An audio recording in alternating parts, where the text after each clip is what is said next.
Okay, I'm over this X-plane aircraft. I'm gonna play P3D. It's just not working.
You guys still alive? Yes, my Yep. plane, it's safe. And I find the glide slope, finally. I still got a long ways to go. But it's really fucking bumpy outside here.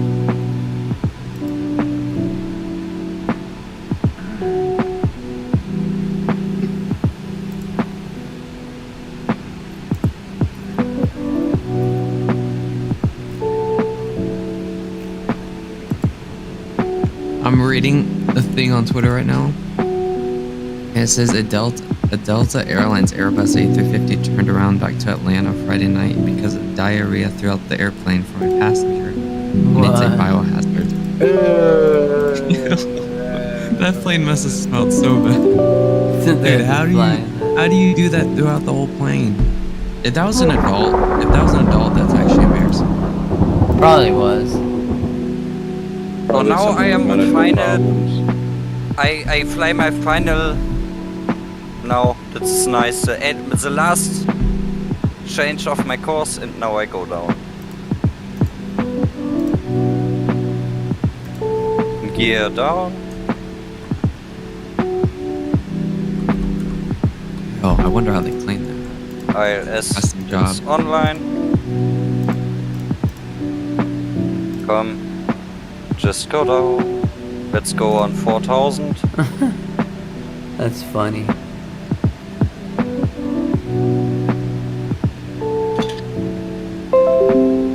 You guys want to hear the ATC?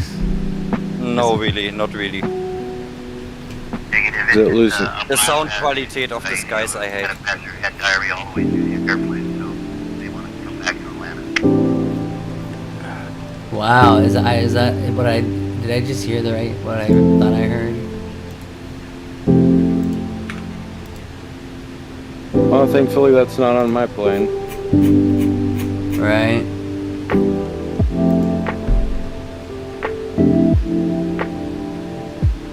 It would be nice in VR if you could just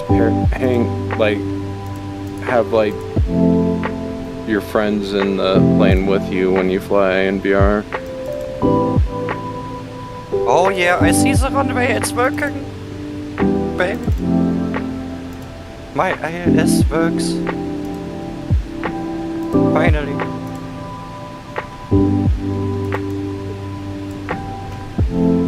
Slow down to 150. Flaps forward.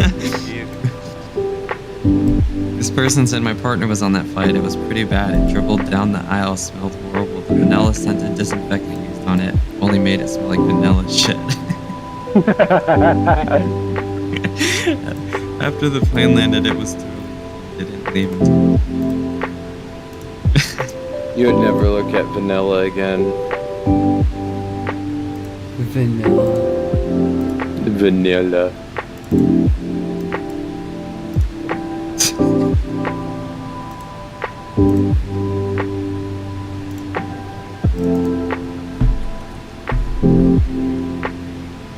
I'm gonna take another hit. Cheers. Oh shit. Cheers.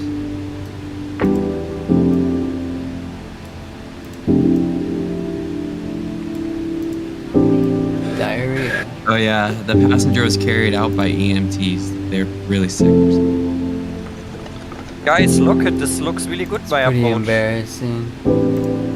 That's embarrassing. I am right on the runway. Right on the middle. This is fucking nice.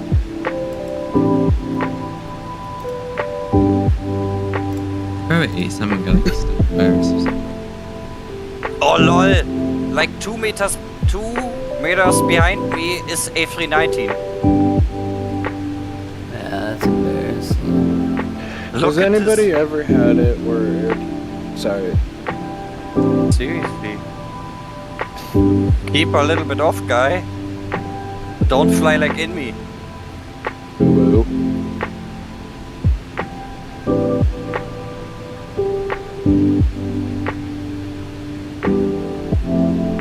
Holy fuck.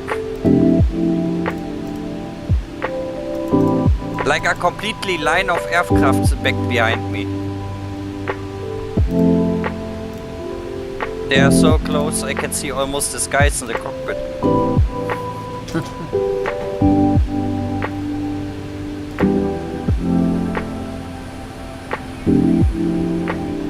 Oh, thank God, I'm almost there.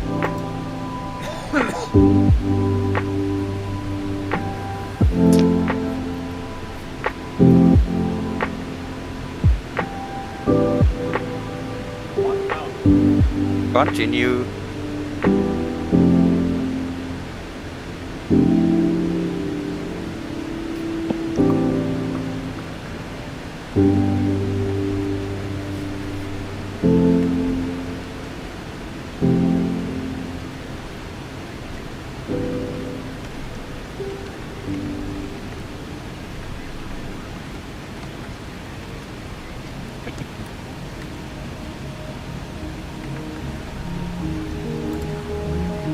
You need to stop the engines to request ground services.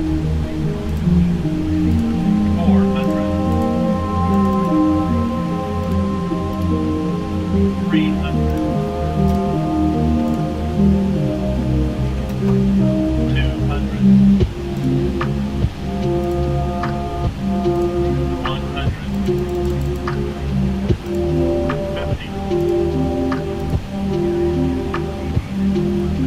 Holy fuck, I'm floating so much.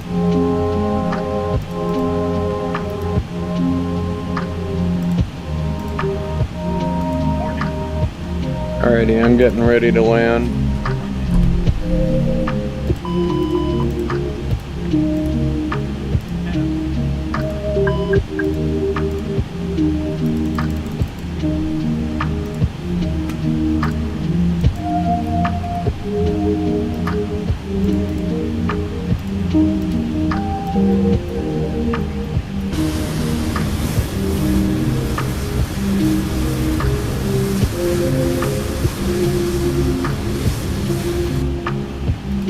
But my landing was smooth.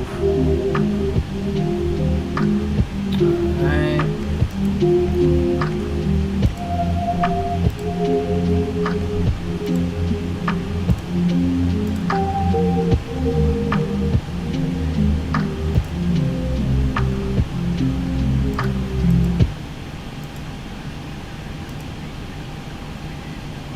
That wasn't a good move.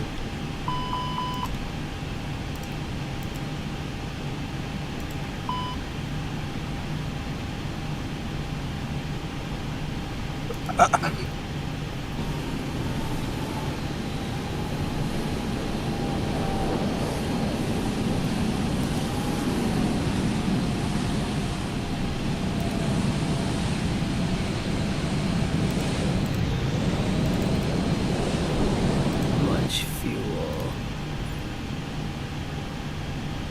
9569. 69. You're right. I didn't even think of that.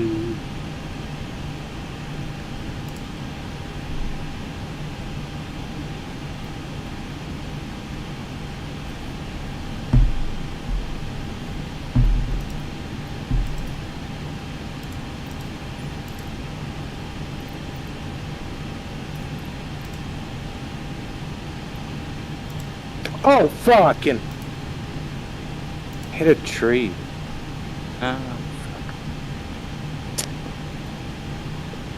You gotta love trees. Oh no, bro.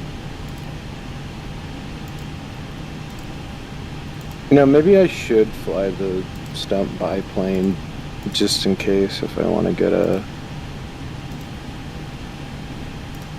I might get one.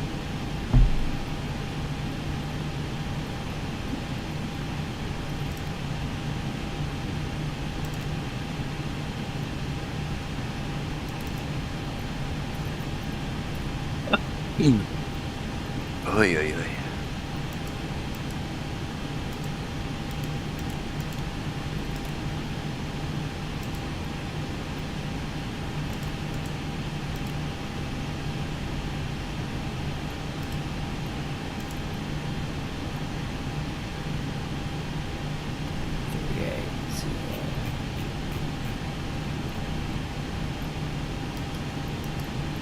So I looked up how much like demilitarized fighter jets were, and they're a lot more cheaper than I thought they were. Yeah. I thought it would buy one that would cost like 50 million or something.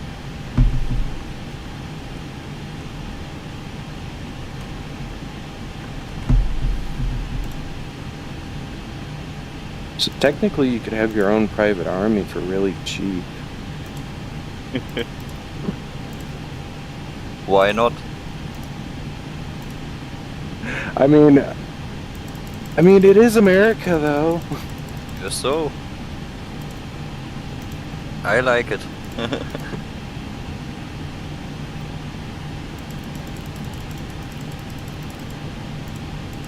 I'm so fucking happy that I can fly next year to there.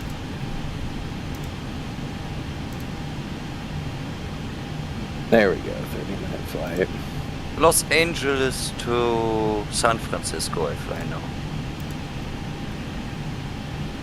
Nice. American Airlines Embraer ERJ 190.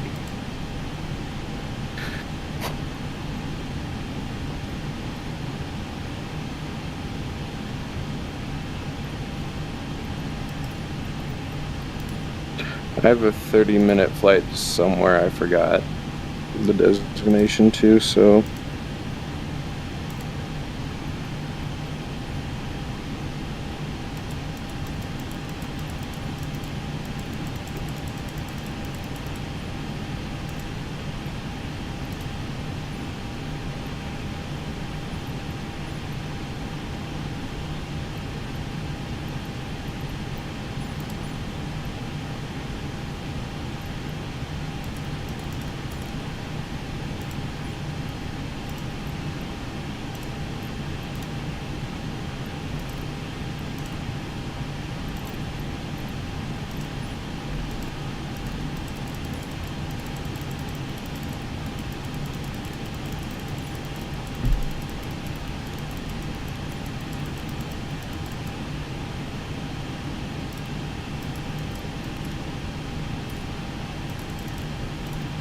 Oh yeah. Let's go.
Why am I having an issue? It's not letting me delete a discontinuity in an Airbus. Not allowed. Whoa, shit. Let me see. Oh, fuck. Here, let me share my When's your screen. stream? Thanks, bro. I don't understand. I'm new to this aircraft, but look. So everything's set and ready to go except for the landing. It says flight plan discontinuity and it doesn't let me delete it.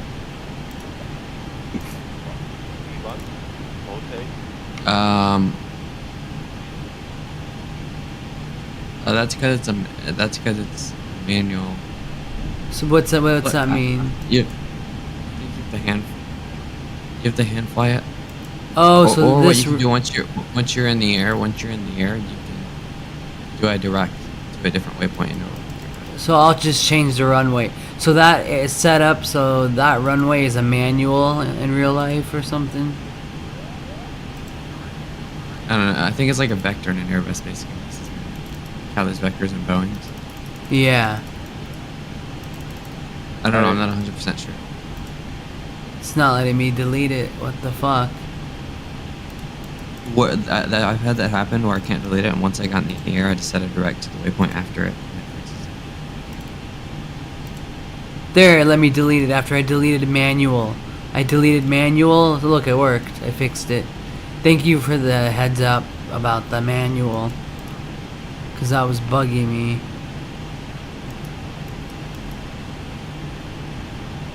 Thank you. I appreciate it.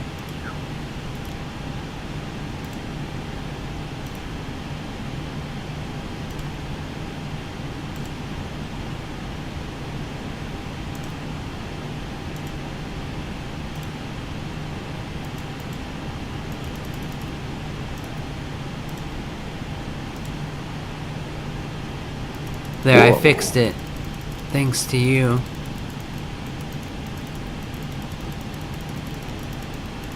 Okay, back.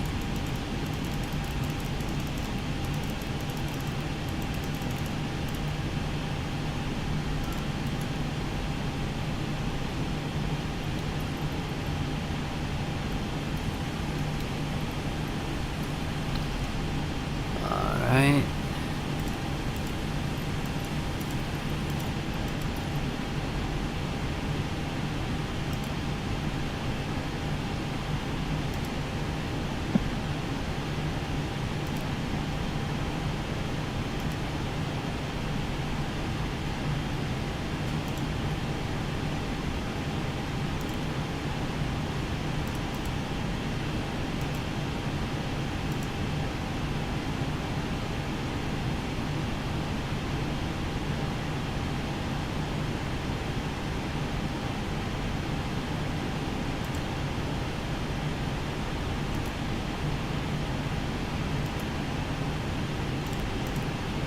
Alright, our aircraft set.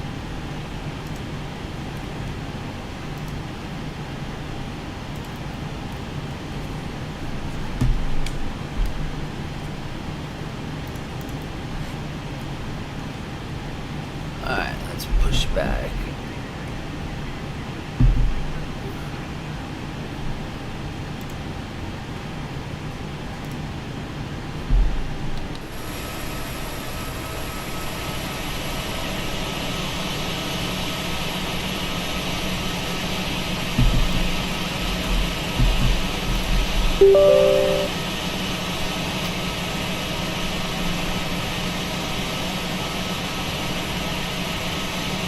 Okay, that's runway 10. Put it in you. Got away from the Challenger, didn't you? Concorde? Yeah, it didn't descend properly. I'm flying the Airbus now. Thing just doesn't work. It works. You just have to watch more videos, study. Yeah, I watched the video. I was able to start up the engines, but Good deal. I wasn't able to get it to descend correctly. It's all good though. I'll do it another day. Yeah. Mm-hmm. I'm not gonna ask for your help because there's no point. At this point, I know enough to be able to watch videos. Learn it. You know what I mean? Yeah. Because you showed me you showed me all of it actually, almost all of it. Probably 90%. Yep. How's your mouth? I'm doing good. Did you have to have a root canal? I have to have one done soon. No, I had to have a lot of stuff pulled, and they had to have stitches back in it, and so they had to surgically remove them. So anyway, yeah, it's better now. Nothing Percocet can't fix, right? Not severe back pain. That's bad withdrawals. Well, I don't take them to. I just take them to fall asleep.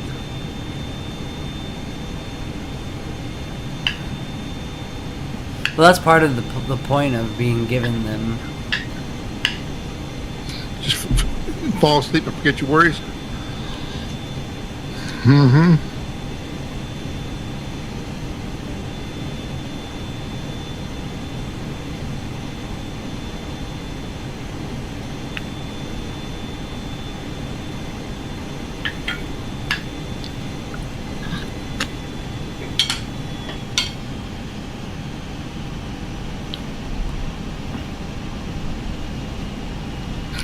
I'm gonna do TNCM to Miami.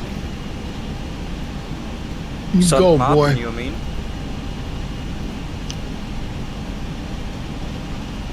The airport St. Martin, TNCM. Or what do you mean? What do you mean? The TNCM, the airport code. Yeah, Is it St. Martin, the airport, or not? it's a fun airport to land I'm at. just flying in Bartolome Alaska. Airport.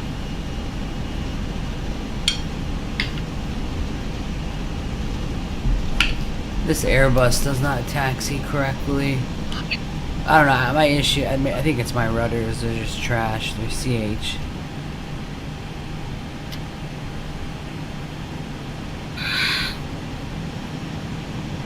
You know, you use the fly-by-wire one? I use Oh, fslabs. No, I mean which aircraft you use? The fly-by-wire one? fslabs. Okay, they have also Airbus? Okay.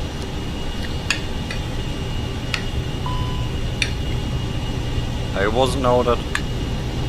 Yeah. You see, I learn also.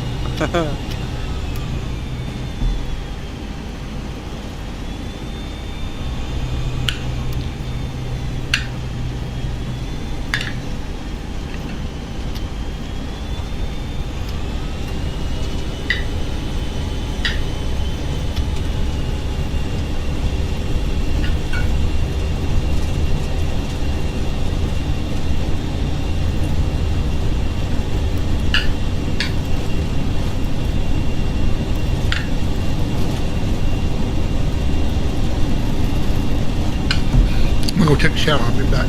Roger that.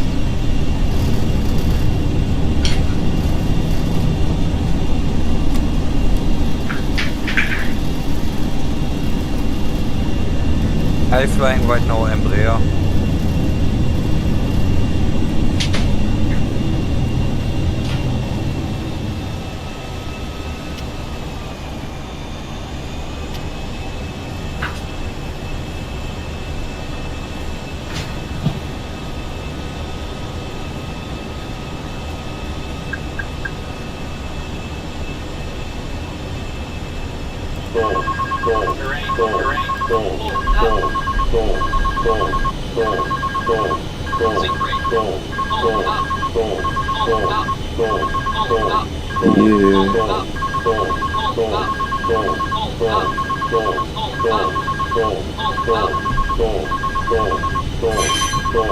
Okay, that didn't end well. God damn it. I had to take off on the Did you opposite die? end. Yeah, I forgot. You need to take off on a runway. Shit. What is it? Edit flight plan. I'm probably gonna die flying too. You need to take off on the opposite runway. I forgot. 28 Yeah, at I'm higher than TNCM. my plane.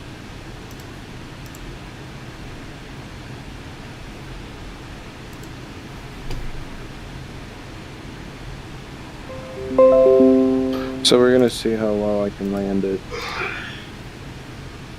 gotta restart my simulator.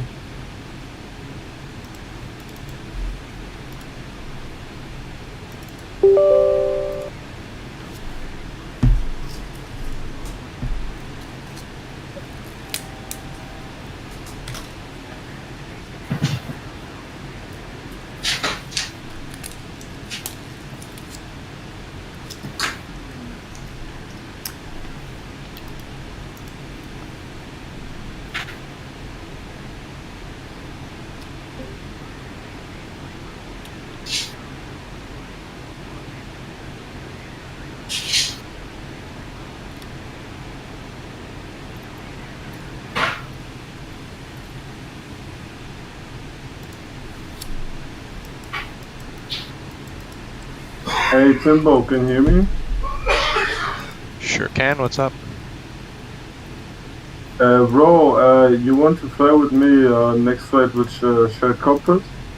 I don't do shared. I'm done tonight after this. Well, you can do a shared cockpit. Yes, I heard. The game is pretty loud, wait, give me a second. Through alternate means, yeah, you can. I said, Oh, you have to yeah, download mods. It should be working on shared cockpit now, there was an update.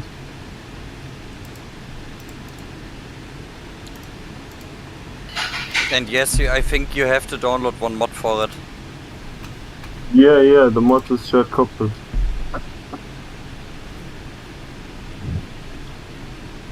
Finals clear. Hast du auch die A320? Welche? Von Phoenix? Phoenix habe ich nicht. Ah, schade. Aber alles von PMDG und Justflight. Und heute habe ich mir die ganze Embraer-Flotte gekauft, die Embraer E190er, Embraer. 70er und. Ach stimmt, Embraer, die gibt's yes. da auch. Ist die eigentlich gut jetzt? Gucke beim Stream, also die kosten zwar pro Stück nur 10 Euro, aber ich bin zufrieden, alles funktioniert. Ach die. Oder ist es die richtige? Manflex 66 SRS Auto Thrust Blue.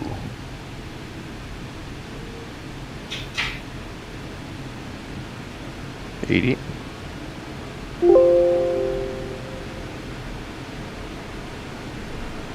But if you see, everything works, so... V1. Rotate.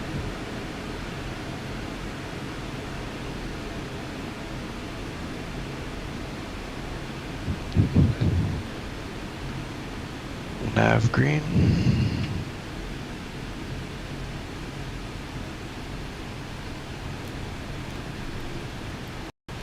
You need to stop the engines to Timbo? request ground services. What's up? So I didn't hear you what you said before. So there was an update for shared cockpit. Like it's a program you need to download, and then we can fly together in the same. Yeah, I know. I told you I'm not interested. Sorry. Ah, you're not. Okay.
We got 2 Phoenix flyers. You guys excited for the IEs?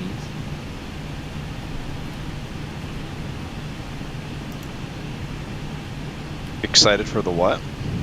The IE engines? Yes and no, because half of me doesn't care, and I'll fly the Phoenix whether or not it's whether or not like the airline is fitted with them. But then the other half of me is like, finally, I could do them. The IE does have better climb performance. Doesn't matter to me. The engines are engines. True. They both make you fly, right? Exactly. But yeah, honestly, I think I'm more hyped for the A319 whenever they release that, because there's some. Yeah, me too. Yeah, I want to do the Salt If Lake you want City the to answer, Jackson. I like this Jackson Hole. plane, German guy. They're A321 too. No, anyone I have the- think like the A319, it's like it's. fucking Oh fun. fuck! I have to descend on it really fast. I like the longer versions too, because I feel it's more of a challenge to land. I like a challenge. Well, 737-900 moment. I've been thinking of getting that. I can get it right now, but I don't know. I'm more of an Airbus guy. I don't know. Not a lot of airlines use them, as far as I'm aware. Like United is the only U.S. carrier, plus or minus like 2 others. No. Alaska. Alaska's I a like major. to fly everything. It doesn't Alaska's matter. a- Airbus, Boeing, old planes. I like it. I think Southwest could use a 900. Absolutely Yeah, I mean- not for what they do. What? They do. Well, dude, like a Dash 900 for what? I mean, they've got Max 8s. More passengers fit. I think they're turning in their profits. It's probably not necessary in their eyes. I'm just saying it can make them even more profits. Get more passengers. I'm sure their logistics guys would say otherwise, but I don't know. There's a possibility.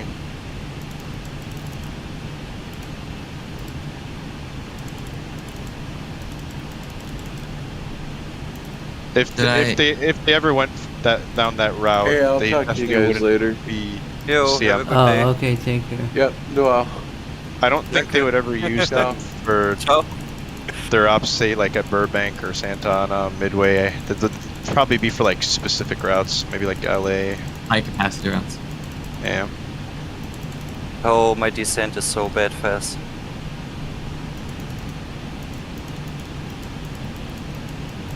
They used a Max 9 brothers football team.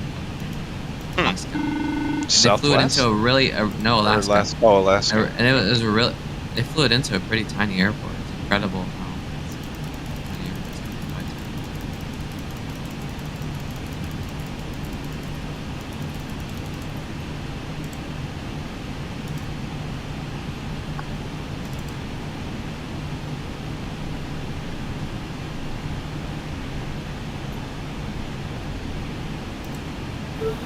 If there's one thing Phoenix got right, like right on the nail with V2, would probably be the sounds. Yes, they had an update also again for the songs. Yeah.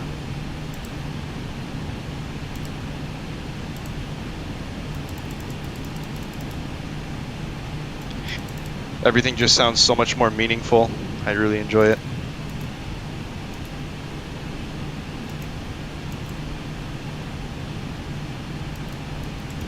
Approaching standard.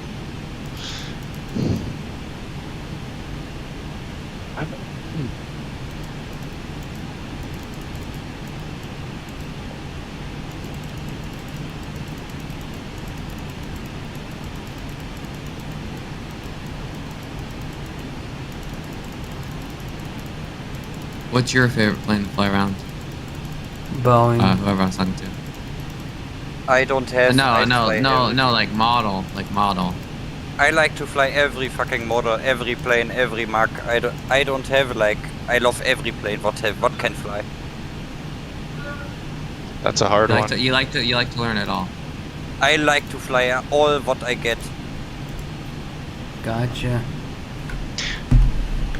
Flying is my life. It's in German we say hobby. I don't know how to say it in English. Yeah, That's a hobby. Also. Yeah. So I am a airplane fetishist. I collect every little shit what you can get. Oh, really? I have some Concorde memorabilia.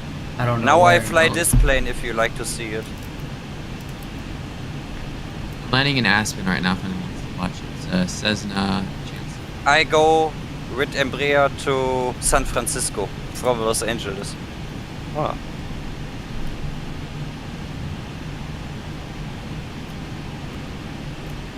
I like also but- helicopter, and I can flying it really slowly and taxiing on the ground. Helicopter flying, it's my new challenge.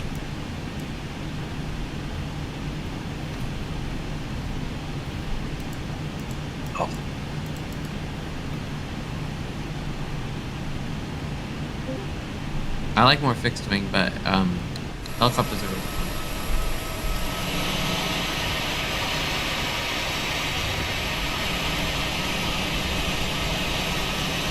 If there's one thing I've always been told about rotary as opposed to fixed wing, most pilots would, or like most helicopter pilots would tell me like a lot of helicopter pilots are scared of going above 1,000 AGL.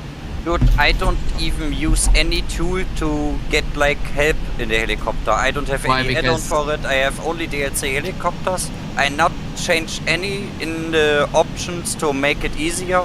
I just flying realistically helicopter. You need to fly helicopter and DCS.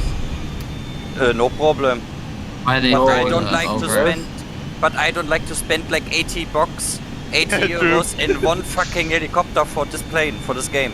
Yeah, but DCS it's like another word. Yeah, but it's too expensive for me this game. Yeah. Every Same with X-Men. I like the way planes fly better in X-Men, but This is why I don't Yeah, I don't- spend any money on it. Microsoft Flight Simulator 2024. It's gonna be very nice with the I whole will- campaign and stuff like that. I will get it also big. The nice thing, I can all use my payware DLCs in the next one. It's I will not get the it next also. one. It's like just the update. I know. But I am interested about the Beluga and the German E4 transporter what lands in Antarctic. Yeah. I really interested how good is it.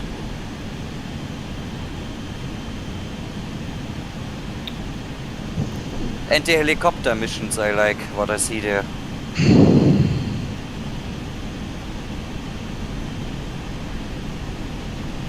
what's your favorite GA plane? What do you mean? What's your favorite GA general aviation? Like, tiny prop planes? Nothing. I like all. But if you want, Yeah, but you have to have one that you like. no, really. I can show you one thing. I can show you my airplane collection. Okay, the world's gonna end if you don't give us like one of your favorites. I don't have a fucking world's favorite. gonna- Seriously, Alright, well- guys, dude. I don't Alright, have guys, it. I well, love it Forever hold all. your peace. The world is ending. The world ended thanks to you. You have to believe it. I like every little shit plane. I mean, I enjoy aviation too in every corner and element I don't of it, have- but there's No, for me I- not. I like to fly every shit. And So, Watch my you- Discord you- stream now. You give me the final call. Should I get the 7379? Hey, what's up, Jack? Nah. No? am I watching? Huh? Elephant. Yes. Okay, there now, man. Yeah. You see the stream? Yeah, I see. So I show you my completely collection. The ATR, Okay. the complete. This one is free. This has everyone, but this one's here. You bought the Latin VFR. I can't believe you. I don't give a fuck. The plane's not so bad. What do you think? Trust me, without certain mod compatibility things, like if you don't have. Yeah, without the mods is bad. With the mods, it's Look fine. at this one. One of It's my just like favorite. flying. It's just like flying the Flywire A320 with the Flywire mod. But Yes, I have Flywire. but it is a little different. They did make it behave more like a 320. Oh, I like those Antonovs, the AN2. So then I have this one here. This 3 planes. This I get actually today. Okay. This I pay today money for it. I like the VTOLs. They're cool. And this one here. Doctor Killer. I love the old planes. Not a fan of that one. It looks So funny. then the Max, this 737 Max and this PMDG. Yeah, Oh the my great. lord. Yeah. Then this one's. Then the 77 300, 777. What is that? Is that a boat plane? That Boeing? Yes, this is a seaplane. So then this one, see my favorite helicopters. Mhm. Then this one. Concorde. I've heard good things about the Concorde now. It's really I fucking have horrible. it. It I can is. tell you one thing. I get this one on Marketplace, and I tell you, I get it one time in the air, but I never get it down. I crashed all the time. So believe me, this plane is not fucking easy to fly. This is pretty study level. You'll be fucked up if you just go inside of the cockpit and try to fly. You are just fucked up. Don't try just to bail the plane. For this you have to learn many times. Then here my fighter jets. If you can see it. Yeah, I see. I'm watching. This two Russian. Is that the Su-57? This one? Yeah. It almost looks like it. I don't know why. It doesn't say, but it just reminds me of it. Is it? And look this one here. And I have fucking nice livery for it. Look at this flying pizza one. Wow. Wait. How I can show you hangar. Mein Hangar. Yeah, here look at the livery.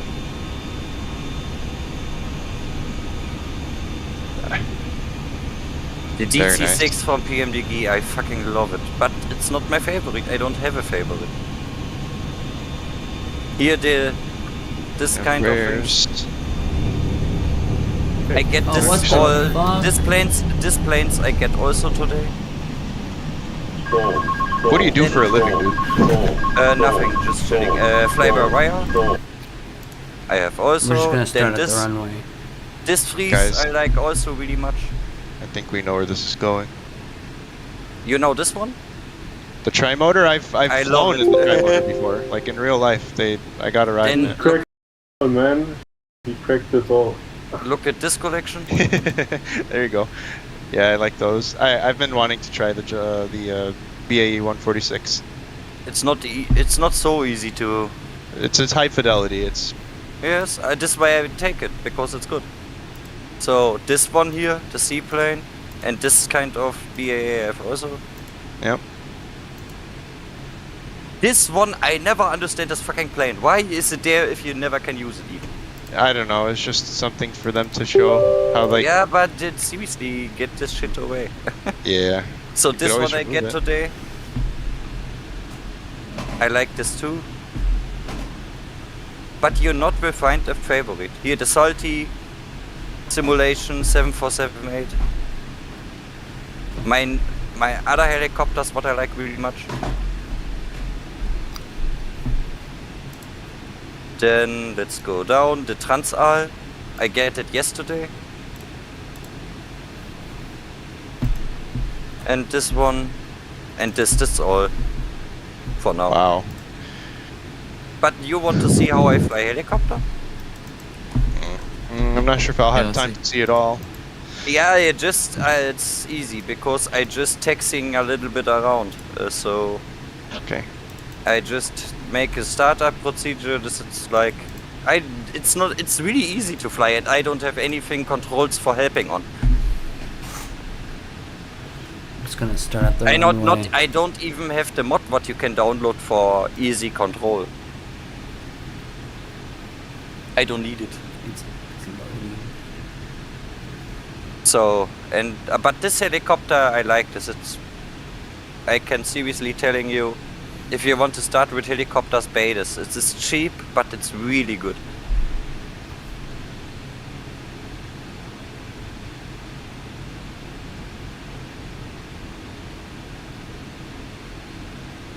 Do you guys think the Max 10 will sell well? Why the fuck I am in the air? I hate this shit. Seriously. 15.9. Sometimes is this game fucking up. I take a gate, a parking lot, and he throw me just in the air, you know. Oh. I will wait. We will have it soon.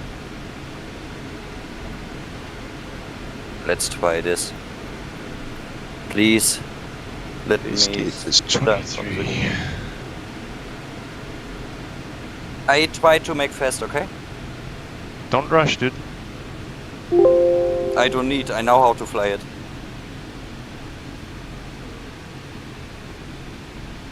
I not even need a checklist for this helicopter. Fly it so many times. Make sure you tell the EASA that. They'll really appreciate it. First of all, I wanted you. Let's see. But if you are in my stream? I'm there, but I'm doing some configurations here for descent. Okay, short. okay, but then tell me when you are ready, because I wanted you can watch it and have the sound. Okay, I'm here. So, first of all, for a little bit fresh air. So, it's easy to start up this plane. So, we have to do this. We have to do That's a pretty good this. detail helicopter. And that's all. Yeah, helicopters are really easy to start. I can show you from the outside what kind of nice thing it is. I love this fucking helicopter so much.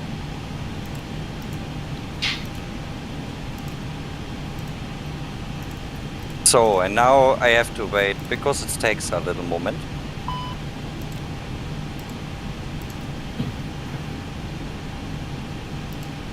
I'm gonna start off Berlin soon. Now, you see, that's all. Now I have him.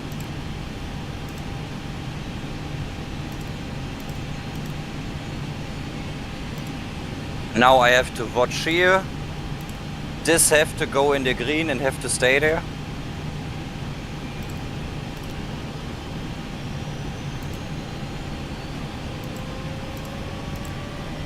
Now he going.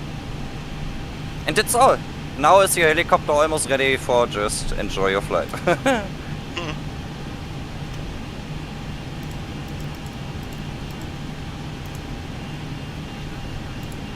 Now I have to watch the needle, and if this stay in the green, then it's stable, then I can take off, that's all. That's normal. Now he go again a little bit down. Let's check this. And we are ready for takeoff.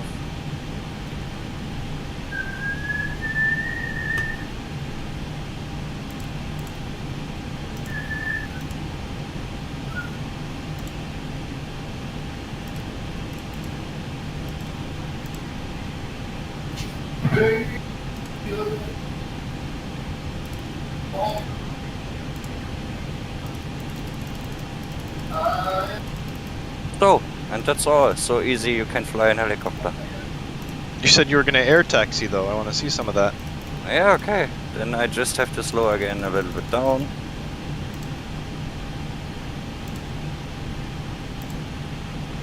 There's actually some helicopters I've seen, like the Airbus H175 that has wheels and taxis like a plane.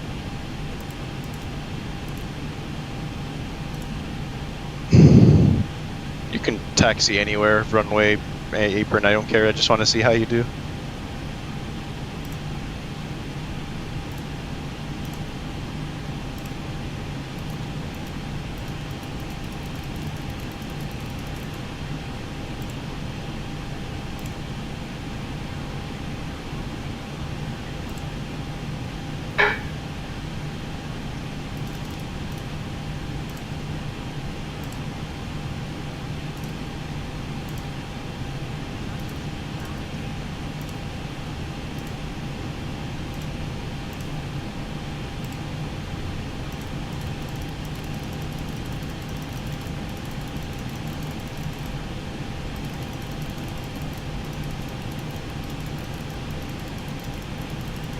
Do you use a joystick? Yes. Okay. And not more. I don't have even foot pedals. I use like the joystick have like kind of this right left, you know. I think with pedals it would be a lot more fun. I think so. But you see, if you are a little bit concentration and try it and learn it, then it's working.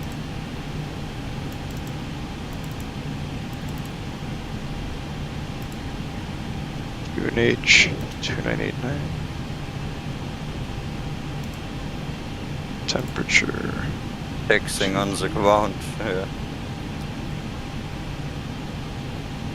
Winds 2709.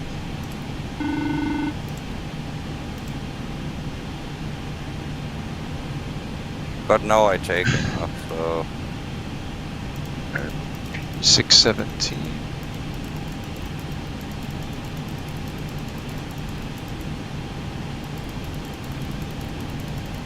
You need to turn off that ATC, man. Drives me nuts when I hear that. Do you actually use it? no. Yeah, if I do commercial flights, then yes.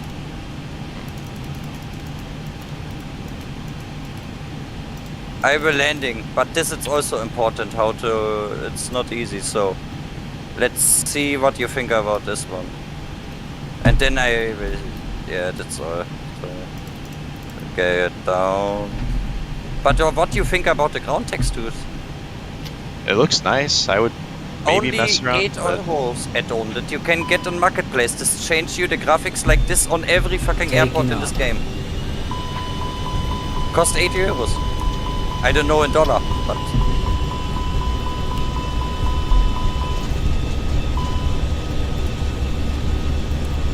But look how slow I can fly. Alright, I'm yeah. gonna start now with the Phoenix from Berlin. To work first. And now I'm buttering it down.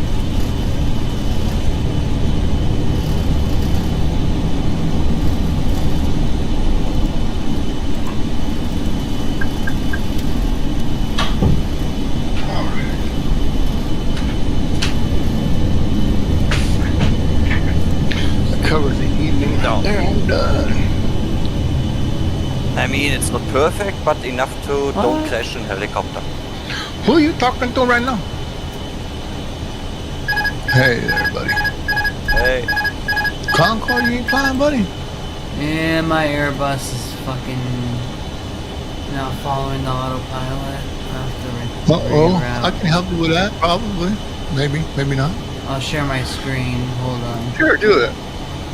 First of all, I took off the wrong runway. That's Give me a fine. minute. Sure. I got a minute. I'm willing to help anybody.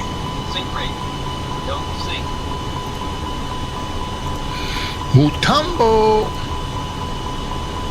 All right, let's see what you.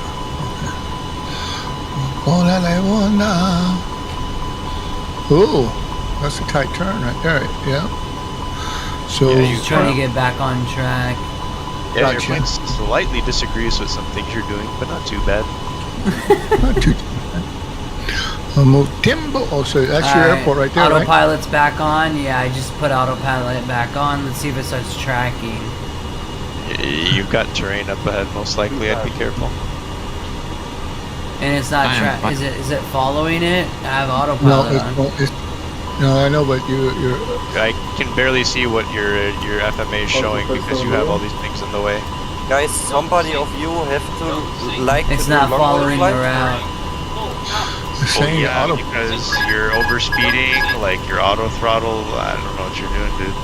Watch Bro, on your auto this throttle. guy's fried. You're gonna crash. I think I'm gonna go play some Crash rate. Mutombo. Somebody of you like long haul flight to do? Together? Nope. I'm so over Airbus. I'm gonna fly 737. All right, I'll be right back, guys. Alright, then I will fly 747 San Francisco to Frankfurt. I'm just going to do Boeing. Boeing works. Why for you? me. Sorry, why you laughing? Why is it funny? Now I want to know it. Why? He's Too laughing fucking at me. long, man. Yeah, how many hours? It's not so much. Too long. I'm gonna fly the 747 actually. Now that I think about it. No, I have the PMD G74. I like it so fucking much. I will do it. Okay, be right. So yeah, yeah. I take this. Let's take this gate. So, and we go to Frankfurt. This will take. Oh fuck. How many hours? I'm not able to make this flight. I see.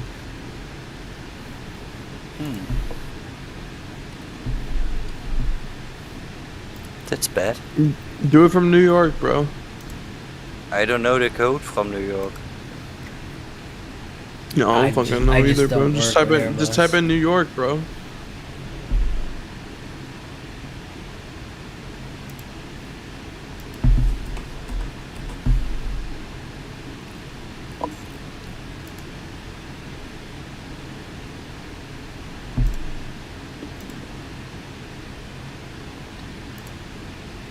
You find it?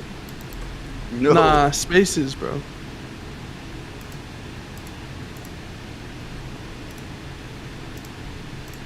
There we go. Yeah, that's enough. That's work. This will work. Holy shit, man. I long time not sleeping, but you know what? I don't give a fuck. Here's some Coke. Coke, energy, coffee, whatever it takes, I don't give a fuck. I think he means illegal Coke. Yeah. Yeah, this kind of stuff I don't use. I mean, I don't like this. What is this? Seriously? Eh? Hello? I go... What the fuck? Hello? It's misapproach.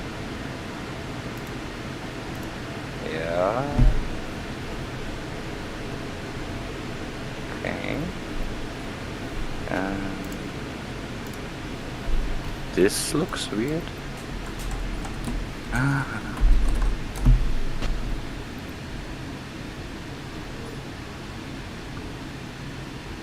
You need to stop the engines to request ground welcome to another services. video here on the Aviation Pro channel. In this video we're going to take a look at how to start up the Boeing 747-400 from the dark. I'm going to be using the iFly Boeing 747-400 version 2 for this. This is a new add-on available on the Flight Simulator market.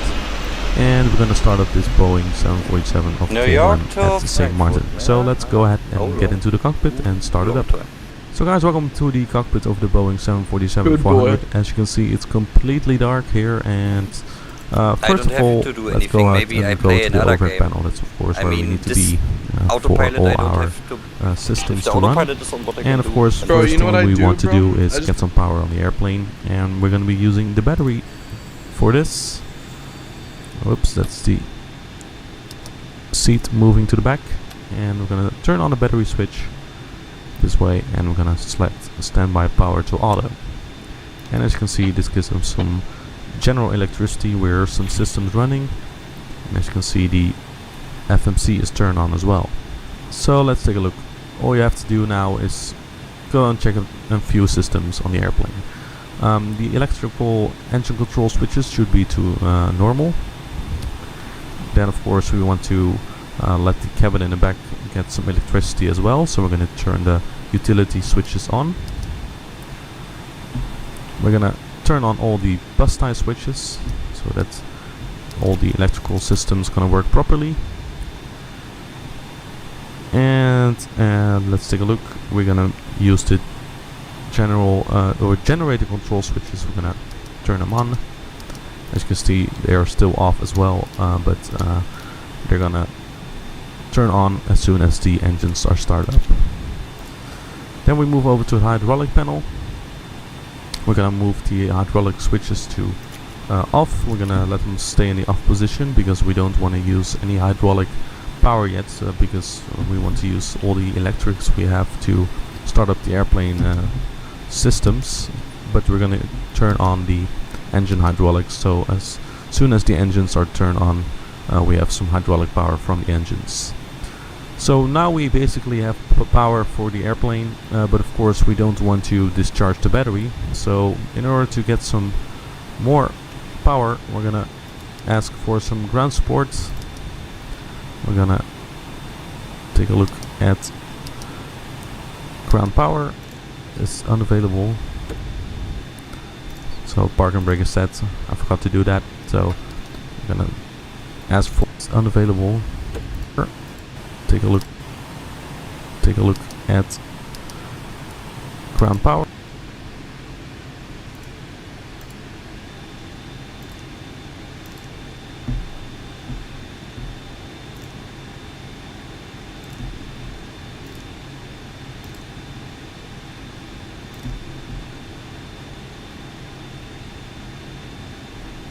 Power is unavailable.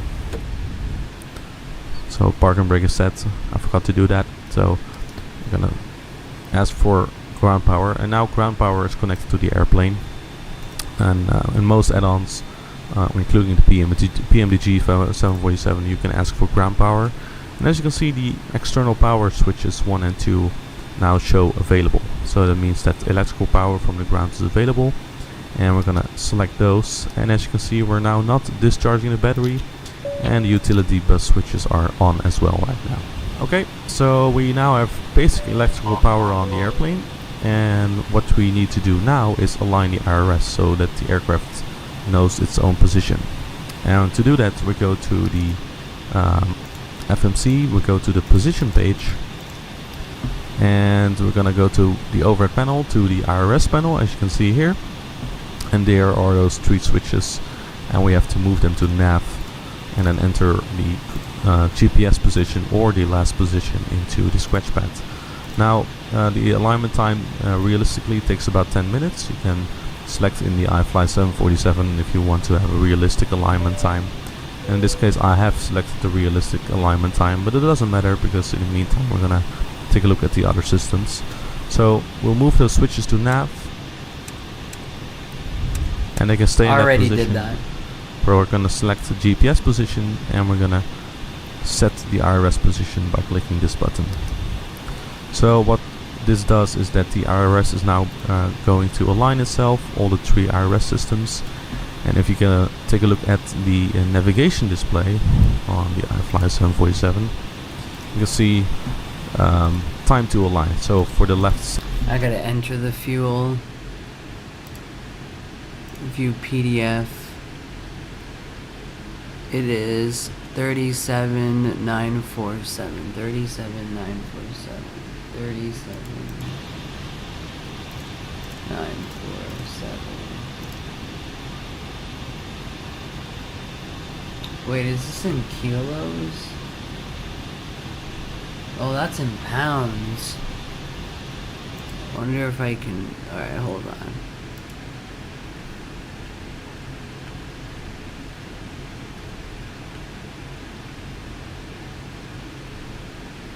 Saved airframes. Search 7-4. Edit. You want to do this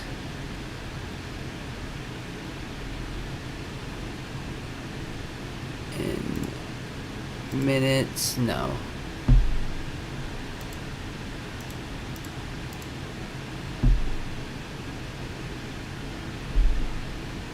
Pounds.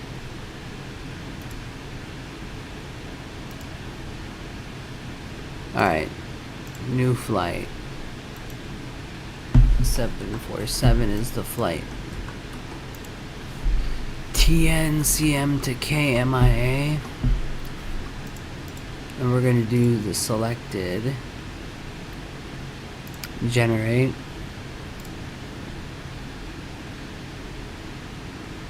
Then load PDF.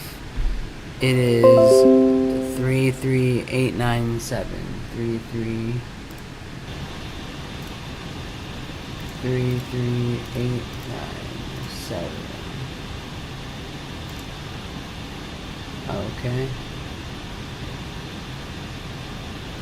Center and right system, it takes 7 minutes. So in the meantime, we're going to take a look at the other systems, and we're going to let the IRS align itself.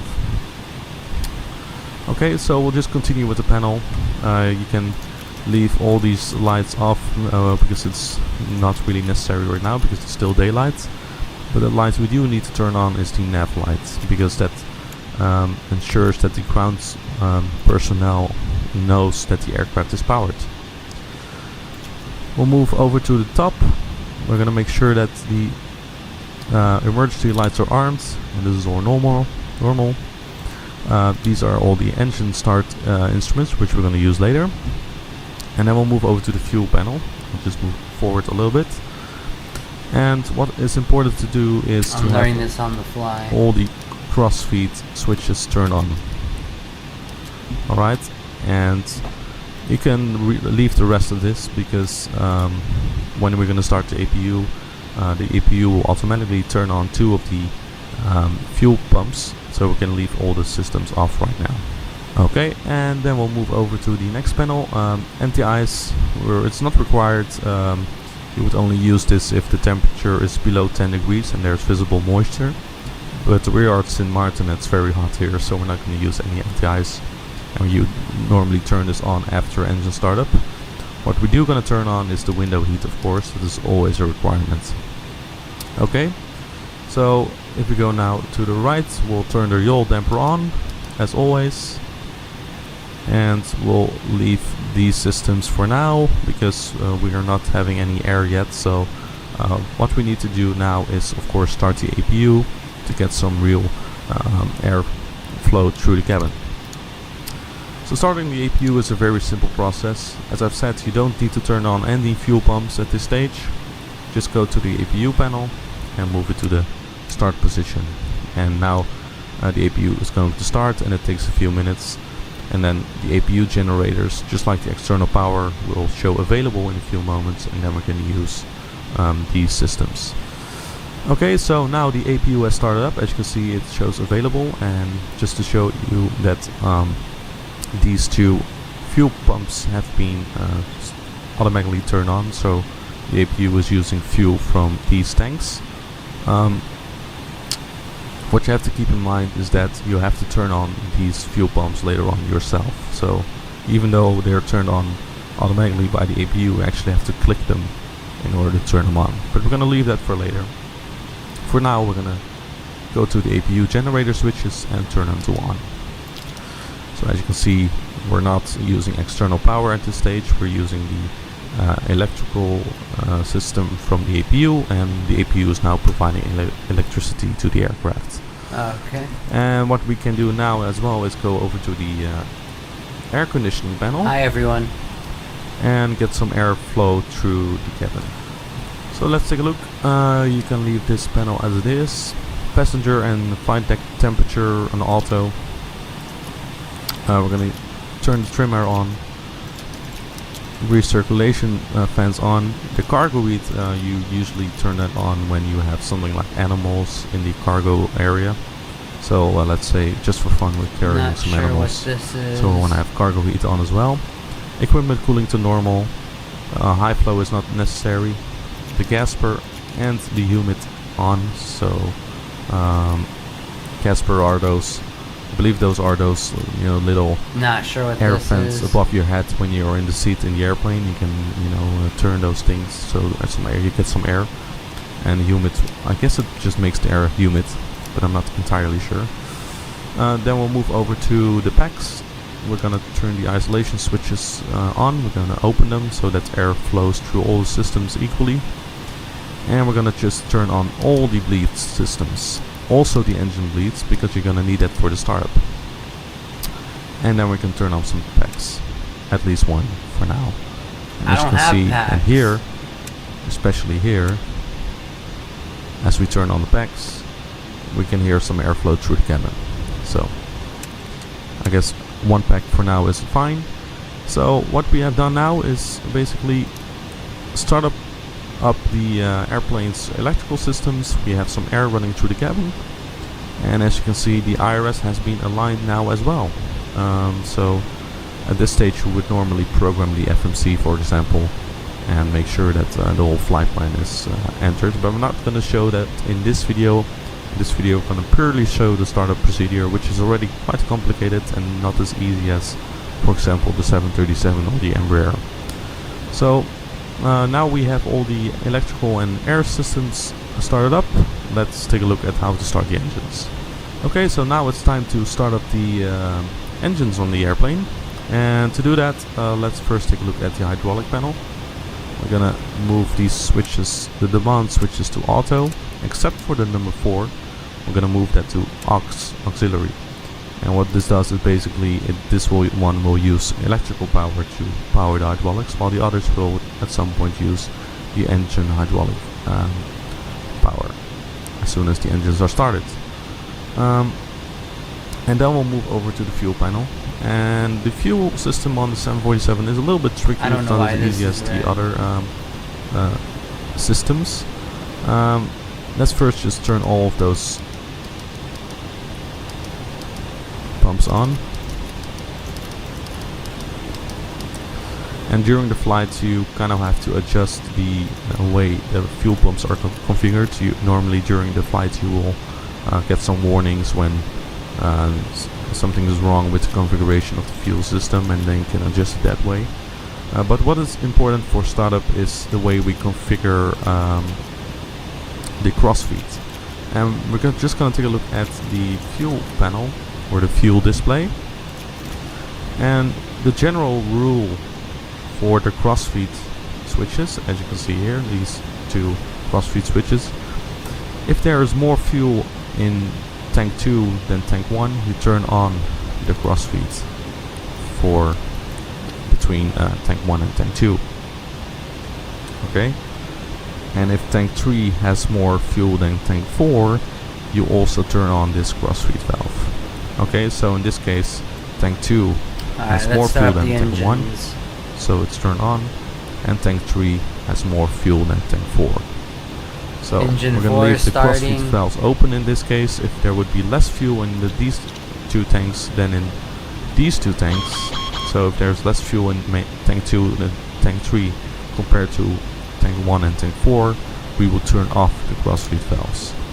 So I really suggest reading the tutorial. I'll have to do that myself as well because I'm pretty new to this aircraft, to really understand the procedures of the fuel system and when to turn off and on the crossfeeds and certain fuel pumps. But for now we'll just leave it all on, and we're just gonna go ahead and go to the engine start procedure. So as always, you have to turn on the beacon lights so the ground crew knows that you are about to start your engines. And we're just gonna start the engines at the gate right now. So let's take a look. Alright, we're gonna use auto start. It's very easy to use auto start, and just make sure that everything is set. Make sure that those generator control switches are turned on, and make sure that the engine bleeds are on as well, otherwise the startup won't work. Okay, so what we're gonna do is start engine number 3 and 4 first. We're gonna start them simultaneously, and what we're gonna have to do is turn on the fuel switches here. Okay, so that's what we're gonna do. So let's go through the startup procedure. You leave one pack on. Okay, engine 4 you don't is on. have to turn this one off. So in order to provide some passenger comfort, just turn one pack on, pack number 1, but all the other packs off. So that's the air we're going to use to start the engines. There aren't any packs on my side. For the auto start procedure, turn the auto start switch on so that the airplane is really monitoring itself and monitoring its systems to start up the engines. And what you have to do now is pull these two switches and then immediately also turn on the fuel control switches. So we're going to pull 3 and 4, and we're going to turn on the fuel control switches on 3 and 4. We're going to go to the engine page, and as you can see, N2 is rising.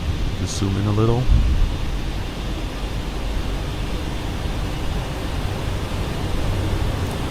And engines number 3 and 4 are starting up nicely, simultaneously. Okay. Try to monitor all the systems, make sure they are all normal readings for the oil pressure and quantity, and the N2 and the N1. And of course also make sure that the engines are set to idle, the throttles to idle, so that you're not moving away too soon.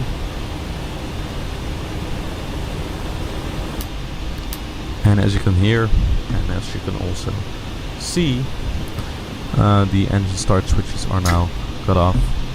And as you can see, for the number 3 and number 4 generator systems are now taking over. So we're not using external power 2, and we're not using APU generator 2 now. So same procedure for engine number 1 and 2. Number 3 and 4 have started perfectly. I'm gonna start 1 and 2 and insert the fuel. Again, we're gonna monitor the systems. Alright, engine 1 starting. N2 is rising.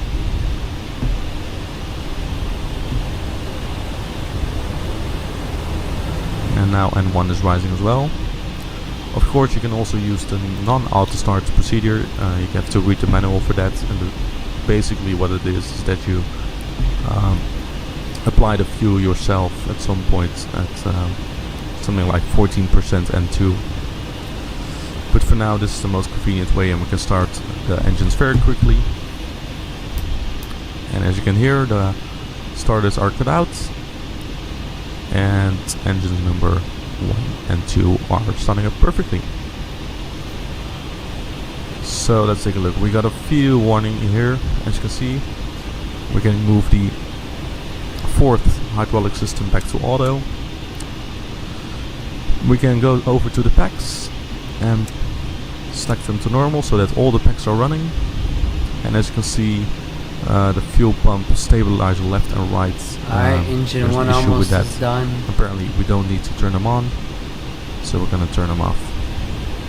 Again, it's a bit of a tricky system. I myself still need to find out exactly how it works, because I haven't flown the 747-400 that much. But at least now the aircraft is started up.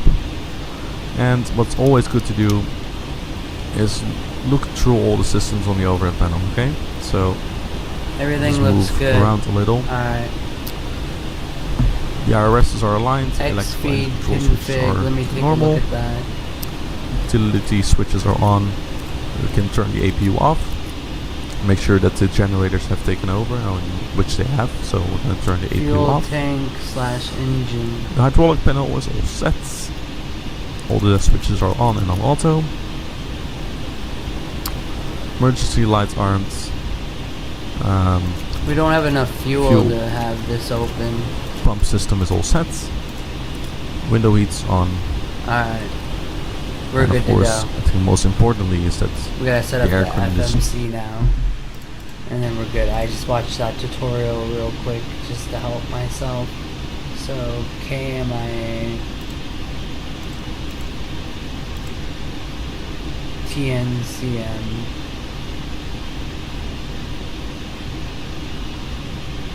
Oh no, wait, it's TNCM.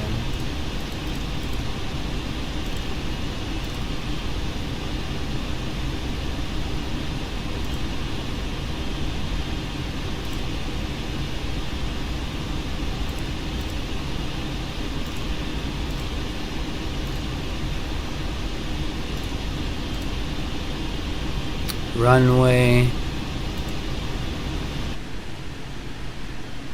Oh, it's the wrong runway. Fuck. Edit flight.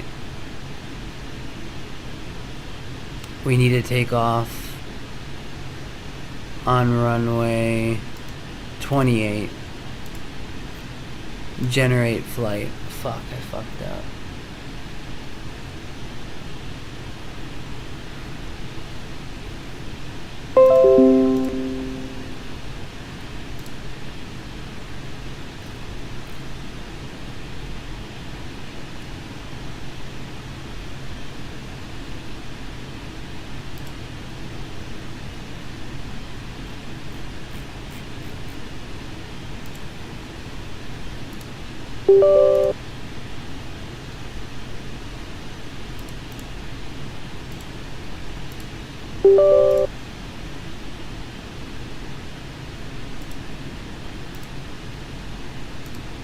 Alright.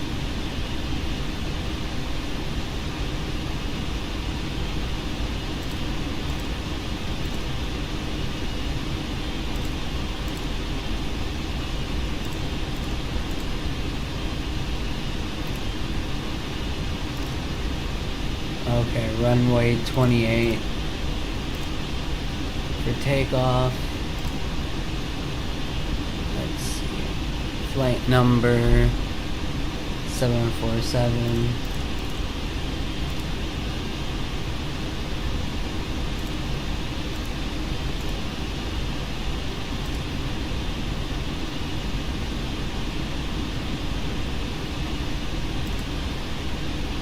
Departure. Our departure is, yeah, it's just direct out.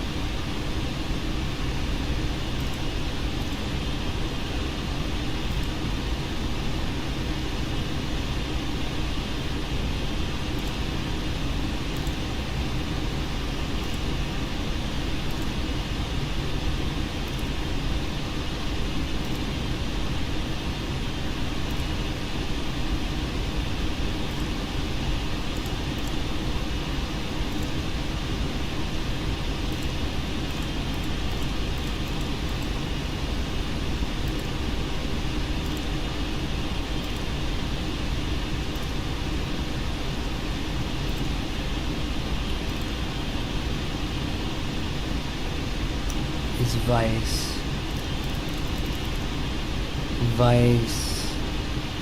2.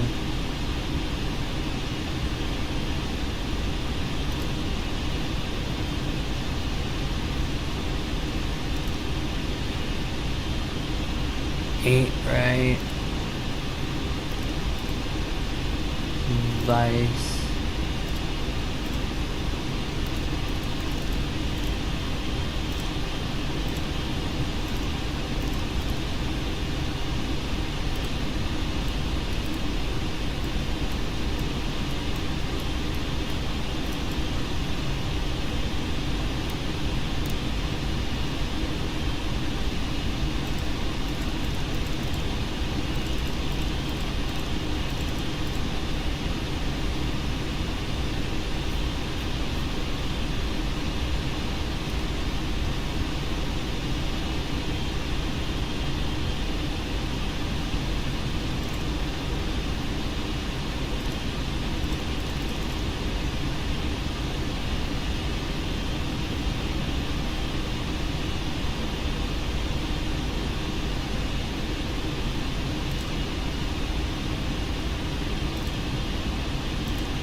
Yeah, you want to come right in. This is going to be a tough approach. And departure.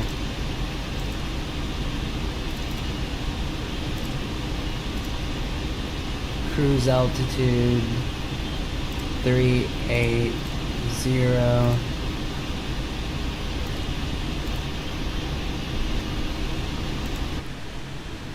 38.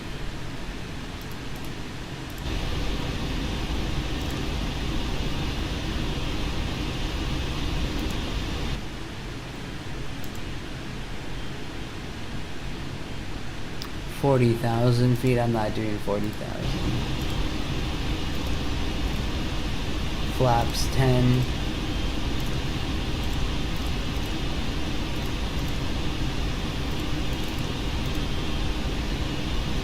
Alright, we're ready to roll.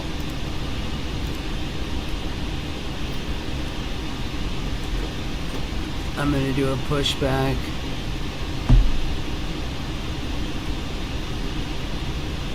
Oh yeah, I need to remove the...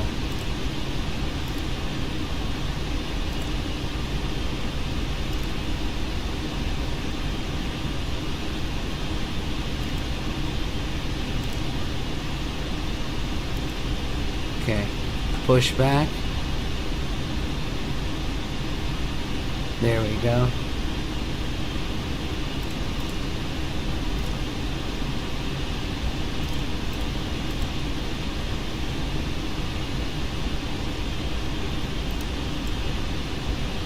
This is gonna be a tricky takeoff.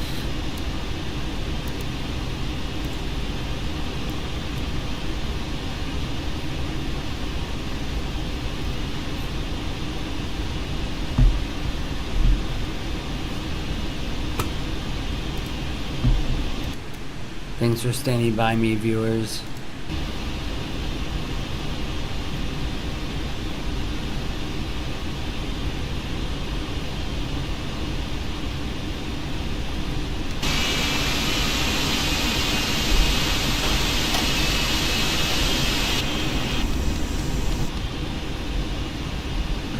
Wait, why did it move forward?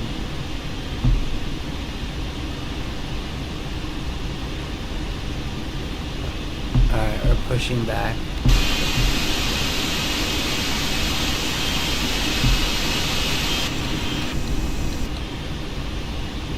It's doing it really slow. Wait.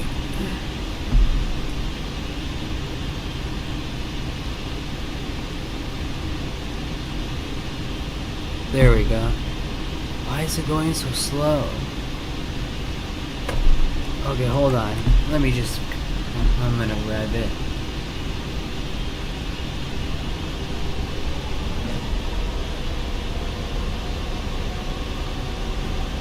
Okay, that's not gonna work.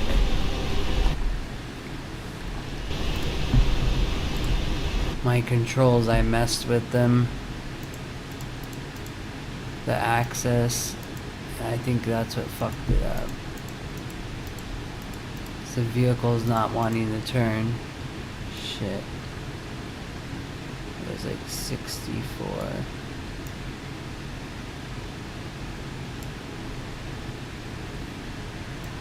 And this was... Alright, let's push back.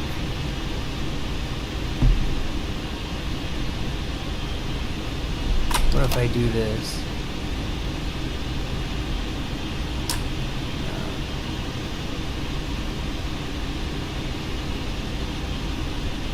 Let me do the PMDG pushback.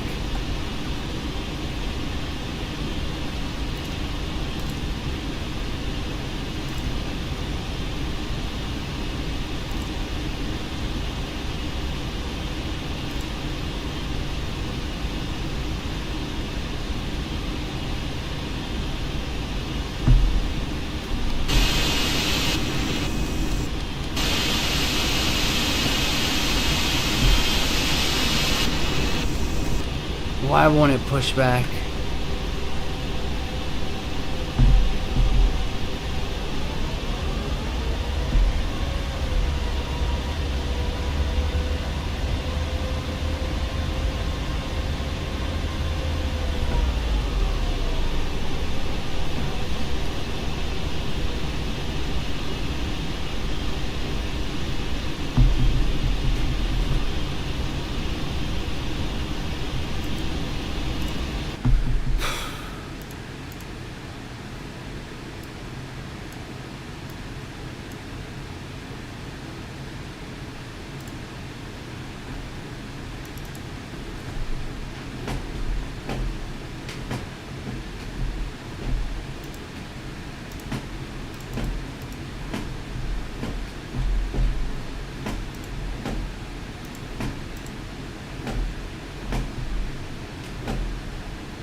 You need to stop the engines to request ground services. Talk about the engines are running.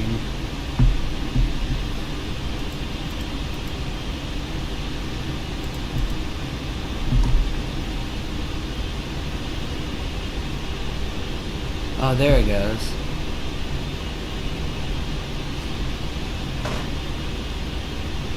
Wait, what?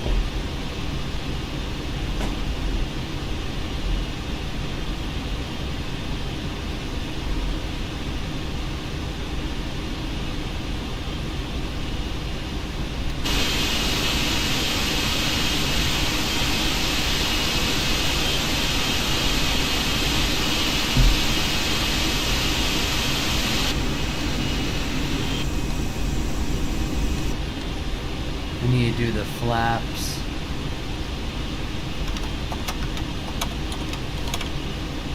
Actually, we'll do flaps 5.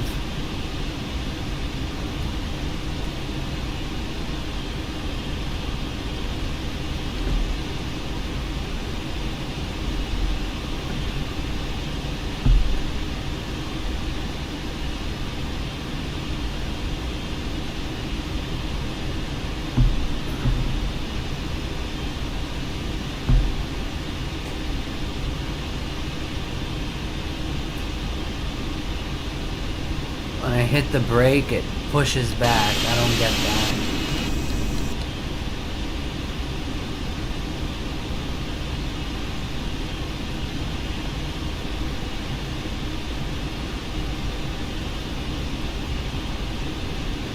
I need to get all the way back.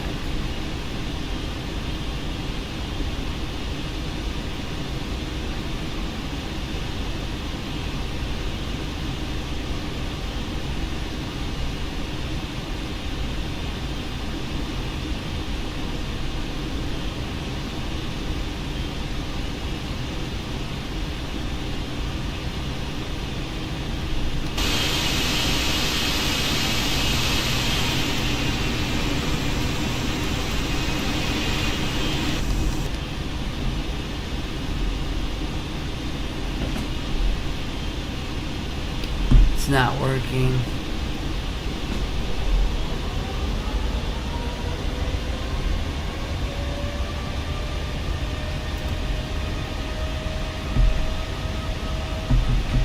Alright.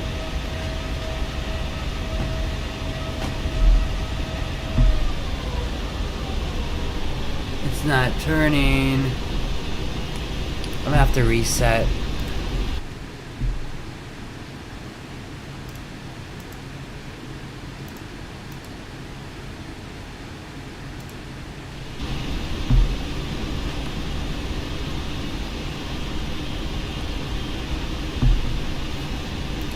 GSX.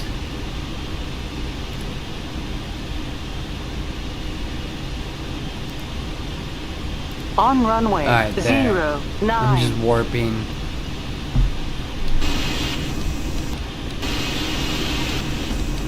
Because my rudders are not working.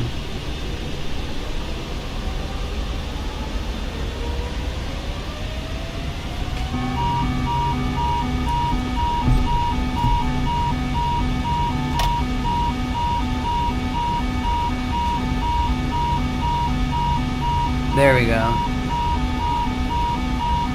Oh, flaps 10. Oh, now my rudders work.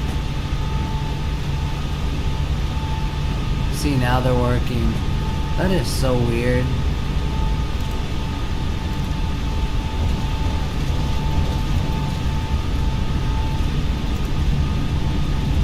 V1. Rotate.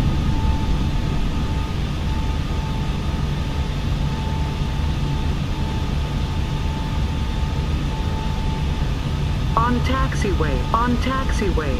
Sync rate. What? Don't sync. Don't sync.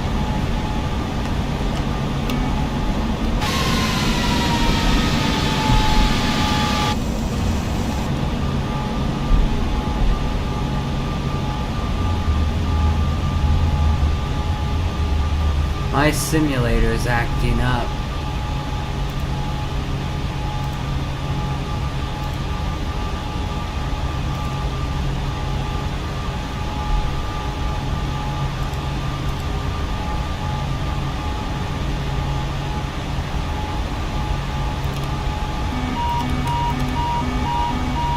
Okay, we're overspeeding. Sync rate. Sync rate. Sync rate. Pull up. Pull up. Pull up. Pull up.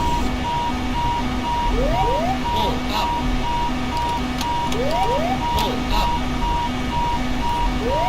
Pull up. Too low terrain.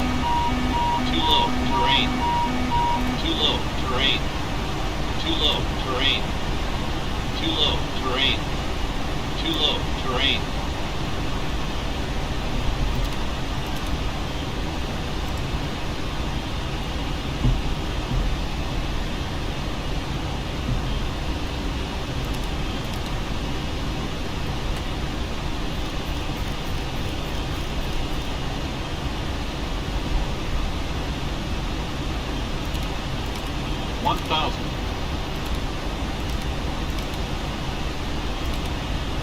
Sink rate.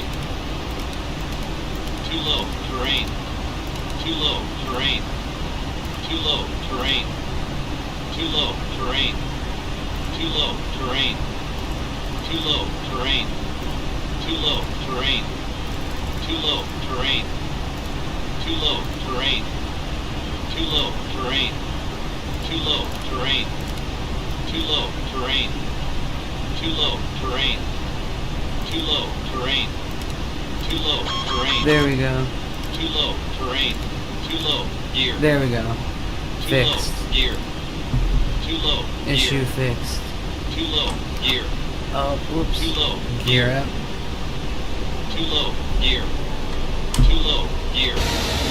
Too low. Gear. Too low. Gear. Too low. Gear. Too low. Gear. Too low. Gear. Too low. It'll speed up. Too low. Gear. It's just the design of the FMS. Gear. It's not bad. Too low. It's just bad Too low. Gear. at the beginning for the takeoff. Fuel over.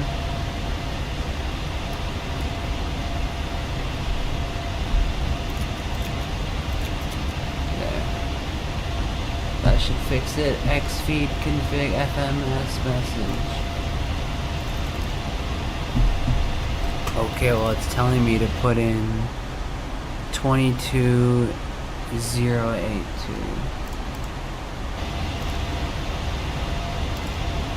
I don't normally fly this, so this is not my aircraft. So 22082. 22.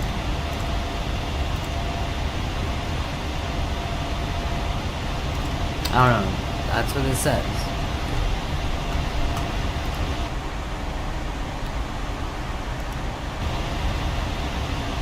I'm gonna make some coffee.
Hold on, I gotta make a call.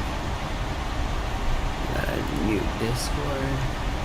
I mean, the stream.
Testing 1 2 3.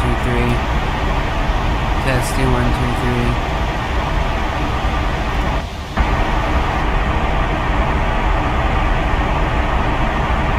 Testing 1 2 3. Okay, the volume's back. What's up, guys? Can you guys hear me? Testing 1 2 3. Testing 1 2 3. Okay, the volume's back. I think I need to lower the simulator. Testing 1 2 3. Testing 1 2 3. Okay, the volume's back. I think I need to lower the simulator. Can you guys hear me?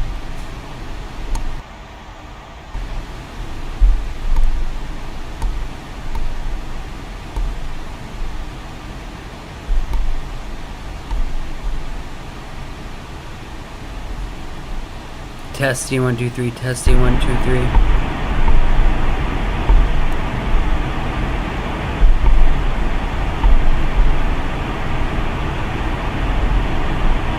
Testing 1 2 3. Testing 1 2 3. Yeah, that works.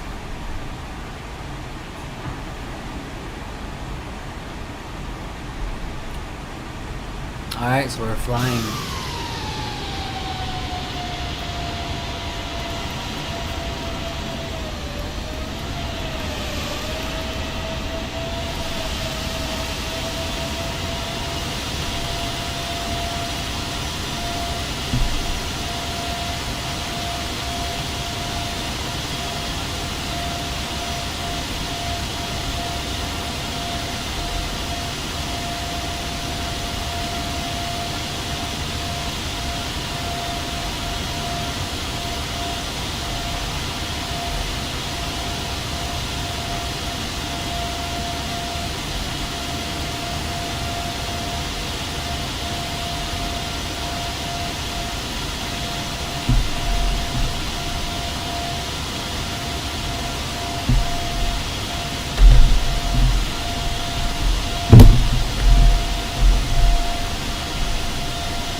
This is the big boy simulator. This thing is huge.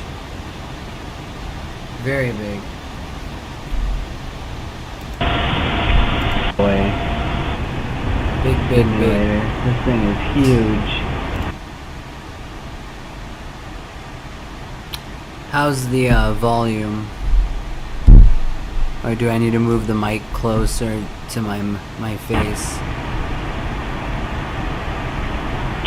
How's the volume? Or do I need to move the mic closer to my face? Yeah, that seemed to work. Okay, cool. Volume.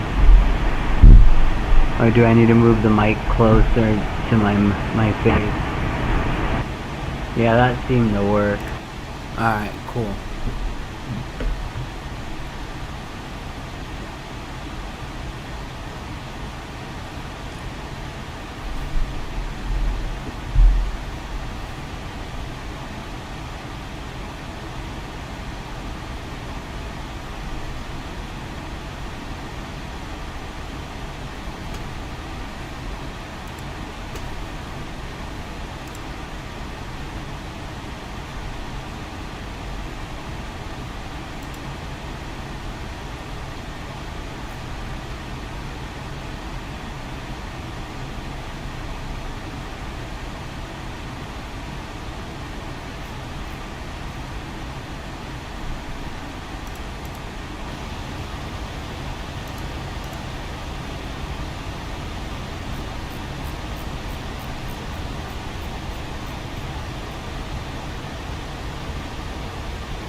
1 second.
Huh, why isn't it climbing?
That's weird, it wasn't climbing until I pushed it.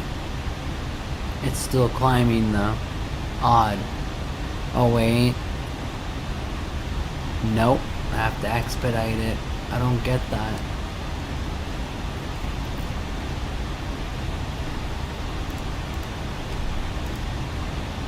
Everything's set up correctly.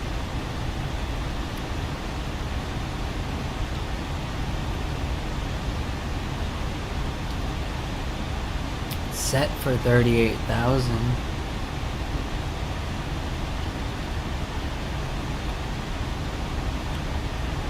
It's very odd.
Should we fly the Concorde next?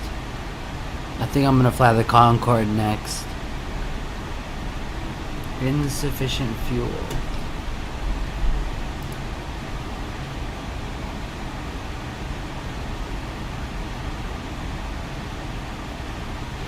There must have been a flight save, that's why it lagged.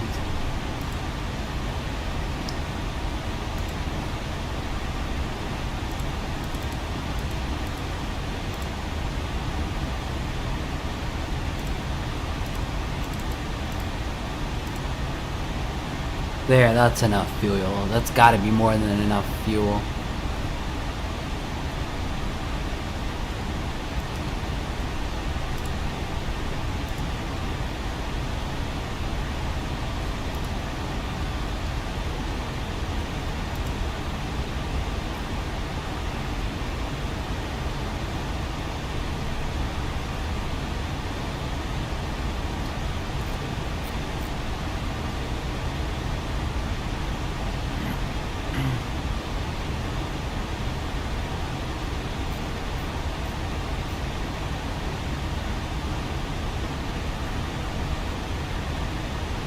Fresh and fit.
And then it goes back to...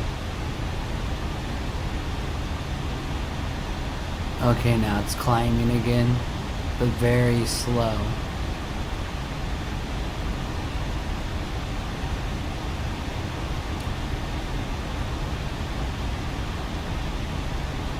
That's really slow.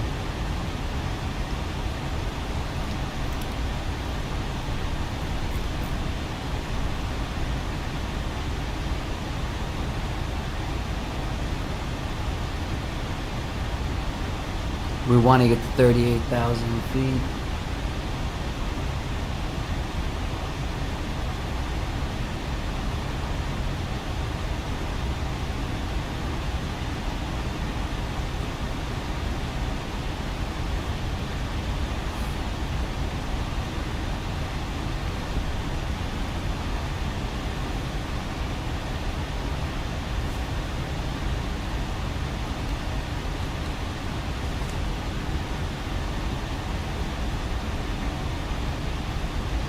Okay, we're almost 38.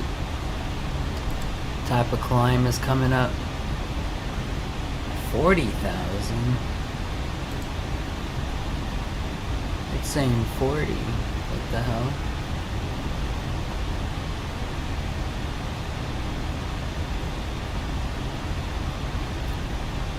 So 5 more thousand feet.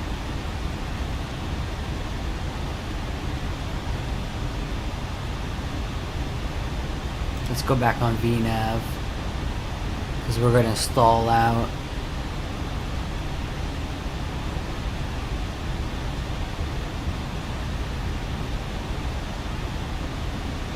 If we go any slower.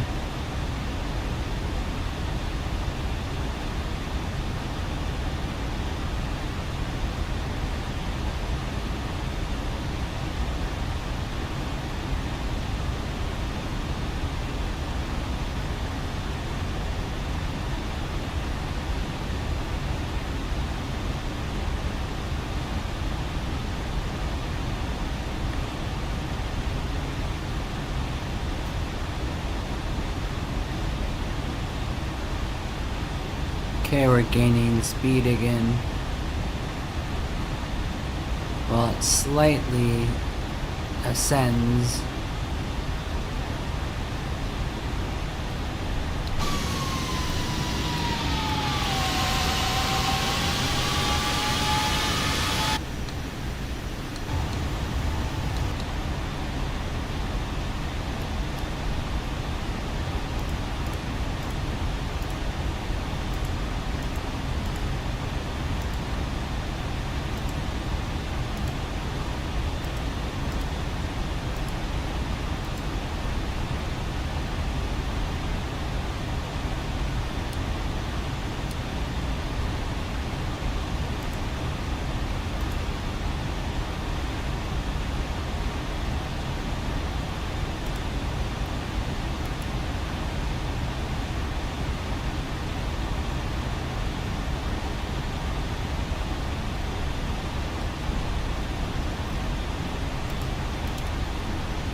Okay, 1,000 to go.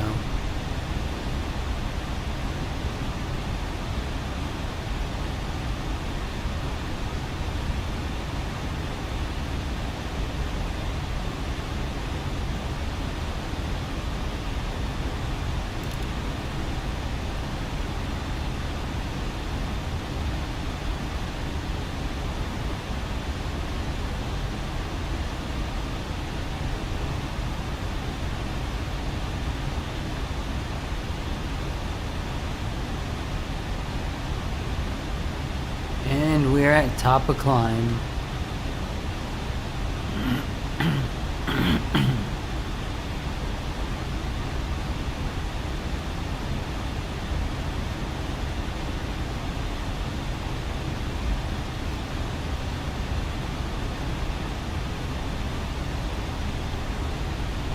How's my viewers?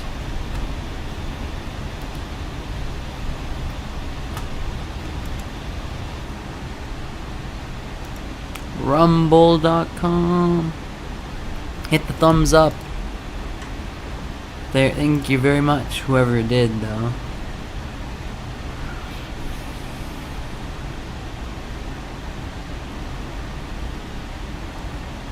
Alright, so we're at 40,000 feet, top of climb.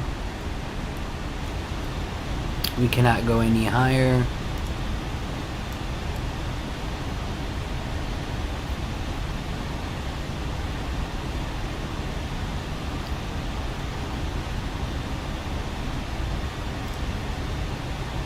Top of descent is about, wow, 600 miles away. This is quite a flight. Let's watch a YouTube video. How about that?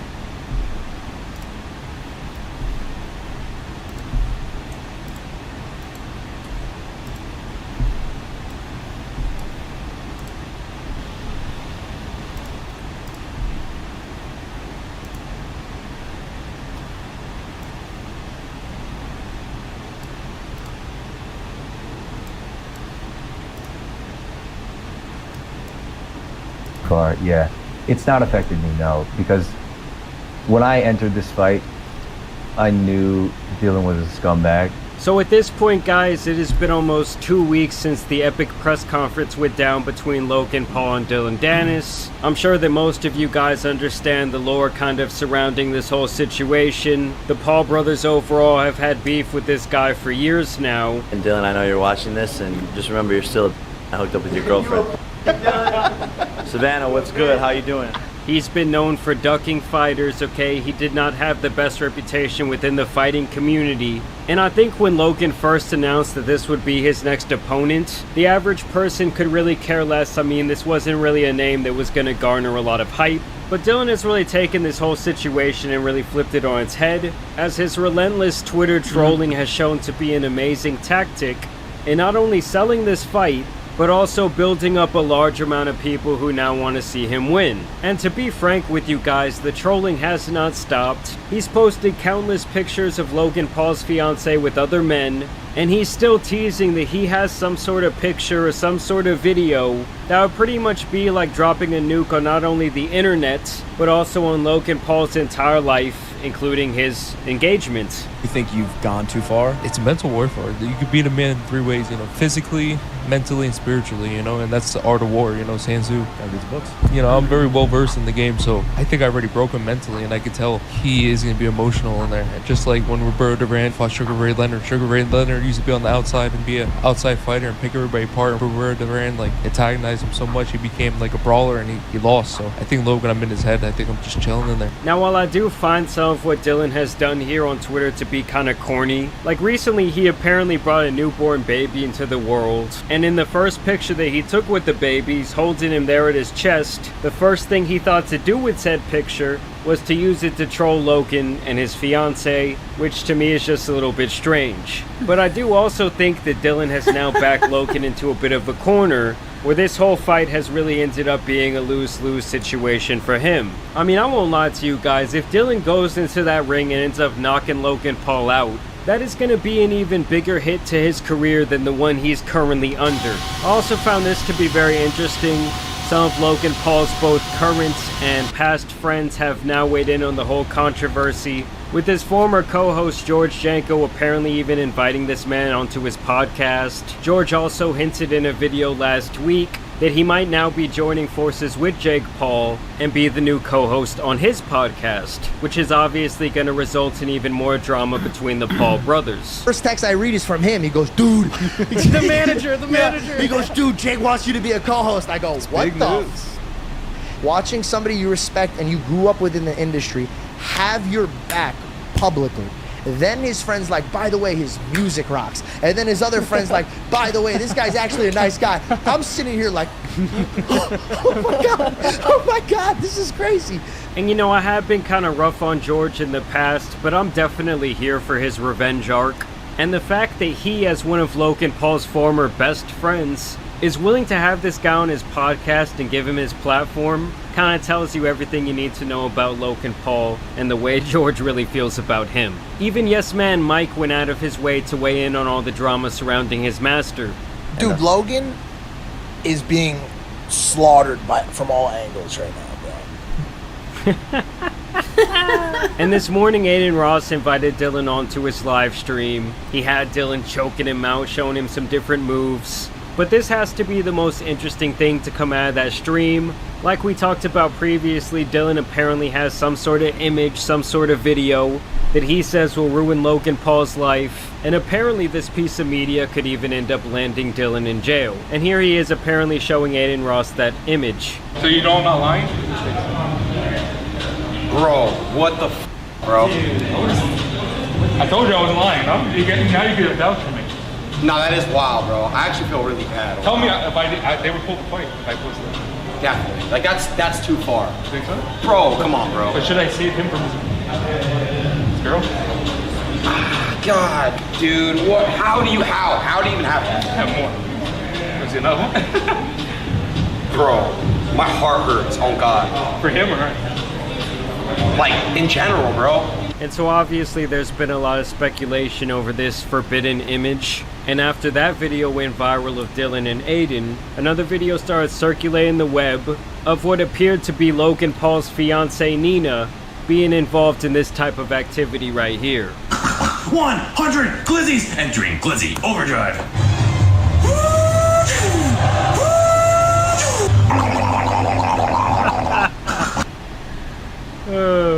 I know a lot of people hate this guy on TikTok, but honestly, I think he's an evil genius. Now, I will say in regards to that alleged video of his fiancée giving the Glock 9000, there's been a lot of sources out there suggesting it is not her in that video, and this alleged piece of forbidden media that Dylan has his hands on is something completely different. And in the last little update regarding this Logan Paul situation as it stands right now, I showed you guys last time he even had beef with Gideon. Okay, he was calling him a clout-chasing bitch. And when Logan recently went on Flagrant 2, where they were pretty much sucking him off the entire time, that is, everyone outside the black guy, I believe his name is Alex, was the only one to keep it real, Gideon had this reaction when they brought up their beef. And fucking Dennis. An actual evil human. Okay. Why? Bro, this nigga's yapping. This is Mr. Yap-a-Lot. Like, bro. He's yo Logan, my bad. Forest Man. He's yo boogeyman. Not Forest He's Man. an evil person to you. Not Slender Man. Dylan Dennis, though nobody in this world is losing sleep over Dylan Dennis except for you. He f***ed up your world. He didn't f*** up my world.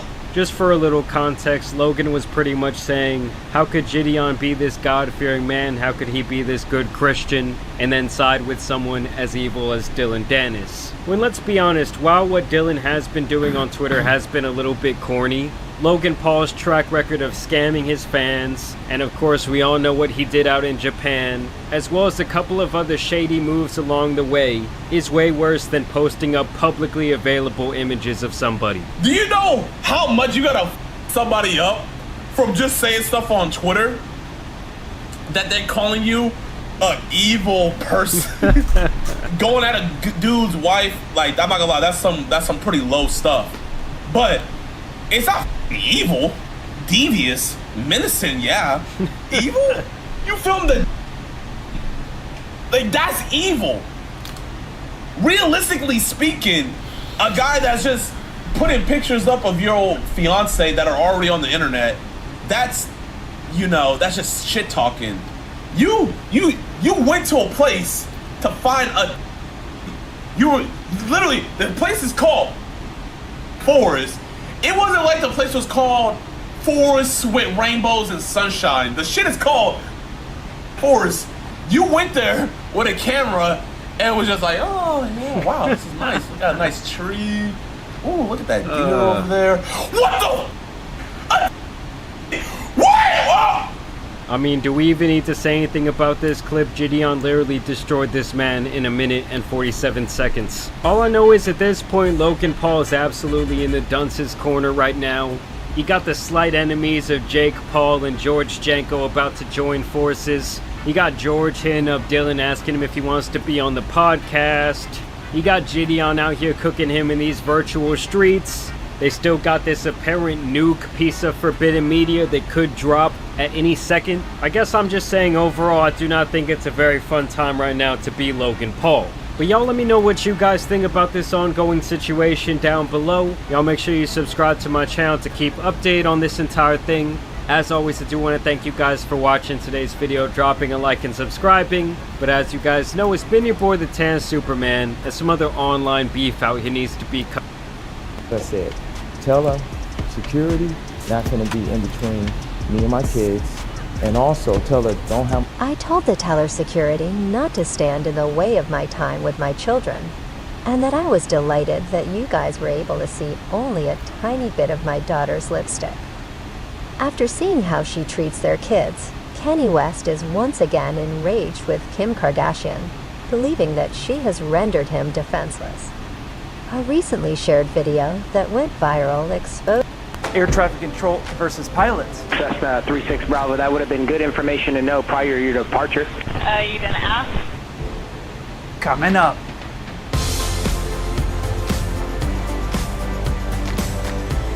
Hey 7-4 crew, welcome back. If you don't know me, my name's Kelsey. I'm a 747 pilot. My channel, 7-4 Gear, is all about aviation. Most people believe that one of the hardest parts about being a pilot is flying the plane. Actually, that's one of the easier parts about being a pilot. Dealing with air traffic control while you're taxiing, or passengers that are having problems in flight, things like that are really a lot more complicated to deal with. And here's some examples that don't go very well. Down there, 4785 Israel 311. 4785 Kennedy Tower, there'll be a couple departures prior to arrival, wind 33022, gust 31, runway 31 left, clear to land. 31 left, 4785. Down there, 4760, 4785, we gotta go ground. Endeavor 4785, roger fly runway, heading maintain 2000. We're heading 2000, Endeavor 4785. Endeavor 4785, turn left heading 250. 250, Endeavor 4785. And Endeavor 4785, when you have a chance, can I have a reason for the go-around? Yeah, of course, you're gonna get thrown up in the bathroom. Ah, alright. Endeavor 4785, in contact you, approach 125.7, they'll bring you back around. 25 cents, Endeavor 4785, thanks. Something that's really good that the pilot did here when he was communicating with air traffic control is he read back just the part that was relevant when she gave him all that information. Listen to this. 4785 Kennedy Tower, there'll be a couple departures prior to arrival, wind 33022, gust 31, runway 31 left, clear to land. 31 left, Endeavor 4785. You see how the pilot just said cleared land? Granted, he was mumbling a little bit, but he said just cleared land. That's really the relevant part to all the things that air traffic control said.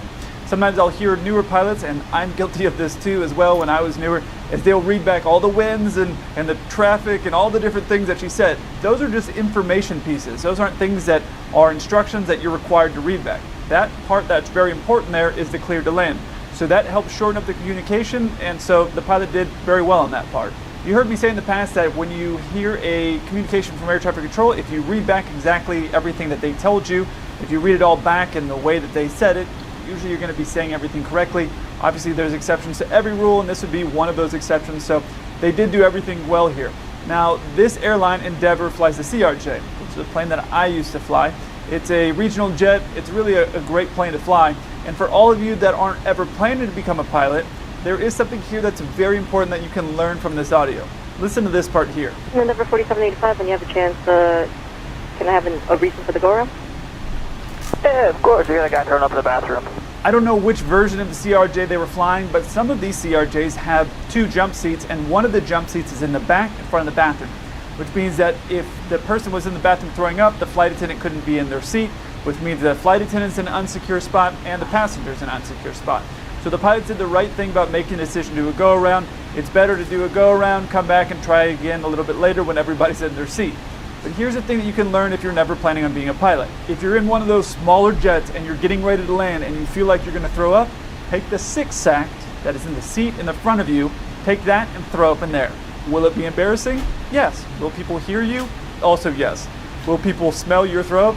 Probably. So all of that is going to be terribly embarrassing. But not as embarrassing as probably what happened in this scenario here. If that passenger had gotten up, that means in those little bathrooms, there's not a lot of space. I've been in them.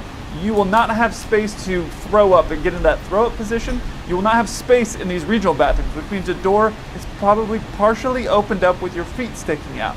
So now your feet are sticking out, you're bent over, and you're throwing up in an airplane bathroom, which is just, it's gross. So I want you also to remember that men have a hard time hitting a toilet bowl when we're standing there at a house.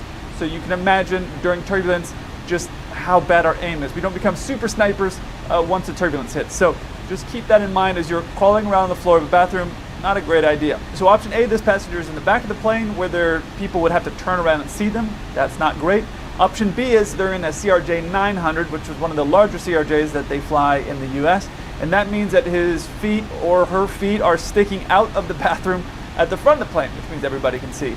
So now you're flying into New York. There's people that are probably going to be delayed for their flight, and they're going to all know that they're delayed because you are the person that was throwing up in the bathrooms with your hands and knees probably on the floor of this super disgusting bathroom. So of the two, it'd be better to just sit in your seat. People in the probably 2 or 3 rows up front of you, obviously the person beside you, everyone's going to be grossed out, but that's probably better than the whole plane going around and now everybody's 10 or 15 or 20 minutes late because you're the guy. So don't be that person, then you have to walk back and everyone's looking at you feeling bad. You're just throwing up in your corner. Hopefully you have a window seat. You just throw up in your corner, pull your hat down over your head, and then here's the other thing that's really important to remember. All that throw up that's in your trash bag, that your 6-sack, just take that off the plane with you. That's not a present. Don't hand that to anybody. Just take that off the plane and then throw it in the garbage can somewhere. But don't hand it to the flight attendant and don't leave it on the seat like it's a present. I've seen people leave those on the seats like, here you go, a little parting gift. Don't do that. Joplin ground, 8263 Bravo is ready to taxi. 8263 Bravo. Cessna 8236 Bravo, Joplin ground, runway 36, taxi via Bravo Delta Charlie. Say again slower, please, sorry. Cessna 8236 Bravo, Joplin ground, runway 36, taxi via Bravo Delta Charlie. 8263 Bravo, taxiing 36. Cessna 36 Bravo, expect a progressive taxi. Proceed on to taxiway Bravo, heading to your left. Cessna 36 Bravo, taxi straight ahead. Okay, 8263 Bravo is taxi on Bravo. Cessna 36 Bravo, you just passed Bravo. Turn around, make a 180. Okay. So this pilot is about to do her solo flight. If you aren't familiar with that, somewhere around 20 hours at the very beginning of your training, you go do a flight by yourself. You do 3 takeoffs and landings. It's very nerve-wracking for you. Up until this point, you've had your instructor there. So you're about 20 hours in, which means that your flying skills are really not that good. Your radio skills are also really not that good. You're just not good in general. But all you have to do is do 3 takeoffs and landings. And it's a huge boost after you do that. The confidence usually improves a lot because you're like, whoa, I just did 3 takeoffs and landings by myself. So it's a huge milestone. I'd say it's one of the biggest milestones that you'll have in your aviation career is getting that underneath your belt. So I understand why this pilot is a little bit rattled here. If there was some guy who was making YouTube videos back when I did my solo, maybe would have ended up in here because it was a total hot mess. The winds were, I think, like a crosswind at 10 knots. It felt like 40, but I think it was probably 10 or maybe even less than that. It was probably, winds were probably calm, but I was all over the place. So I understand the feeling of this. This is a chart of the airport she's at. Let me zoom in here because this is actually the section of the airport where she's at right now. She's trying to go here, and the only way to really get there is from Bravo, Delta, and Charlie. This is a very simple airport. And before I'm ever going to leave an airport, before I call air traffic control to actually leave, I have an idea of the runway that they're using because I've listened and got the weather at that airport. And so I know which runway they're probably going to use, where I'm at, and most likely how I'm going to get there. So to get here to this part of the runway, the only way to get there realistically is Bravo, Delta, and Charlie. So you need to have an orientation of where you're at before you call. If you aren't aware of this little tidbit of aviation, we name all of our taxiways using the military alphabet. It's the easiest way to call it. A means Alpha, B, Bravo, C, Charlie. It's a phonetic alphabet. So if you've heard that in the movies where they're screaming out those things, that's the same way that we use these taxiways. But this is a very basic airport. Airports can get extremely complicated. I know early on in my career, I told you about it in a video a long time ago. I landed into Houston. I was a brand new pilot flying corporate. We landed into Houston, which is a very complex airport, which don't use single letter taxiways like Alpha. They use double letters, hotel, hotel, hotel echo. It's very complicated, and I was not prepared for it at all. Take a look at this chart here at Houston. You can see that the taxiways, there's a lot more of them, and it's a much bigger airport, and a lot of the taxiways have 2 letters on them. So if you're not prepared for what's going to happen, it's overwhelming because they're going to start rattling off things, and you don't have an idea of, even a rough idea of where you're going to be going or how you're going to get there. So you're going to be behind the ball. Another thing to not be an idiot like I was is I remember trying to write down the entire word. And I don't know why I was trying to do that, but they would say taxi via Bravo, Delta, Charlie, and I was writing out Bravo, Delta, and Charlie. Why? Why would I write it all down? Just B, D, C. Just write out the letter. So if you know the alphabet, which obviously is something you should know once you start to do your solo, if you know your alphabet, you just need to write those down. Now here's an example of how I would write down this, what's being told to this pilot here. That's how I would write it down. So taxi to runway 36 via Bravo Delta Charlie. And if they were to say something like taxi to 36 Bravo Delta, hold short of Charlie, this is how I'd write it. And once you go to the airlines, if you ever go that way, usually one pilot will be writing it down, and then if there is only one of the boxes that we're always typing stuff in, they'll have a keypad, and that's exactly how they write it too. The B, the D, the slash mark is the hold short, and then C for Charlie. So that's kind of the way I do it, and I've seen a lot of pilots do that. That's just the way I do it. You just have to find what works for you. You can be your own system. It doesn't have to be this system. You can put whatever you want on there, but you need to come up with a system so you can write it down. Because one, in a very busy airport, there's going to be a lot of things that are happening. The other pilot's going to rely on you, or if you're by yourself, you only have you to rely on. So you'll be able to write down what they said. You read back what you wrote down. They say yes, or they don't say anything, lets you know you wrote down the right stuff. And then while you're taxiing, you can keep looking at your chart, looking at your notes of what you're supposed to hold short of, and you don't ever get in trouble. That's the easiest way. Write it down unless you're super crazy smart. I'm not that smart, so I have to write everything down. Something important to realize is that aviation is a very humbling profession to be in. You're always learning new things. You're learning a new plane. You're learning a new airport. You're always learning new things. So it's very humbling. There's always going to be people who are going to be better than you. So it's something to just get humble now.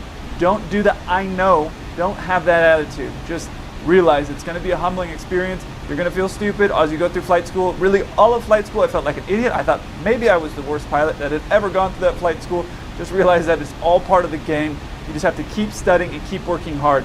That's the way it works when you go through flight school. And then when you go to your airline, you're going to feel humbled again because now you're doing and learning all the new procedures there. And as you go along, it gets easier, but it's always going to be humbling. You're always going to have someone there at the airlines that's going to help you, that's going to help you get out of trouble. And the thing is if you just use your crew, it's going to save you a lot of headaches. That's just my tip. In this situation, this pilot, she's by herself. So her teammate really is a controller. When you're flying by yourself, your teammate, your crew member, is the air traffic controller that you're dealing with. If you get jammed up, that's who you go to for help. So in this case, the controller says, I'll give you a progressive. Cessna 36 Bravo, expect a progressive taxi. Proceed on to taxiway Bravo, heading to your left. A progressive means that this guy is going to act as your GPS. He's going to tell you when to turn left, when to turn right to help you get to where you want to go.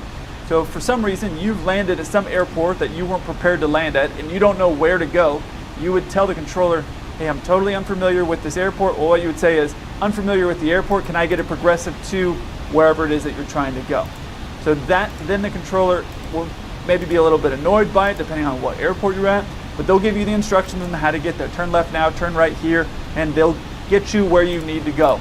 And then, of course, once you get there, park, get gas, or whatever you're going to do, review the plate, review the chart of where you're going to be leaving from, so that way when you call up the controller again, you can know roughly how you're going to be getting there, so you can write it down, read it back, and they're going to be like, okay. If you then call up and go, hey, I'm not familiar, can I get a progressive to the taxiway for the takeoff? They're going to be more irritated because it's just going to show you're not prepared. The problem is, at this stage, this pilot, she's so new that she doesn't know what she doesn't know. She's unprepared, she's flustered, and things like that. And part of the fault of this is actually not all on her, part of it's on the instructor. The instructor shouldn't have let her go out because she really has no idea as far as what's going on with her radio calls. Her radio skills are very bad, and her preparation. So part of that is on her, but a lot of it is on her instructor, because at this stage she probably has, I don't know, 20-ish hours. She's not prepared, but she doesn't know what she doesn't know. See what I mean? 36 Bravo, are you a solo? Yes, sir. Cessna 36 Bravo, turn left onto Charlie, hold short runway 36. 8263 Bravo is turning left on Charlie, holding 36. 36 Bravo, roger, hold short runway 36. Holding short of what, 36. Cessna 8236 Bravo, contact tower 119.8 for departure. Okay. Call sign. Okay, I turned to 19.8. Delta Tower, do you read 8263 Bravo? Cessna 8236 Bravo, loud and clear, how me? I'm sorry, could you repeat that? Cessna 8236 Bravo, disregard that. Are you ready for departure? Yes, sir. This part where the controller corrects her about saying holding short runway 36 is actually correct and not nitpicky. Cessna 36 Bravo, turn left onto Charlie, hold short runway 36. 8263 Bravo is turning left on Charlie, holding 36. 36 Bravo, roger, hold short runway 36. Here's the thing. If the controller were to tell this pilot, hold short, and the pilot were to read it back the way she wrote it back, hold 36 or whatever it was that she said, if the pilot were to just read that back and then were to go onto the taxi or go onto the runway, the controller's in trouble. If the controller tells her, hold short runway 36, she says hold short runway 36, and then goes onto the runway, well then the pilot's by herself, right? She said she was going to hold short and then she didn't. So there's some really important phraseology and terminology that you have to use, and one of those things is hold short. That's something that we all get told, just like line up and wait, which is where you line up on the runway, but you don't take off. So if a controller says to you, line up and wait, runway 36, and you say, line up and wait, runway 36, and you line up in 36 and then you just take off, well then you're in trouble, because you said you were going to wait, but then you just took off. So those types of things, it's important that you read back what the controller says, because then it protects them. So the controller might have sounded nitpicky because she wasn't saying it exactly right, but he was doing the right thing there. Cessna 8236 Bravo, contact tower 119.8 for departure. Okay. Call sign. Here's another example of her lack of experience. And again, 20-ish hours in, I'm guessing, the radio phraseology that she has is not good.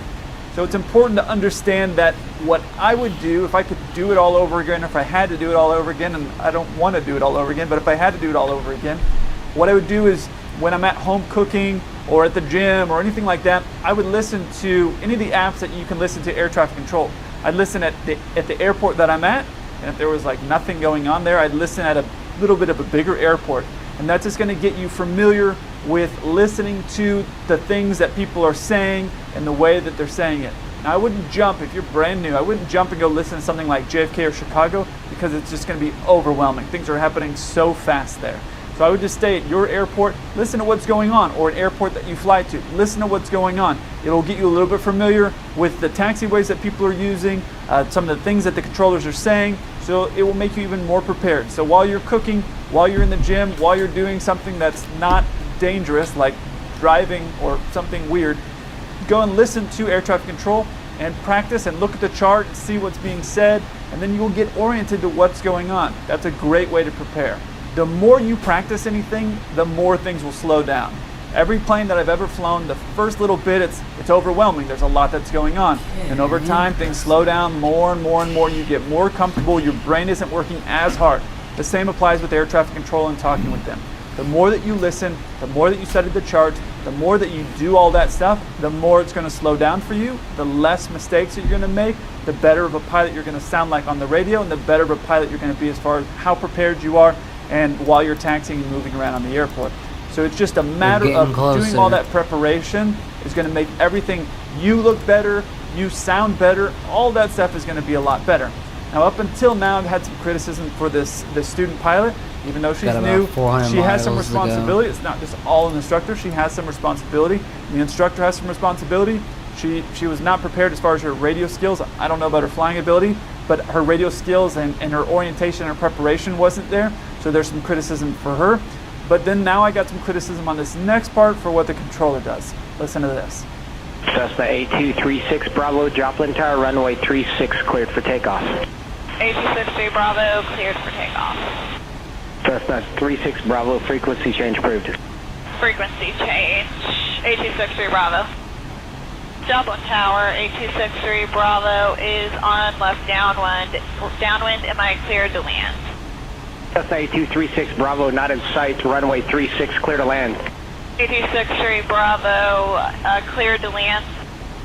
Cessna 36 Bravo, you experiencing an emergency? No. 36 Bravo, understand you're wanting to stay in the pattern? I need to do 3 takeoffs and 3 landings for my student, or my private pilot. Cessna 36 Bravo, that would have been good information to know prior to your departure. You didn't ask? Cessna 36 Bravo, turn left Delta 2. Well, she's right. He didn't ask. So there's some missing audio here. So I'm not sure, and I may put my foot in my mouth of what I'm about to say, but there is some missing audio. So I don't know. I'm sure once I say these things, the missing audio will get sent to me, and I will sound stupid. But let's dive into this. For the controller, you know that she's on a solo. You know how it works. You know they have to do 3 takeoffs and landings. You know the game, right? So yet you're being a little bit snarky. Granted, she's underprepared. I don't know how her flying looks, but she's underprepared with her radio phraseology, her orientation and preparation, all that stuff she's way behind with. Unless she's doing something that's out of control as far as for her flying, doing something that looks unsafe, I would just let her do her 3 takeoffs and landings.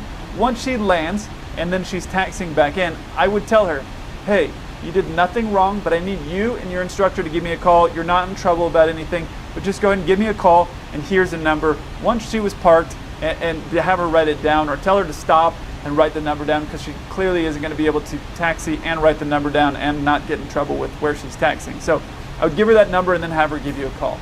And now look, I realize that as a controller, you don't have the responsibility to do that. It's not on you. It's outside of what you are required to do. But this is just the way I see it. You are part of a team. Her and you are working together, and in the future, she needs to feel comfortable that she can call you if there's a problem, right? So if you were to get them on the phone and have a phone call with them, it would be 2 minutes and say, hey, listen, instructor, you need to listen to this radio phraseology and what she's got going on here because she's not prepared. And then I would tell her, you need to be a little bit more prepared when you come out here. So you have a little bit more orientation of what's going on and improve your radio skills. I would tell her that. Now, that's 2 minutes of your time. Again, you're not required to do it, but that would be my suggestion to you. Instead of being snarky to her on the radio here, you know what needs to happen. Even though she's messing a lot of it up, you can throw her a bone. There's been times where I've heard of pilots on final where they're supposed to call in at the final approach fix before they land. They're supposed to call in and they don't because they get jammed up with a bunch of different things. And then I've heard, without the pilots asking for clearance to land, air traffic control realizes that they forgot to switch over at that final approach fix for whatever reason. And I've heard air traffic control transmit to that crew, hey, Boeing 123, you're cleared to land runway 36, because they know that the pilots messed up and forgot to call, but they're going to record that landing clearance on the tapes. So they're helping them out. They're throwing them a bone. So that's just something you could do and have a broader scope of responsibility and help this pilot out, because obviously she's new and she's a little bit behind. You could help her out. 2-minute phone call, it would change everything, and she'd probably take a lot more time to get more prepared than being snarky on the radio. That's just my thought. And as has been our tradition on air traffic control versus pilots, time for the fun one. That's Delta 203 Heavy. This next guy's the one that does the terrible Texas accent. You can call him on 32-4. See ya. Should I give him some grief? Yeah, we'll see if he does it. It's pretty bad. I'm afraid. Okay, 32-4. I'll talk to you later. Okay. Delta 203, 5000. Delta 203 Heavy, nearest approach. Good afternoon. How you doing? Delta 203 Heavy, maintain 4000. Maintain 4000. Delta 203. You from Dallas? Okay, I'm not sure why I get so many clips from air traffic control sent from the New York sector. I get so many from there. But this is obviously a terrible Texas accent. This is called a transatlantic accent. Katharine Hepburn in the 30s, I want to say, is famous for having this accent. Listen to her talk here. You're not one for tears, and well, neither am I. So it's best to come out with it. I've met someone, I've fallen in love, and I'm moving out. I don't know why somebody would think that that's how the people in Texas talk. I don't know. I live in Texas, been living in Texas for a long time. Never heard anybody talk like that. But sure, okay, whatever. I would do a terrible New York accent, but luckily I'm not an actor. If you want to see someone who is a good actor, check out this Leonardo DiCaprio in the Hollywood versus Air Traffic Control versus Pilots. Nobody clears you through the Bravo but me. Then clear me through. No. Yes. You're an asshole. Coming up. Hey 7-4 crew, welcome back. If you don't know me, my name's Kelsey. I'm the 747 pilot. My channel, 7-4 Gear, is all about aviation. After the first air traffic control versus pilots video did so well, I got a bunch of messages from people asking if I could explain other interactions between pilots and air traffic control. All right, let's get into it. 3927, declaring an emergency, turning around direct Kahului Airport. 3927, enter left base, runway 5. I need vectors right now, 927. 3927, left turn, direct Maui Vortex. I need a vector, sir, 927. 927, turn left, heading 140. Left 140, 927. 927, go ahead with the nature of your emergency. I am in a spiral descent, and rain and turbulence. Thanks for the thumbs up on Rumble. If you can hit the thumbs up, I'd be much appreciated. It's weather related. That's affirmative, 927. Give me that vector one more time. A3927, fly heading 090. Left turn, 090. You want it left or right? November 3927, fly heading 090, left turn. 090, left turn. We're at 4,000 feet and a hard descent, 927. For those of you that aren't pilots, there's a lot of terminology being used here, so I want to clear them up for you very quickly. Declaring an emergency. 3927, declaring an emergency. Usually means you have a major problem, and they're going to give you a bunch of attention to help you get down on the ground safely. Left base. Enter left base, runway 5. This just means the direction of coming on the airport. If you're on a left base or a right base, it just means it's the final turn before you turn inbound. You're on 90 degrees from the landing direction of the runway. So you can be on a left base or a right base, but it just means you have one more turn and then you're lined up to land. Vectors. I need a vector, sir. This means you're asking air traffic control to give you a heading, a certain direction. So if you needed to fly east, you would get a heading of 090. Vortex. Direct Maui Vortex. Imagine you lived on this massive farm and your house was on the middle of that massive farm and you were out 30 minutes away. And the instructor said, go directly to your house. That would be kind of like using a vortex. And if you had something on your plane that gave you the heading that you needed to go to get to your house, that would basically be what a vortex is. It just gives you a direction to fly towards something. A lot of times that vortex might be in the middle of an airport. So if you have it in the middle of the airport and you're a little bit lost, you could say, oh, I need to go directly to that vortex, and that will at least get you going towards the airport. Or if you're on that big farm, you go directly towards your house. It's the same concept. I'm guessing from what some of the things that this pilot has said so far that they're not a very experienced pilot. But it's always better to play it safe and get back on the ground than to get way outside your comfort zone and outside what you think your capabilities or your plane's capabilities are to handle what's out there. Some of the things that he said led me to believe he's an inexperienced pilot like this one. Spiral descent and rain and turbulence. If you fly into a rainstorm and you want to get out of it, it'd be better as you hit it to just turn around and going away from it. But what he's doing is spiraling down underneath the rainstorm. It doesn't make any sense. If you fly into something that you don't want to be in, the best thing to do is do a 180. Go back the other way, not circle down beneath it. And then he said this. We're at 4,000 feet and a hard descent, 927. If you've been on the channel a long time, you know on that Hollywood versus reality that I did on Air Force One, The guy said they were coming in red hot. That's kind of like saying we're in a hard descent at 4,000 feet. To me, a hard descent is doing 10,000 feet a minute or more. That to me is a hard descent. He's at 4,000 feet, which means if he was in a hard descent, he's going to be hitting the water in less than 30 seconds. I'm guessing that he was probably at 1,000 or maybe 1,500 feet a minute in his descent. And to his experience, that may have felt like a hard descent. But air traffic control can see exactly where you're at and the speed that you're descending. You don't need to tell him what type of hard descent you're in. So based off of those few things that he said and everything that's going on so far, I'm guessing that he's an amateur pilot, which is totally fine. You got to learn somehow, and the only way to learn is to go out there and do it. Obviously, he must have enough experience to be able to be rated to fly into the clouds, and maybe he challenged himself, realized he got in over his head. He said, okay, I'm way over my head, let me get out of this. I'm not here to bash him or talk about what he did wrong here, but I just want to kind of lay it out so we know what we're dealing with. And I think what we're dealing with is a pilot that's probably new and definitely an amateur in the world of aviation. All right, let's see the next part of this video. Number 293927, affirmative 4,000, fly heading 090. 090, 392. November 3927, ATIS information is Charlie, and I assume you want to do the ILS approach runway 2. I need vectors for a visual, 9027. Number 3927, the Cali Airport Okay, we're is 2 almost at the top o'clock, of the 10 descent. miles. Report to 300 Cali Airport in miles. sight. Negative contact, 9027. About 400. Number 3927, report to Cali Airport in sight when able. Wilco, 9027. Number 3927, advising of information Charlie. Working on Charlie, 9027. ACF approach, 9027. I lowered the altitude to 3,000. November 3927, go ahead. Airport in sight off my 3 o'clock. There are some clouds between us, but I've currently got the beacon in sight. Number 3927, for visual approach runway 2, enter right downwind. A few more quick explanations here. He says he has information Charlie.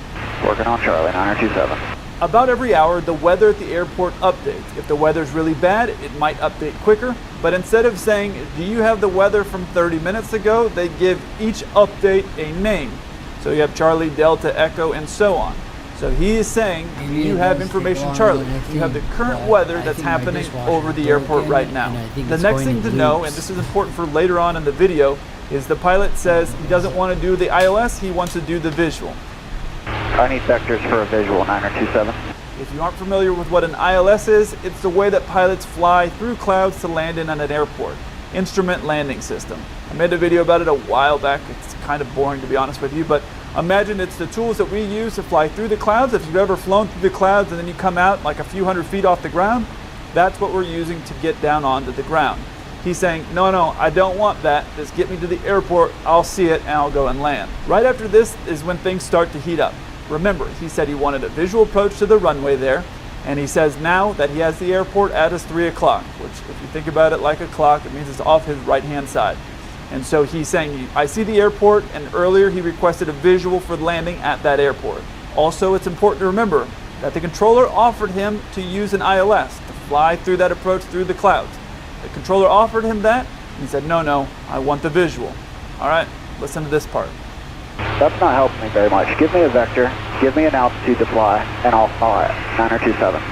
Yeah, I'm not, I don't understand. You told me you got the airport in sight, and now you're asking me for a vector. Which one is it? I declared an emergency. I told you I've got the beacon in sight, and there's clouds between us, so it's intermittent. Give me a vector, give me an altitude. 9027. Do you have the airport in sight or not? Which one is it? I don't anymore. Okay, 3927, cancel approach clearance, maintain 4,000 feet. Turn right heading 140. Right, 140, 4,000 feet, 9027. 3927, check the altitude. I'm showing 3,700 feet. That's an incorrect altitude. Maintain 4,000 feet. You can hear that the controller is now getting irritated because the pilot is basically giving him mixed signals. He's saying, I want a visual approach, I see the airport, okay, now I want you to give me vectors to get there. So he's getting a little bit irritated now. If you tell a controller that you want a visual approach and that you see the airport, that tells the controller, I'm going to go land at that airport, I can see it. Listen to what happens next. I'm climbing to 4,000 right now. Listen, I declared the emergency. Take a deep breath, get me out of it. 3927, maintain 4,000 feet. Maintaining 4,000, 9027. 3927, let me know you see the airport. 1 o'clock, 7 miles. Wilco, thank you, sir. You know what, 3927, roger. 9027 with the airport in sight. Be advised, there are layers of clouds both above and below my altitude, 927. Him saying listen when he says that. Listen, I declared the emergency. If you've had a girlfriend and you saying, hey, stop being crazy and calm down. It's kind of like that. The fact that he's telling the controller that he has clouds above him is totally irrelevant. It doesn't matter. You're not going up, you're going down. So it's saying that you have clouds below you. It doesn't matter. You see the airport or you don't see the airport. If you're ever in this situation and you tell the controller that you have the airport, they're going to expect that it's over to you now to get yourself down on that runway. So if you don't feel comfortable to do that, then don't do that. I've had it in a 747 where it's a very clear day, calm, beautiful, not a lot of traffic, and the controller will tell you, hey, the airport's right there at 1 o'clock. Do you see it? And they want to clear you for a visual approach there. I've had pilots say, no, I don't want to be cleared for the visual. Well, we don't say that, but you just say, no, I don't see the runway. And what that means is under the controller's responsibility to get you lined up lower and closer to the runway until you see it. Once that you say, yes, I see the airport, they're kind of hands off. It's over to you. So they're kind of passing that responsibility on to you. If the pilots don't feel comfortable or they don't want the responsibility of it, then they say, no, I don't see it. Even if they do see it, they say, no, I don't see it. And then the controller goes, okay, I'll get you lower and closer to the airport until you do see it. If he told the controller, I need your help, get me a little bit lower, get me a little bit closer, I'm a little bit nervous and flustered, I'm sure that controller would have done everything to help him out. Instead, he's giving a little bit of a bad attitude, and then in return, you can hear the attitude that the controller is giving back to him, like, you're not maintaining the proper altitude. That's what's going to happen. So there's really no reason for him to flex on that controller, and the controller's obviously irritated. I mean, they're in Hawaii. Relax, bro. All right, let's see the next video. For this next video, it's important to understand something about the terminology. In aviation, the whole world is covered in different types of airspace. There's Alpha airspace and Bravo airspace and Charlie airspace. But this Bravo airspace is what they're going to talk about in this next clip here. Bravo airspace is the airspace that's around a major airport. And your typical small little pilot usually can't come into that airspace because there's big jets that are in there, we're flying fast, and we can't have a small Cessna crossing in the middle or messing up when you got 400 people on board. So they kind of have this sectioned off airspace for the big boys to come in and out. That's Bravo airspace. This doesn't mean that you can never go through Bravo airspace because it's something that you have to do as you go through flight school. Now, he's going to fly into Las Vegas Bravo airspace. Now, I did my private pilot flying out in Vegas. That airspace, they usually don't let people go into it. I got to go through it once. I remember it like it was yesterday. I was so excited hearing all the planes talking and all the big jets and all the airliners going in there. And I was like, oh my gosh, one day I'm going to be able to do that. But I know because I asked, 30 times, and I only got permission to go through one time. I know that they don't let a lot of planes go through there. So listen up. This guy goes into the Bravo airspace without permission. And one of them making some food right now. Of Bravo. Negative. Negative what? I'm inside. You were not given a clearance through the Bravo. 1 November Romeo, exit the Bravo immediately. I've been talking to you the whole time. That's the whole point of talking to you. You have to have a Bravo clearance. You have to request a Bravo clearance. It's a Bravo clearance about 50 miles ago. Nobody clears you through the Bravo but me. Then clear me through. No. Yes. You're a fool. She's being an ass. That is not appropriate language. Southwest 779, traffic, 12 o'clock, 4 miles. It's a Cessna Centurion. You're sitting out of 4,700 inside the Bravo without a clearance. Okay, we're looking Southwest 779. I've asked for a clearance multiple times. And November 1 November Romeo, I told you to remain outside the Bravo. And 1 November Romeo, possible pilot deviation, advise you contact Las Vegas approach at, I'll give you the number when you're ready to copy. Not ready to copy, I'm flying. And 1 November Romeo, Henderson Tower. Henderson Tower, 1 November Romeo. This is what entitlement sounds like when it comes to aviation. This guy felt like because he requested permission, he was now cleared to go into it even though he wasn't granted the permission. She actually starts to roast him a little bit by mentioning that he's in that airspace without permission. And a normal pilot would say, oh man, I really messed up, and change his attitude. But not this guy. Now, as he got into this airspace, Hattie said, "Oh, ma'am, I misunderstood. I thought it was cleared into this airspace. I'm heading this heading and getting out of the airspace. I apologize, I misunderstood." Had he said something like that, it probably wouldn't have been too big of a deal. He may have gotten violated, but it wouldn't have, one, made it onto this series, and he would have probably gotten into not a lot of trouble. People make mistakes, pilots make mistakes, it's part of life. But instead, what he does is he starts being a jerk. It's kind of like being a jerk after you've gotten pulled over by the police. Being a jerk to your cop is never going to get you out of the ticket. It's just going to make things worse, which is what's happened here. You heard her say, "I have a number for you to copy." I'll give you the number when you're ready to copy. If you fly in aviation long enough, you'll end up hearing this. It's something you never want to hear as a pilot. You never want to get told there's a number for you to call, because it means you messed up so bad that they don't want to have the conversation over the radio. They want to have it over the phone. It's never good. One of the worst ones I remember hearing, I was flying during the inauguration in 2016. I was flying in and out of DC all the time. And I heard on a frequency that we listened to, Guard, I heard on that frequency that a guy from the Air Force had called this plane and said in this very stern voice that is not nearly as nice as your typical air traffic controller, "You need to exit this airspace immediately." And then he was given a number to call.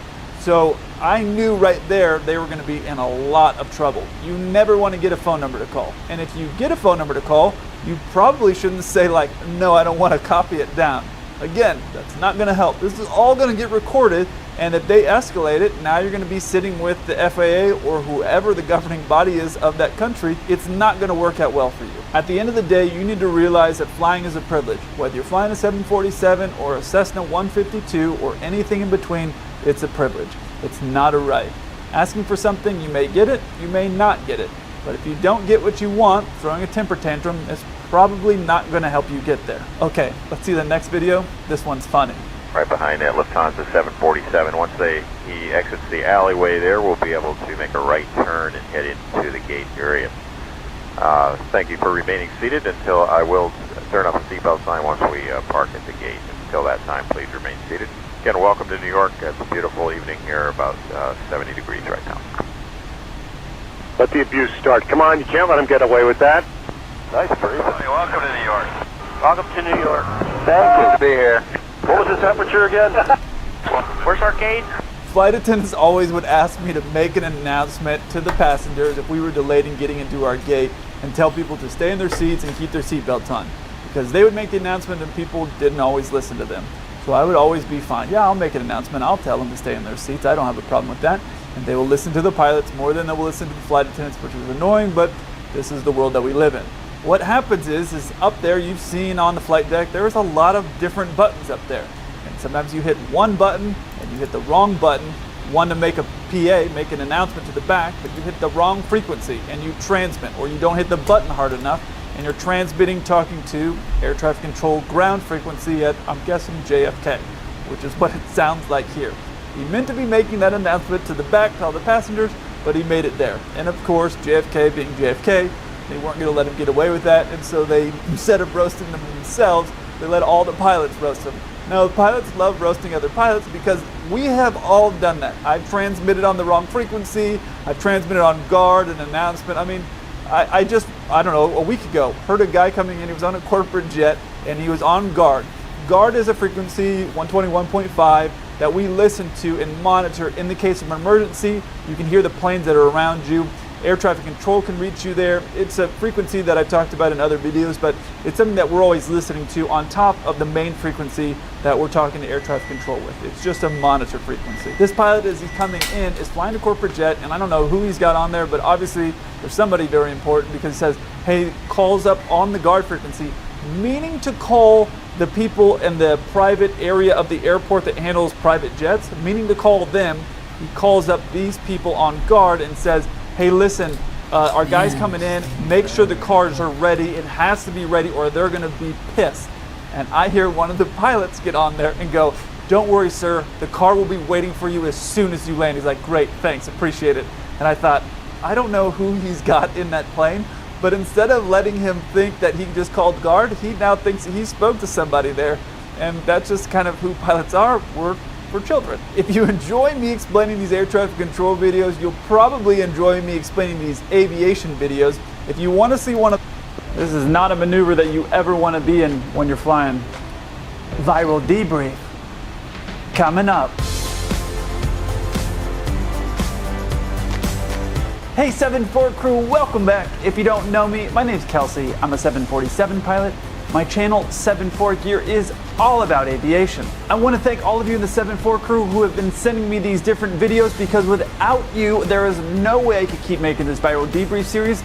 The easiest way to send them to me if you want my opinion on it is through my Instagram or through the forum that I made at 7-4 Gear. Keep sending those videos, and until then, let's get into it.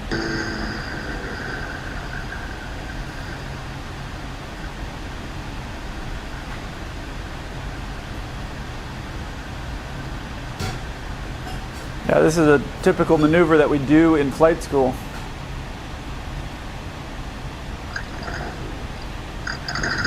Well, that's not good.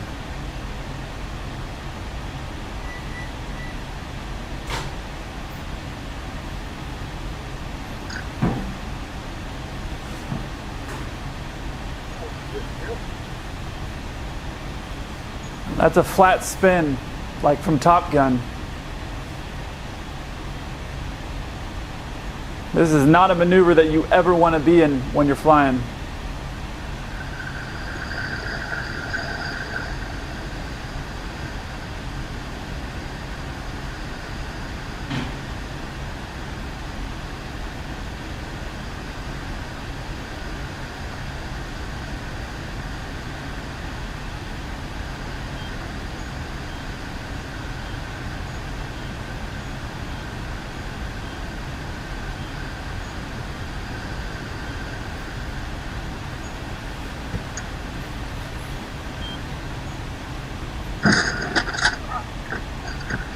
He starts off by doing a maneuver called a stall. If you aren't familiar with what a stall is, essentially it's where the aircraft is going so slow there's not enough air going over the wings. With that, the aircraft doesn't want to fly. It noses over, like what you saw in the video. It noses over and it goes to regain speed. It's a maneuver that you will never ever see a commercial airline pilot doing in real life, but it's something that we learn in flight school, so in the event that something does go wrong, we know how to recover. And we usually do it at a high enough altitude that if something goes wrong while we're practicing that maneuver, we have time to recover. So that's what that maneuver is, and that's what it starts off by doing. I should tell you right now, before we get into the video, there are rain clouds and big pockets of sun. So the coloring and the lighting on this video is going to change throughout the whole video. So I just want to let you know that's what's going on. Typically, the biggest mistake that happens when you're going to flight school is a spin, which is what you see him starting off right here getting into.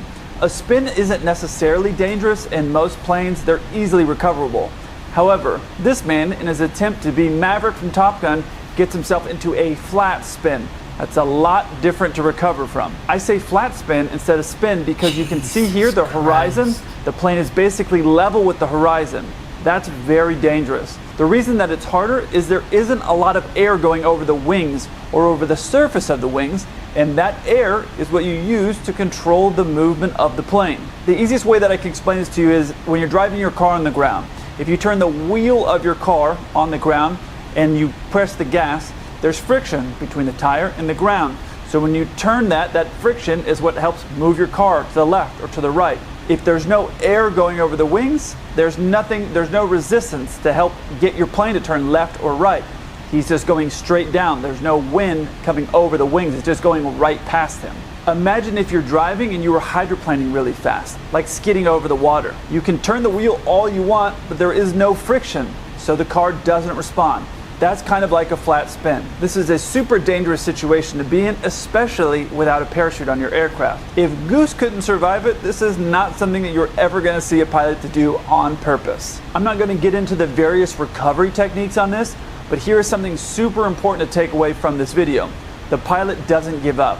I'm sure he was very scared, maybe not Stella flying a plane scared, but very scared. And he's obviously spinning at a very rapid rate, so it'd be easy to get disoriented to what's going on. But he got out of the spin and crash landed. Now, I'm sure that wasn't the landing that he intended, but that would have been a lot better than if he had just not done anything. The plane is not going to get itself out of that flat spin, so he did something to recover it. You see here, he picked a field to land in, which after everything was probably the safest move instead of trying to restart the engine. The biggest takeaway from this video is don't ever give up. If you find yourself in a situation where things have gone wrong, you first need to go to the things that you got taught to do. If that's not working, then you need to keep trying new things. Never give up if you're in a situation. First you're training, then go to start trying to invent things. If all the normal stuff and all the checklists and all the things you've been taught to do aren't working, you need to start trying something else. Put out the flaps, put the gear out, do something different to try to resolve the situation, but never ever quit. We're coming up on top of descent. About 200 nautical miles.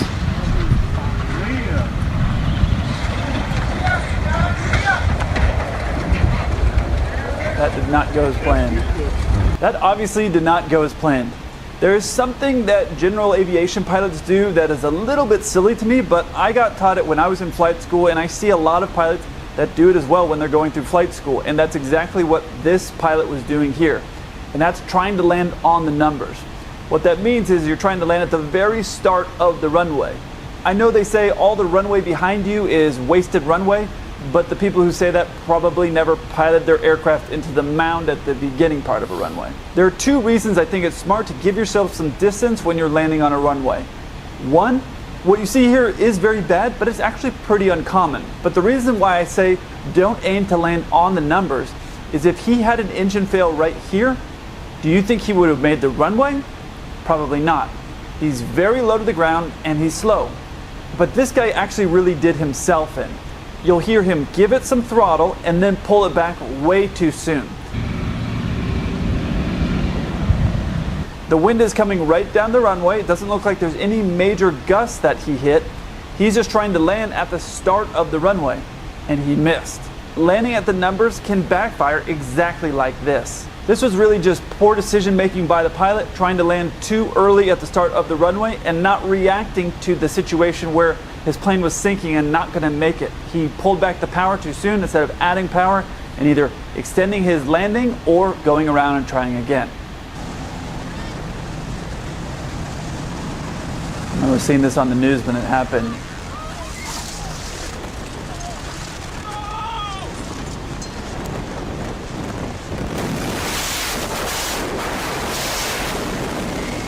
How crazy would that be?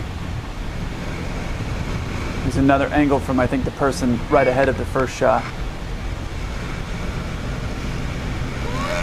See the plane coming in? Ooh.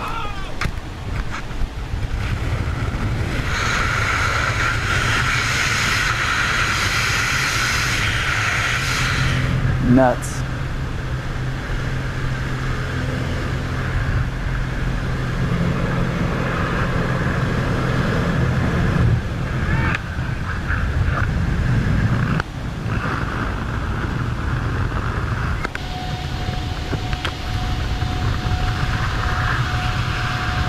Man, that would really be scary to be a part of that.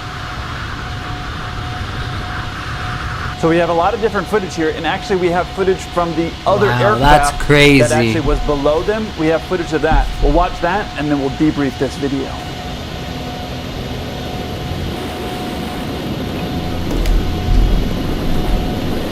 Yeah, see, they can't even see anything.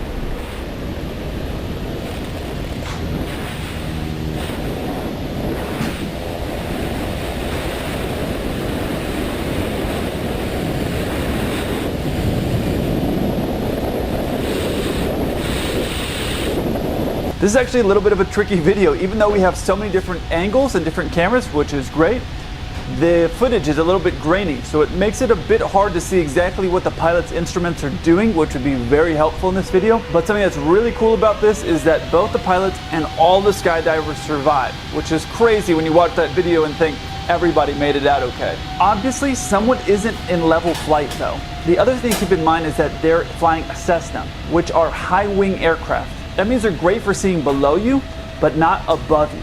Like you see here, the pilot can see down, but not up, because the wing. So the pilot who is flying in the front and below the other aircraft is going to be almost impossible for him to see the aircraft that's behind him and take evasive maneuvers.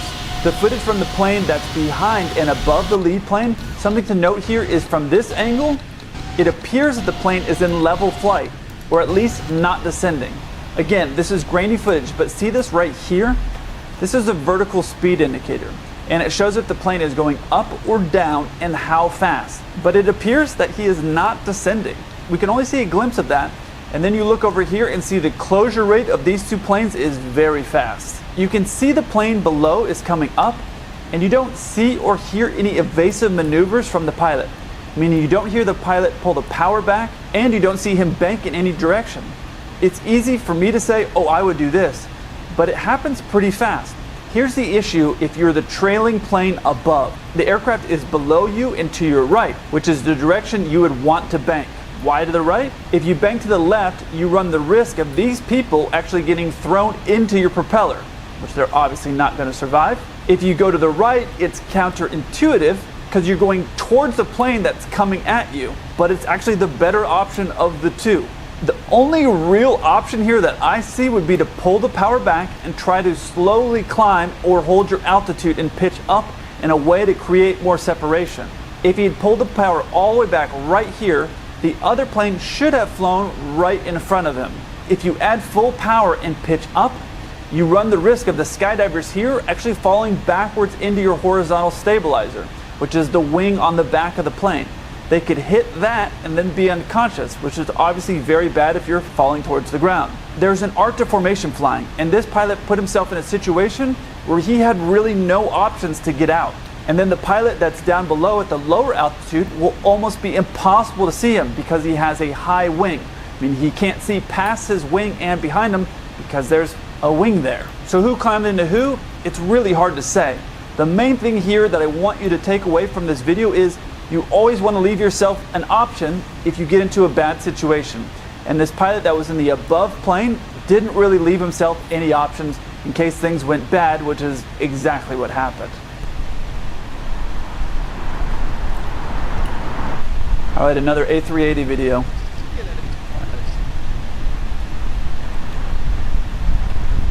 I'm guessing that's because of this other A380 video that I did earlier. Oh, no. Has he got it? He's going to go around. It's floating. Is he going to go around? Oh my God, look at it.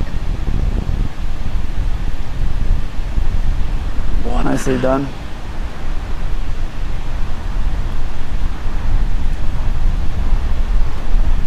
Nicely done. Something that most people don't know is that you can actually use this technique in a 747 and a lot of Airbus aircraft, which is to land in a crab. This is actually contradictory to everything that you get taught in flight school. But what it means is instead of landing straight down the runway, you come in and land at a crooked angle like you see right here. Coming in like this is known as crabbing. The momentum of the aircraft is so massive on some of these aircraft, and they're designed in a way to handle this side loading. It's moving so much mass forward that when you touch down, the mass of the plane keeps wanting to go in that forward direction. So it touches down on the runway right here, and you see it just pulls the plane around and pushes it forward.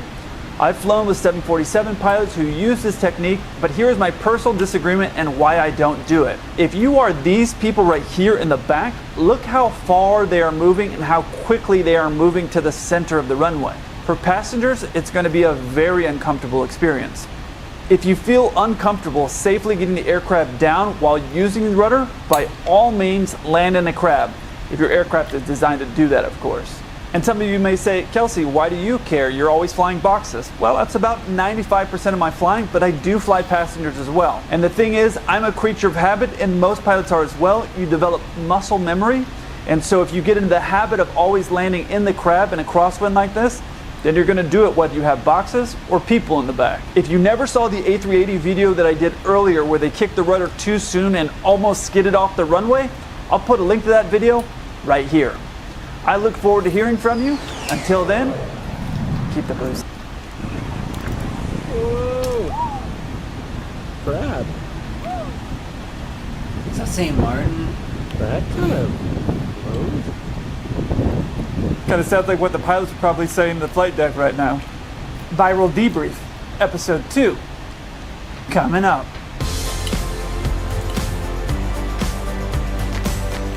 Hey 7-4 crew, welcome back. If you don't know me, my name's Kelsey. I'm a 747 pilot. My channel 74 Gear is all about aviation. After the original viral debrief, I had a lot of videos sent to my Instagram. So I want to thank you all for that. Some of those videos are going to be in this series. And if you have any videos that you want me to break down, just go ahead and send them to my Instagram. That's the easiest way right now for me to read them. But for now, let's get into it.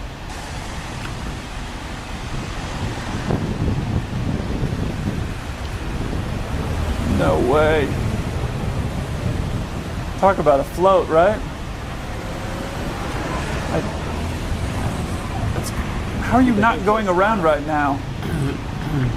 Whoa! Crab. That kind of sounds like what the pilots are probably saying to the flight deck right now. Obviously, the pilots in this situation should have gone around. They're either carrying too much speed as they're coming in, or they left the power in too long as they're floating down the runway. But they did do a great job maintaining the center line with the wind swirling, so that's a very positive thing that they did well. Also, I have never done this approach. I've seen it a bunch of times. I realize it's very steep. I've never tried it, but the new Microsoft Flight Sim game is coming out soon, and I will probably try that on the 747. I'm just kind of curious to see if I can do it or not. But anyway, this approach coming in is a very steep approach. It's not that easy to do, so I'm not being critical of these pilots. 1 second. I just gotta put this in the sink.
Except for the fact that they went way too far down the runway and should have went up and tried it again.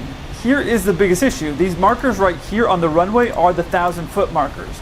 That's actually what the airline pilots are shooting for when we're trying to land. We're trying to get on that. That gives us a little bit of protection behind us. And this pilot actually lands on the 1,000-foot markers, but they're going the wrong direction. And seeing those, they would know they only have 1,000 feet left to stop, which isn't going to be enough room when you're going downhill and fast, which is what they're doing. And if you're wondering if they had their brakes on, notice these skid marks here? When I rewind this, you're gonna see they aren't there. So he's slamming on the brakes to try to get it to stop. He's just going way too fast. The other thing I notice here is, I don't know if he's contemplating going off to the side, but you see him drift to the side of the runway. You see this little jet off here? It looks like he's about to shoot off that, but then he decides that he should just go off the end of the runway into the sand, which is the best choice, instead of going off what looks like it might be some type of a cliff. I know that I had this experience sometimes when I was a newer pilot, is that you just want to land the plane, especially if you're uncomfortable. This is just poor decision making. They got the plane lined up and things like that, and they were going down the middle of the runway, which is good, but they should have seen how much runway they've chewed up and realized there's no way for them to stop in time with a plane of this size and that speed. So they should have gone around.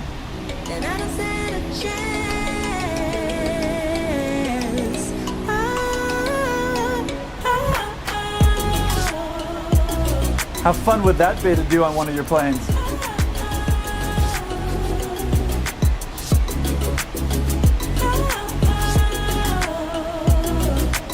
That's so cool.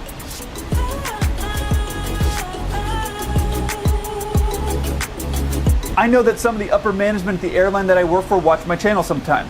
So if you're watching this and you can figure out a way to safely attach rockets to a 747, I say next year I go to the air show with one of our planes, we attach some rockets on the plane, and we show the Blue Angels what's up. Genius! Alright, so that's obviously never going to happen, but here's what's actually happening in this video here. I know some of you are thinking this is an air show stunt, but there's actually some practicality to what they're doing here. In the 80s, there was a secret mission that was organized flying C-130s, and they were going to use rockets as a way to extract hostages from Iran. Here's some video of that plane that they were actually using. What they were planning to do is use these rockets to actually slow down and stop, and then they were going to use rockets to actually vertically take off from a soccer stadium. As you can imagine, that was going to be very tricky. Obviously, they had some very skilled pilots. If they think that they're going to land a plane inside a soccer stadium, being overweight and heavy, and then fill it with a bunch of passengers, and then blast off, basically vertically taking off a C-130 like this. So I think that's where all of the actual original design started. And now that the government has that research that they did for that mission, I guess they're using it on the air shows. So while my offer does stand to fly a 747 for my airline at an air show with rockets attached, I will not be doing it into a soccer stadium. He's so lame.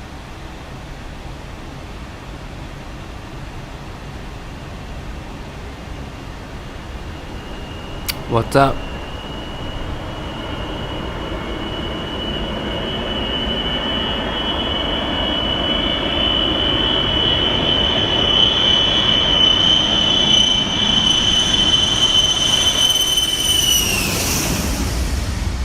Oof, that is so close.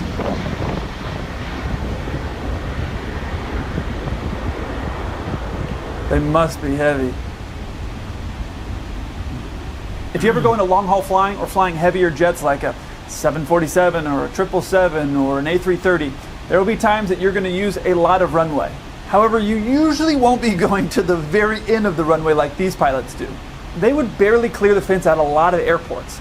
There are several possible causes for using this much runway, which is probably too much runway, but here's what I think is going on. I think they're overweight. The first thing I want you to note here is that it's a cargo plane. Note this big door here for freight to go in and out, and there's no windows for people to look out the window. So this is obviously a freighter. Next, you see how shallow the pitch angle is on rotation. The pilot clearly needs to get off the ground because they have no other choices, but it isn't climbing. So they need to get the plane off the ground so it can gain more speed so they can continue their climb. You see the pitch angle, even as they're continuing to fly, is very, very shallow. They're even blowing dirt on the ground below them a long way past where they've actually taken off.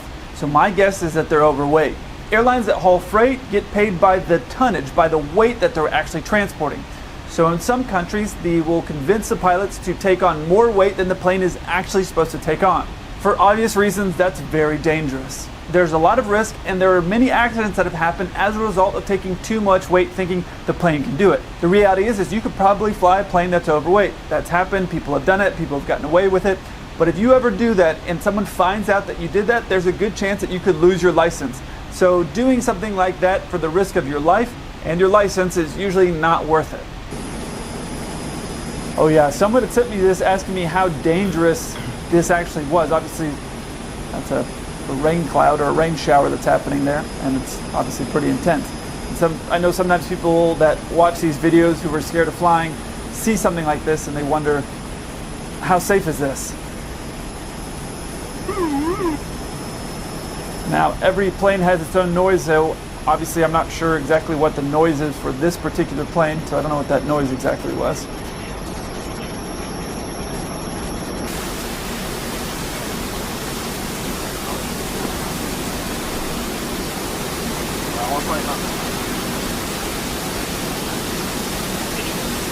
Minimums. Minimums call basically lets you know that you're at the minims and you have to see the runway or the approach lighting or things like that to be able to continue to land.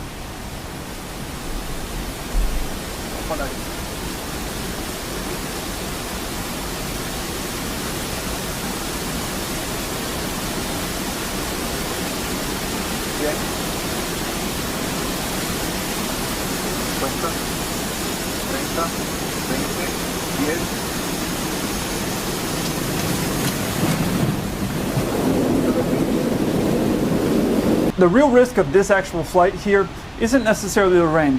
The planes are built and the engines are built to be able to fly through rain. That's not the problem. What the real risk is something called a microburst. A microburst is basically a bunch of air getting pushed down from the cloud. It's a bunch of air getting pushed down, and what it can do is it can push down so heavily that it can actually slam a plane into the ground. On modern aircraft, there's thank you for actually the technology follow. where the computer is processing all the different information Thank you that very it's getting much. from outside. So let the pilots know if they were encountering something like a microburst. With the crashes that happened in the 80s, they wanted to create a technology to prevent that from happening again in the future. So in this situation, they're flying into what would probably be a pretty poor decision. Sometimes it's hard to tell from just watching the video just how strong is that rain. I personally would wait 5 or 10 minutes because something that's that heavy of a downpour is going to probably move off the field within 5 to 10 minutes, so there's no reason to Oh shit, put I just yourself fucked in a up my risk flight. situation of going down and hitting a microburst. But again, I don't know what the radar looked like or any of the other things, and sometimes with a video, it's a little hard I just to fucked determine my flight up. exactly how heavy the rain is. I don't know how low they were on gas, but I would have waited 5 or 10 minutes before I shot that approach and just let that cloud move off of the field. Oh, this went viral for sure. Ah, I Back when fucked this up first trying came to out, I know type. some friends had sent it to me and asked what was going on.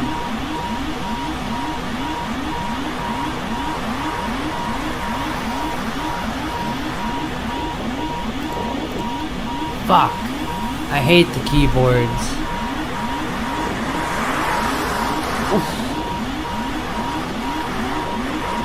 It's taking us back onto the autopilot, Man, if though. you're in the back of that plane, you are just Damn. getting rocks back there. Should I fly the Concorde next? Should I fly the Concorde? Let me know. Let me They know, actually did a good job Jamil. recovering it once they got straightened. That could have ended a lot worse for sure. You can see here the plane isn't lined up with the runway, and that starts actually a little bit early. You can see the upwind wing here is up, and the plane is getting pushed off the center We're line. almost at the top One of the of strange descent. things about flying a jumbo jet is that when you're on the flight deck and you're flying into land, you yourself are not supposed to be lined up with the runway. You're supposed to have your mains lined up with the runway. So in some cases, you're How many actually feel like you're followers at do the I very even far have? How do I side of check? your runway, depending on how How much many your do I plane is at have? angle as you're coming into land. And that's something that you need to learn when you start flying large, heavy jets like this. You need to just think about overall the big picture, and you need to have your mains, the main tires, in the middle of the runway, which is often. I know, if I you're a very almost heavy cloud crashed like this, it's 'cause I was gonna trying put to you type the side to of the you. runway. You see here on the nose wheel, it's lined up, which means the pilot is lining himself God up damn with it. the center of the runway. I Which saved on a smaller it. plane works, but on a big plane like an A380, that's not going to work. And you can see the mains here off to the downwind side. Another issue you see is the pilot flares too early. You can see that initial flare right here. Typically on a larger jet, you want to get a flare in about 30 feet. Now it's possible the plane was starting to sink on them too fast with high winds. It can be a bit of a wrestling match to get planes onto the ground. On these larger planes, you have a countdown system, a cadence. It will go 50, 40, 30, 20, 10. If that cadence is going too fast, in some cases pilots will pull back a little bit, add That's some power, exactly or what do I'm something talking to about. I reduce have that 2 sink rate into the followers. ground to prevent the plane from slamming.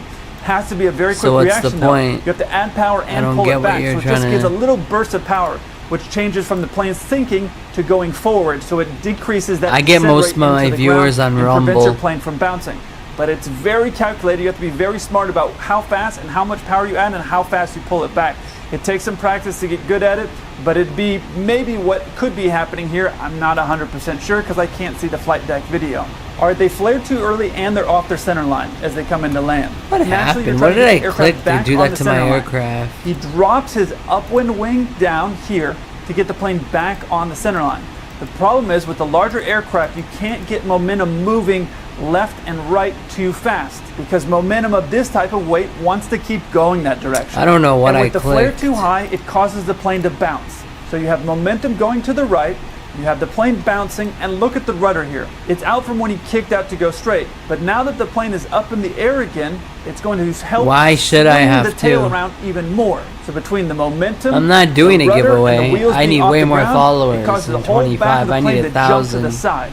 Now it's basically just a wrestling match to get it going back down the runway. You can see the pilots dancing on the rudder to get it from going back and forth because you have a lot of momentum that's moving around back there. Obviously everything is deployed, so they're not going to be able to do a go-around. Once they touch the ground like this, they're not going to be able to do a go-around. Whoever is flying is doing a good job now that it's on the ground to keep it from actually shooting off the side of the runway. Because with how much momentum that's going, there could have easily been an overcorrection from one side of the runway or the other, and that overcorrection would have thrown them into the grass. As someone who's had more than their fair share of bad landings, there's someone up here right now that's feeling very embarrassed. However, something very important to remember is that not many people can say they've disappointed 18 flight attendants at the exact same time. Speaking about disappointing flight attendants, if you haven't seen my series Cockpit Confessionals, I talk about all the crazy things that pilots and flight attendants do while on a layover. If you haven't seen that series, I'll put a link to it right here. I look forward to hearing from you. Until then, keep the blue side up.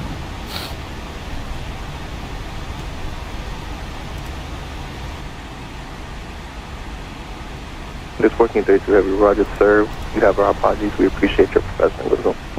It's happened on more than one occasion that an air traffic controller has done me a favor to keep me out of trouble. But that transmission is what it sounds like when a pilot does something to keep a controller out of trouble. However, that exact same pilot also did something to create a confusion, even though there was good intentions behind it. Here's the full audio. Austin Tower, FedEx 1432 Heavy, passing 5.4 for that. Cat 3 ILS, 18 left. FedEx 1432 Heavy, Austin Tower, 18 left, RVR, touchdown 1,400, midpoint 600, roll out 1,800, 18 left, clear to land. I don't give away.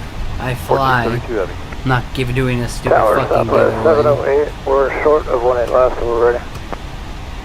Southwest 708 Austin Tower, runway 18 left, RVR 1,200, midpoint 600, roll out 1,600. It's not helping me.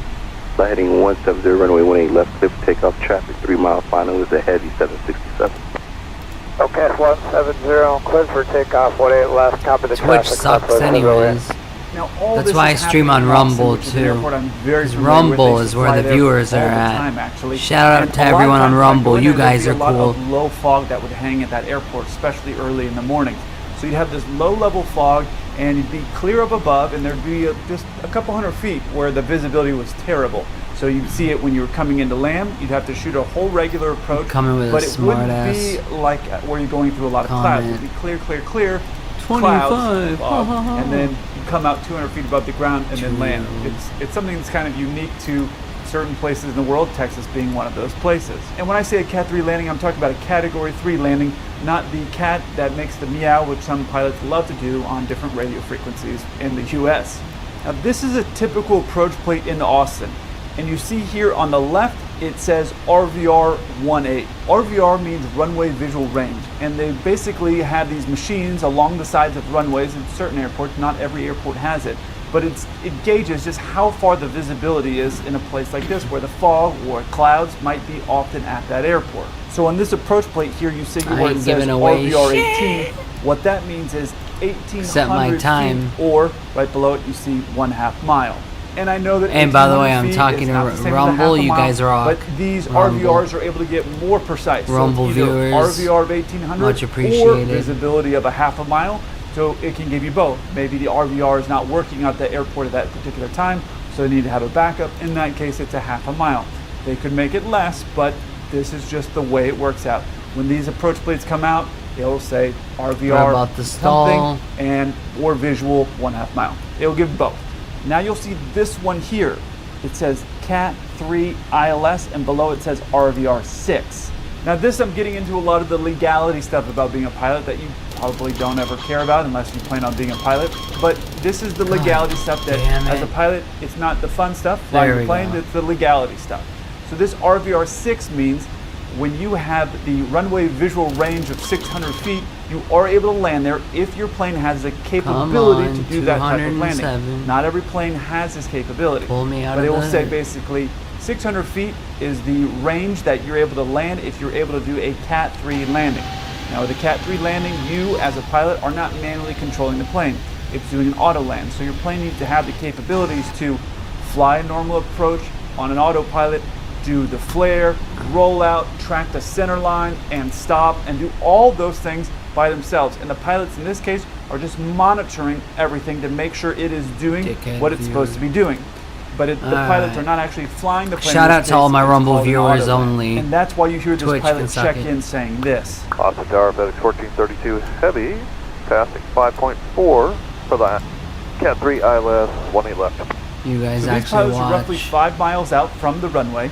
They're checking in, we're they're letting the 14 controller know miles. where they're at, even though the controller has a sensor to know where they're at. But he's checking in with that, letting them know the approach that they're doing.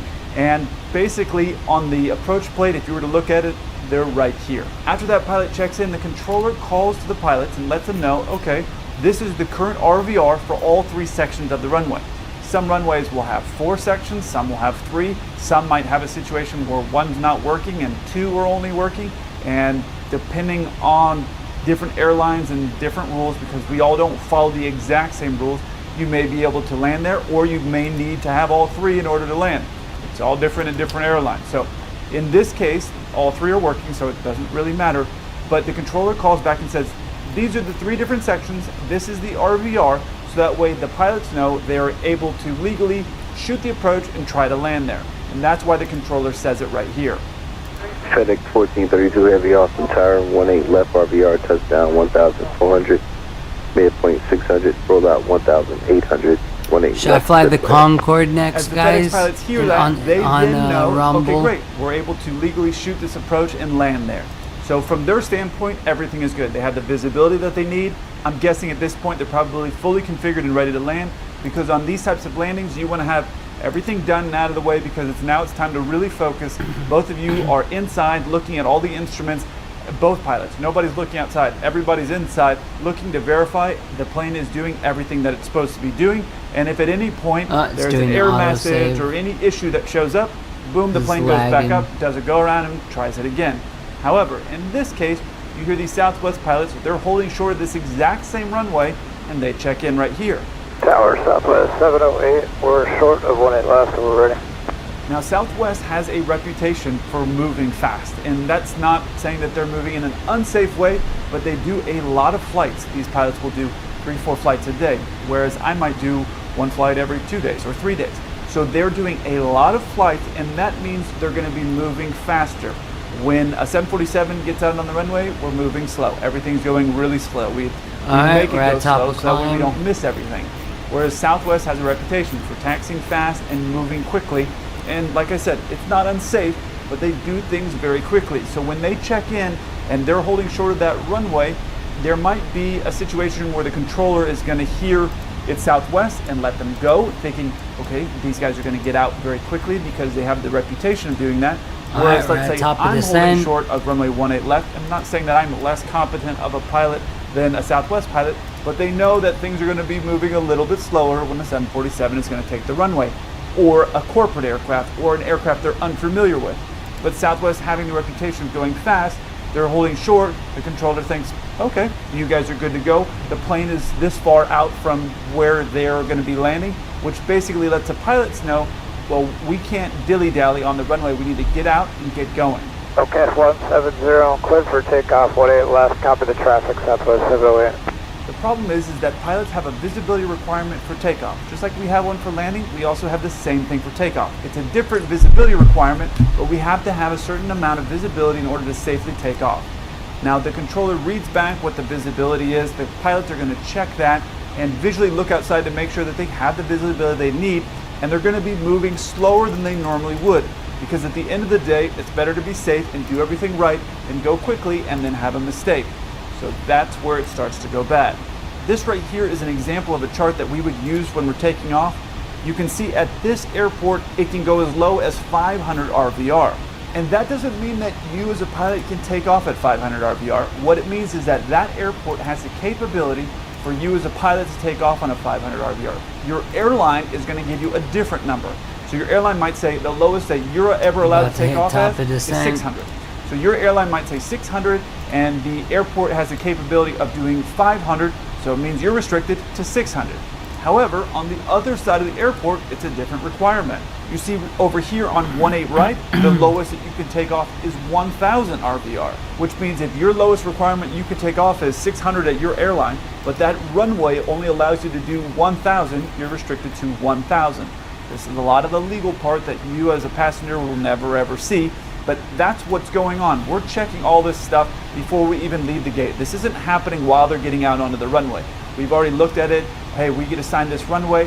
What's the visibility requirement? What's our visibility limitation? And we're looking at, okay, well, what do we need it to be? And in some cases, they'll be writing it down on that pad of paper that you see me write down that when I'm taxiing or before we go out and I go flying, I would write a note on there. Okay, we need 600 or we need 500 or whatever it is that's my limitation for that runway, and whatever is going to be my limitation for my airline. I'm going to write that number down and I'm going to have that there. So when the controller reads me, RVR this, and this, Okay, I know, when we hit okay, top cool, of we're descent, good it to should legally take start off. descending. Because if he were to read back something like RVR 500 like we hit it. and you're restricted to 600 and you take off, you could be in a lot of trouble. Now this next section, I left the pauses in there. A lot of times I delete them, but I left them in there so you can kind of see what's happening real world time as this whole thing plays out with the confusion of one taking off on top of another Okay, plane. it should start Listen to this. descending. Tower confirm, FedEx 1432 Heavy, clear to land on 18 left. FedEx 1432 Heavy, that is affirmative. Show when they left, you are to the land. Traffic departure route to route to 737. Roger. Southwest 70, confirm on the road. Roll on that.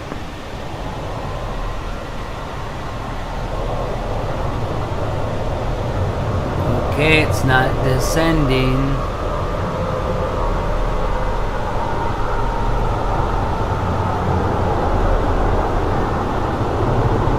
Southwest aboard. FedEx is on the go. Southwest 708, roger. You turn right when able. Negative. There I'm we going to have go. to make some assumption here because I wasn't in either flight deck and I haven't read a report on what's going on. I'm just listening to this audio. But here is my guess of what's going on. These FedEx pilots are coming in and they can either see that that plane Or is still on the not. runway because Okay, I it's have like to I'm talking about manually do it. low Are you level serious? fog. They're there coming into land, which means until 100 feet or 200 feet over the runway, they're going to be able to see outside fine. So if that plane hasn't come up through the fog, they know that they're still on the runway. So that's a problem. Or they're able to see them for whatever reason. Sometimes with the fog, you can still see the plane moving, but you haven't figured it out. Or they're using the TCAS system, and I've talked about that in other videos. It's our traffic collision avoidance system. You're going to see another plane that's near you with their transponders on. You can see, okay, they're still on the runway. We're lined up on the runway. You're now going to see how close you're getting to that other plane. So it's one of those few scenarios that's going on from these FedEx pilots, and they're seeing like, okay, this is a potential problem. And that's why the FedEx pilot made this call here. Southwest aboard. The problem is that from the controller standpoint, that FedEx pilot that's saying that, he doesn't know who's making that call. Obviously, as you're listening to this from the comfort of your home or wherever you're at, you can hear that's one voice and you can tell. However, for that controller who's just listening and engaging everything that's going on, all he hears is Southwest aboard. So he doesn't know, he's thinking that it's Southwest saying we're aborting our takeoff, and that's fine. Then FedEx says they're on the go. So the controller thinks, okay, Southwest is aborted, Southwest is going around, so everything's fine. Southwest, you can turn off right and then come back in and try again, is what he's thinking. However, that's not what's going on. Listen here to what Southwest says. Negative. The obvious concern for the FedEx pilots is they're above having a visual view of everything that's going on, is that the Southwest plane is going to take off because they've already made the decision to go around. So when that pilot is calling to Southwest saying to abort, the Southwest pilots are probably going too fast, but his concern is that Southwest is going to take off right into them. That's going to be a big problem. Now, the traffic collision avoidance system would Shout keep these out to planes everyone apart, watching. Please but thumbs you as a up. pilot are not going to rely on that system. It's really to protect appreciated. You. So what he's trying to do is be proactive and hope that I Southwest really mean is that. low enough that they'll abort this takeoff. But Shout out to everyone watching. Please thumbs you as a up. pilot are not going to rely on that It's system really to protect you. You're moving down the appreciated. runway really what he's trying to do is low proactive and hope that's not really the time that you want to reject your takeoff. You're going very quickly into a high-speed reject, and you're just hearing Southwest abort. You don't. That's not air traffic control, or that's not the control tower saying Southwest, your call sign, abort your takeoff. That's not what's going on. And even if it was, if you're going too fast, it's not going to be a safe time to do it. So the controller's thinking Southwest is aborting, Southwest is going too fast to abort, FedEx is asking to abort and saying they're going around. So you can see how all this confusion is happening. Now, the FedEx pilot, it's not really our place as a pilot to tell another plane what to do. but he's trying to avoid Southwest taking off in the bottom of them because obviously that's not good for anybody while they're out flying. I'm gonna So fly you have the Concorde Southwest here on the next. runway going quickly, getting ready to take off. You have FedEx right on top of them doing a go-around, but they're moving faster because they have the momentum. And you have the guy in the control tower thinking right now Southwest has gotten off the taxiway, but Southwest has not gotten off the taxiway, and you heard that from their call when they said negative. Now I saw some of the comments when this originally came out and people were saying, oh, that controller messed up big time, blah, blah, blah. The problem is that the controller had an assumption, which is never great to do, but had an assumption that this Southwest pilot was going to move quickly and take off, because that is how they typically do things. If you've flown in Southwest, you'll notice that a lot of times you're going faster than the other planes around you while you're taxiing around on the runway. They taxi fast. And like I said, I've flown on Southwest all the time. I have friends at Southwest. They're very, very competent pilots. I don't think there's any problem with the way they do things. If I were to taxi that fast on my plane, all the other pilots I'm with would be a little bit uncomfortable because, well, it's a bigger plane, so there's more momentum, but it's just not the culture of what we do. So people are a little bit less hesitant to want to taxi that fast. However, at Southwest, it's totally normal. So this controller, when he tells him, hey, you got a plane on a short final, meaning they're going to be there very quickly, and tells him you're cleared for takeoff, he's expecting that guy to get on the runway and blast off. That would be the expectation because that is the way that Southwest normally does it. I wouldn't expect anything different if I was him. But the important thing to realize from the Southwest pilots is this right here. Southwest 708 off the tower, runway 18 left RPI 1,200, midpoint 600, roll out 1,600. Flight heading 170, runway 18 left, slip takeoff traffic, 3 mile final is a heavy 767. The thing to remember here is that this pilot was given access to the runway. When you're given clearance for takeoff, that is your runway. If you want to go out there and go nice and slow like Miss Daisy, you're allowed to do that. However, it's just not normal that Southwest would do that. But from these pilots' standpoint, they're looking at the interests of safety. Their culture is to go quickly and get the flight done. However, low visibility, things are going to be moving slower. You need to make sure that you have the visibility requirements, everybody's ready. You have to be very focused for doing low visibility takeoffs. So that is the reality, is that these pilots aren't required to get off in a certain time frame. Typically, controllers slow things down when things are happening in a low visibility environment. So the pilots that are in the Southwest plane, they didn't do anything wrong by taking a long time to get off the runway and do their takeoff. They were in the right to do that. However, it got very confusing and it didn't go at all like planned. But this next part is really important to hear. 1432, climb maintain 3000, when able you can turn left heading 080. West turn to 080 3000, FedEx 1432 heavy. Southwest 7 you can turn left heading 170. 177. It was a bad situation, and in some cases you will have pilots where they will act like a child because they feel they've been wrong. However, neither of these pilots were doing that. I think at this point, the FedEx pilots obviously know what was going on because they were trying to be air traffic control and fly the plane. They knew what had happened, but he's not being a baby about it and being difficult with air traffic control. It's a mistake. It was an honest mistake. I don't think the controller had any bad intentions at all whatsoever. The Southwest pilots, they were slow to get on the runway. They were doing what they needed to do to safely do their takeoff. They could have said something. Everybody, either pilot could have said something, but neither of them did. At this point, they're doing the most important thing while we're out flying, which is be a professional and fly the plane. Safely fly the plane, and then afterwards, once you get on the ground, you and air traffic control and whoever, because there's going to be some reports that are going to get written probably from both pilots and air traffic control, and the FAA is probably going to look into it to investigate how this happened, why it happened, and to prevent it from happening, because even though this wasn't an accident, it was a close call. And in aviation, a lot of times, if you can learn something without anybody getting hurt, that's the best time to learn. If these planes had taken off where Southwest had started climbing into this FedEx plane, they would have gotten told from their traffic collision avoidance system to maintain their altitude, which is not really what you want to hear, 500 feet off the ground. The FedEx plane would have got told to climb. And I'm sure there's two different ways you can do a climb. I'm sure they were doing the fastest climb they could because they were seeing all this play out. However, with them coming in and landing, they have a lot more speed and momentum to get past and in front of Southwest. So as soon as Southwest got out of the fog or clouds, they would have been able to see FedEx on their traffic collision avoidance system and probably visually to stay away from them. Listen to the call the FedEx pilots got as they came back around and landed again at Austin. FedEx 1432 is heavy. Let's clear the runway. This 1432 Heavy, roger, sir. You have our apologies. We appreciate your professionalism. Thank you. While the controller made the mistake by assuming that these Southwest pilots were going to get off in time, and I'm sure that's not a mistake that he'll ever make, it was a genuine, honest mistake in my opinion. The FedEx pilots, even though they created some confusion by telling Southwest to abort, which isn't really their place to do, again, they're trying to be safe, doing a go-around while telling another plane to abort, which the Southwest pilots chose not to do, probably because they were moving very fast. So there was a lot of different things that were going on here. At the end of the day, everybody remained professional. And the air traffic controller, even though he created a bit of this problem by letting Southwest go and attempt to take off while FedEx was close behind, I don't think that it was bad intention at all. If you enjoyed this video, check out this one over here. I look forward to hearing from you. Until then, keep the blue side up.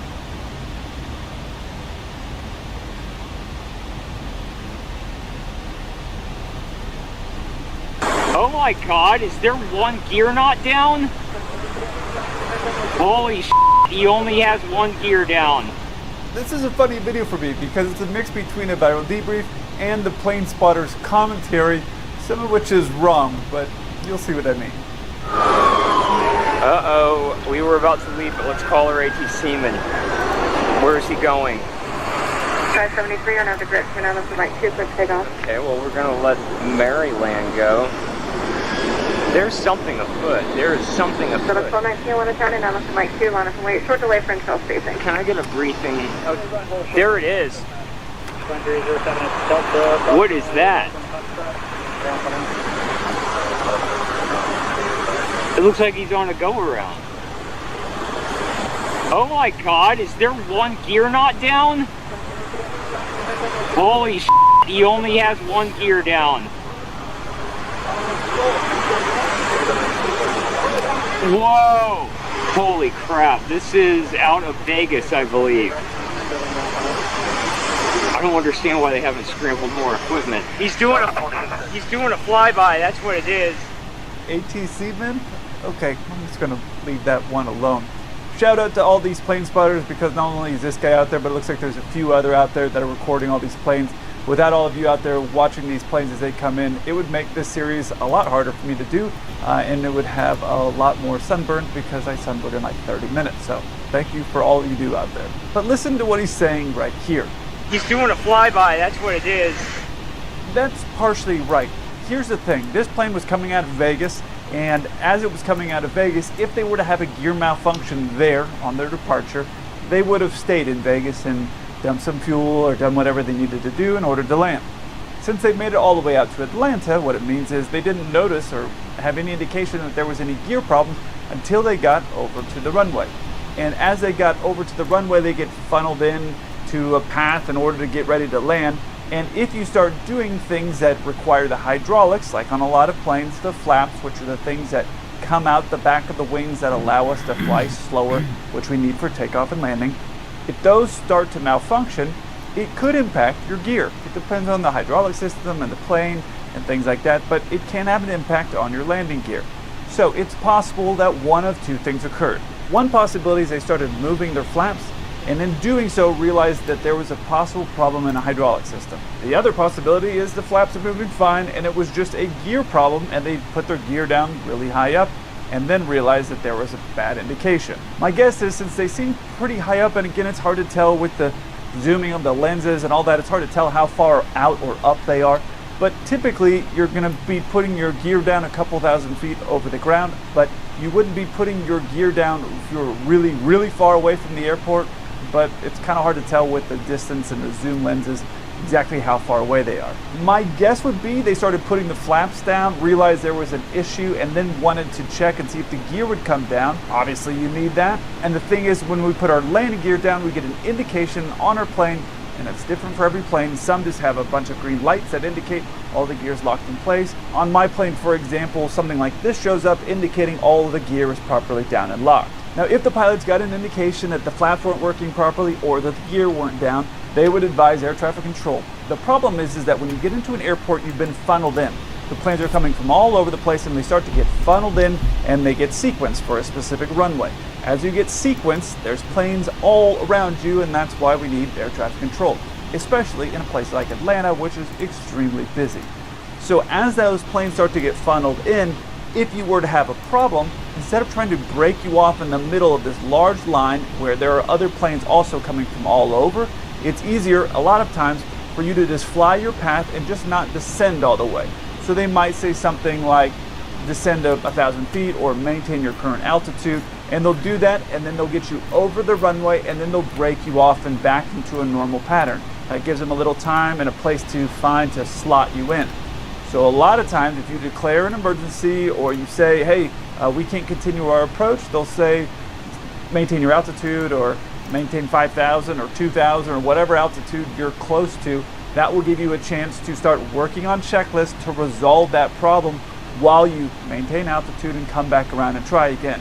Because when you get a malfunction We're descending, like this, guys. you immediately grab this book called a QRH. It's on the planes. It looks something like this. Inside that book, what you have is a bunch of steps that the engineers who helped design this plane, who are wildly smart, and what they've done is made a checklist of a sequence of order to do things in order to resolve whatever problem you might have.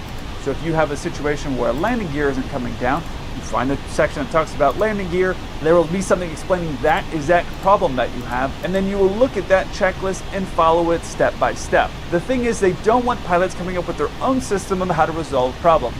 They want you to work as a team, so you're going to have one pilot who's flying and working the radios. The other pilot is going to have that book in their lap, depending on the plane. Sometimes it is electronic checklist, but they're going to have that checklist on the computer screen or that book, and they're going to be going step by step and doing each thing as instructed from that manual in order to resolve the problem. And that's because the engineers understand this plane backwards and forwards, and they've made it so simple that someone as smart as me can figure out how to do just about anything to fix a problem. So while this guy isn't technically wrong when he says this, he's doing a flyby, that's what it is.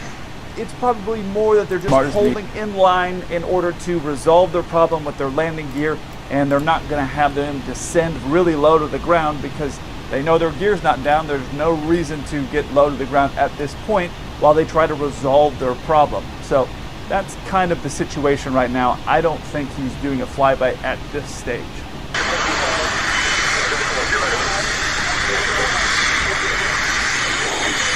One gear is not down. 930.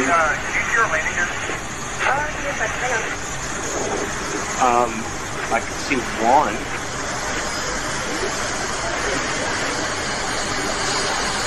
Delta 941. I'm 715-3, they're in a right turn going southbound now. They're having an issue with their gear. Can you see from your vantage point if they're right gears down? Is he right next to my airplane? The right hand gear is not down. Oh no, I see the top of his airplane. Okay, I'm sorry. That's 1548 North Turn Lane 199 right turn 300 left. I don't think it's all the way down. 1548, clear to land on 9 right. Yeah, dude, his right gear is not down. Oh my God, we've got ourselves an emergency, a pretty significant one. The 941, we can't see from our vantage point at this time, but we can bring you in for a low approach if you want to do that. We can have a better look. That's what we just did. So that wasn't a low approach. I think it was just exactly like what I said. They were trying to work out the problem of what it is. Now, this plane spotter is thinking this is a major deal, and it is. I mean, having your landing gear not come down, I've had it happen to me before, twice. Once was in flight school. We had a bad indication, but I didn't know that, and I thought, uh-oh, this is a problem. And the second one was my first job, I think.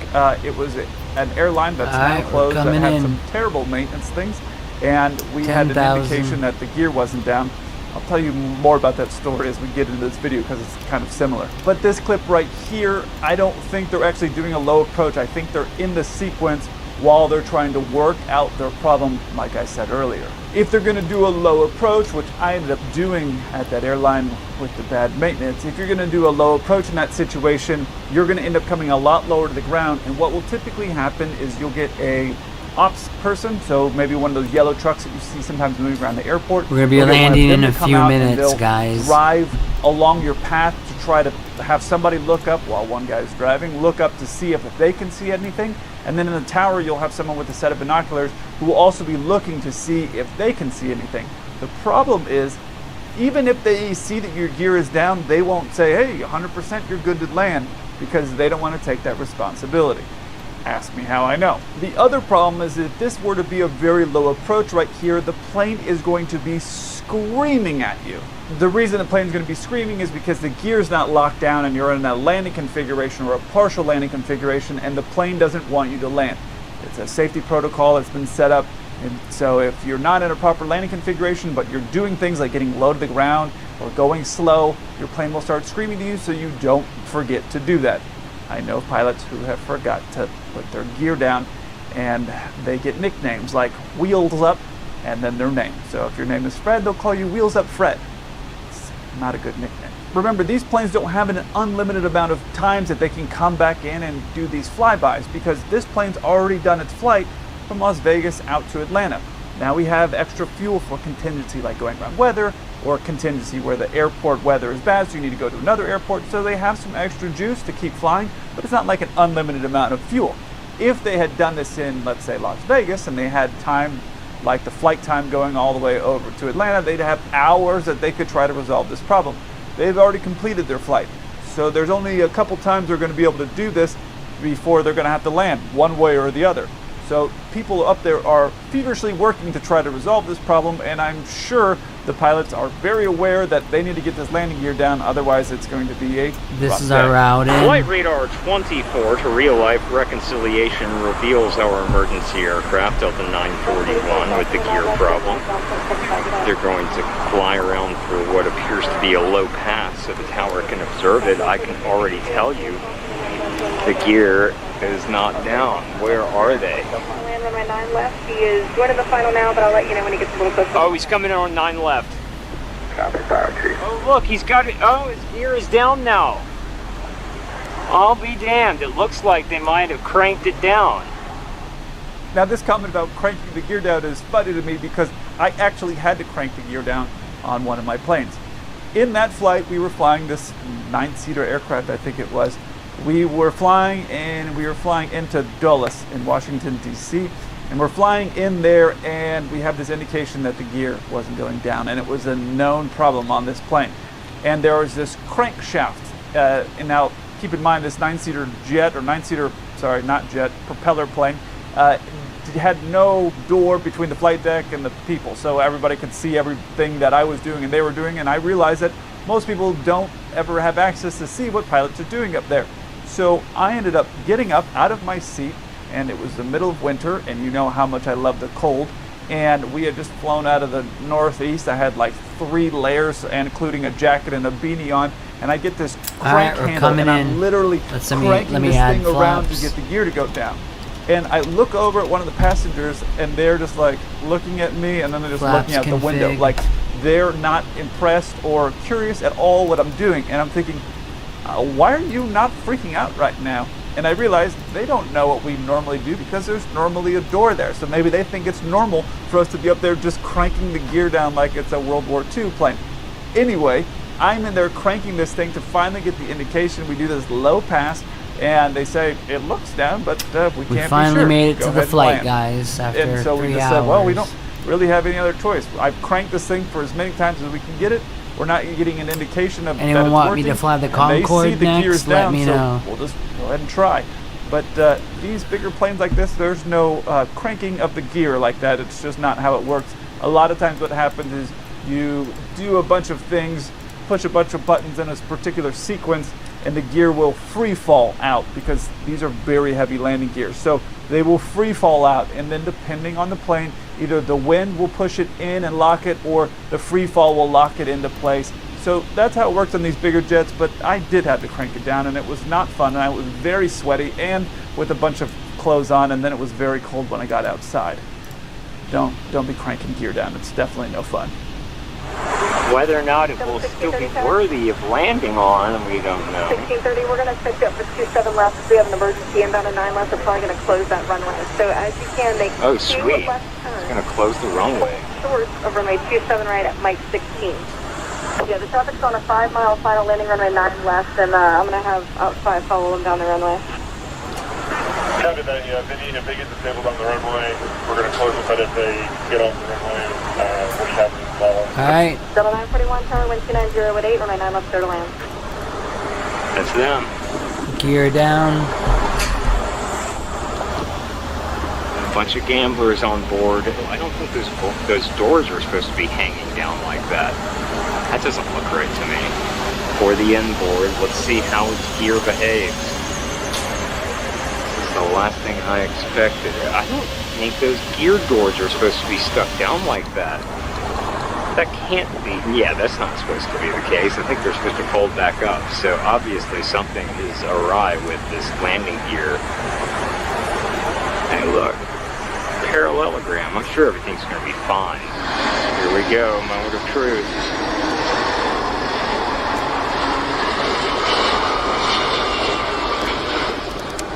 Sorry for the shakies. Oh, he's floating. Oh, I think he popped a tire. Crap. Oh, something's wrong. Yeah.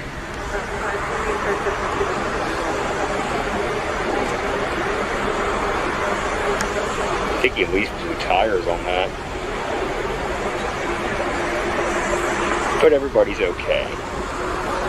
Oh yeah, I can still see smoke coming from that right gear. Oh my, oh, the gear's on fire! The right mains are on fire. Airports and airlines and anything involving an airplane, people are crazy overcautious.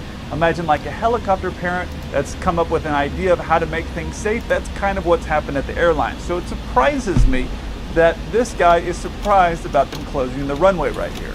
Oh, sweet. It's going to close the runway. 30. Airports are always going to close the runway whenever there's a plane that's doing any type of abnormal landing, including having Where's to the get runway? gear cranked Oh, down. shit. They're going to do a thing where they close that runway and they're going to roll fire trucks. Now, if you're smart, you're going to make an announcement to the passengers and say, hey, as a precautionary thing, we have fire trucks that are going to be meeting us during landing, so you might see them on the sides of the aircraft. It's nothing to worry about.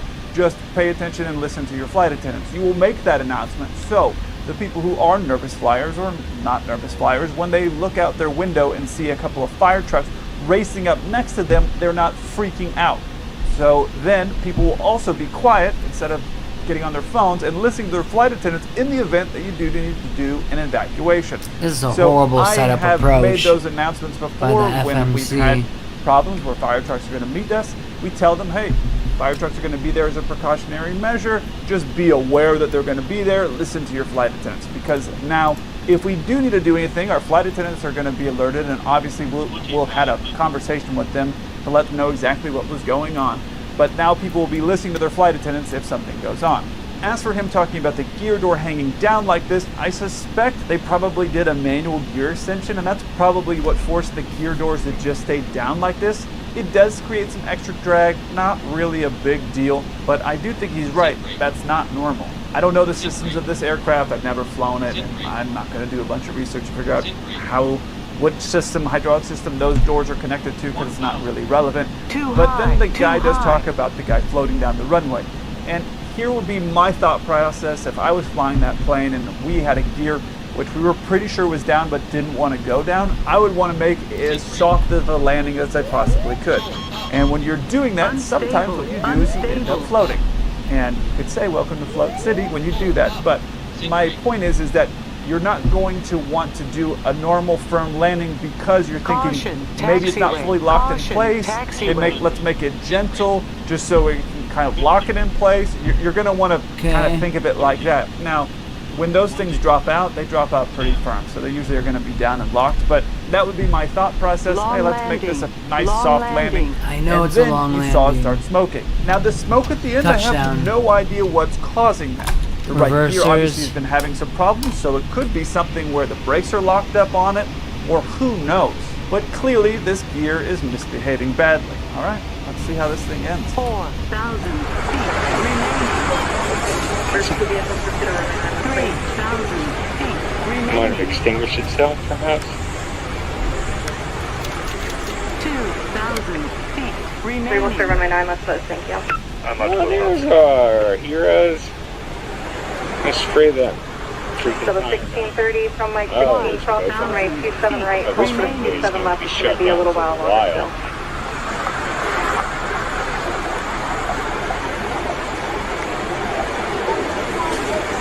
Wow. Oh.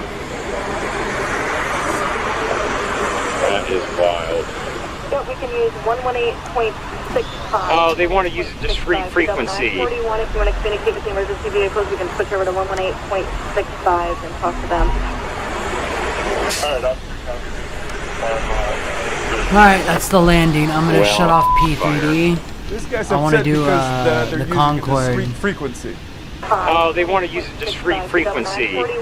Now, I've never heard of it being called a discrete frequency. What's happening is they're on tower frequency right now, which is really busy. And so the controllers are still having to run that airport and give instructions, and people are checking on. So what they're doing is putting them on a separate, let's say, phone line, and so they can just free flow talk back and forth. Now, I was a little surprised by how long it took those trucks to roll up.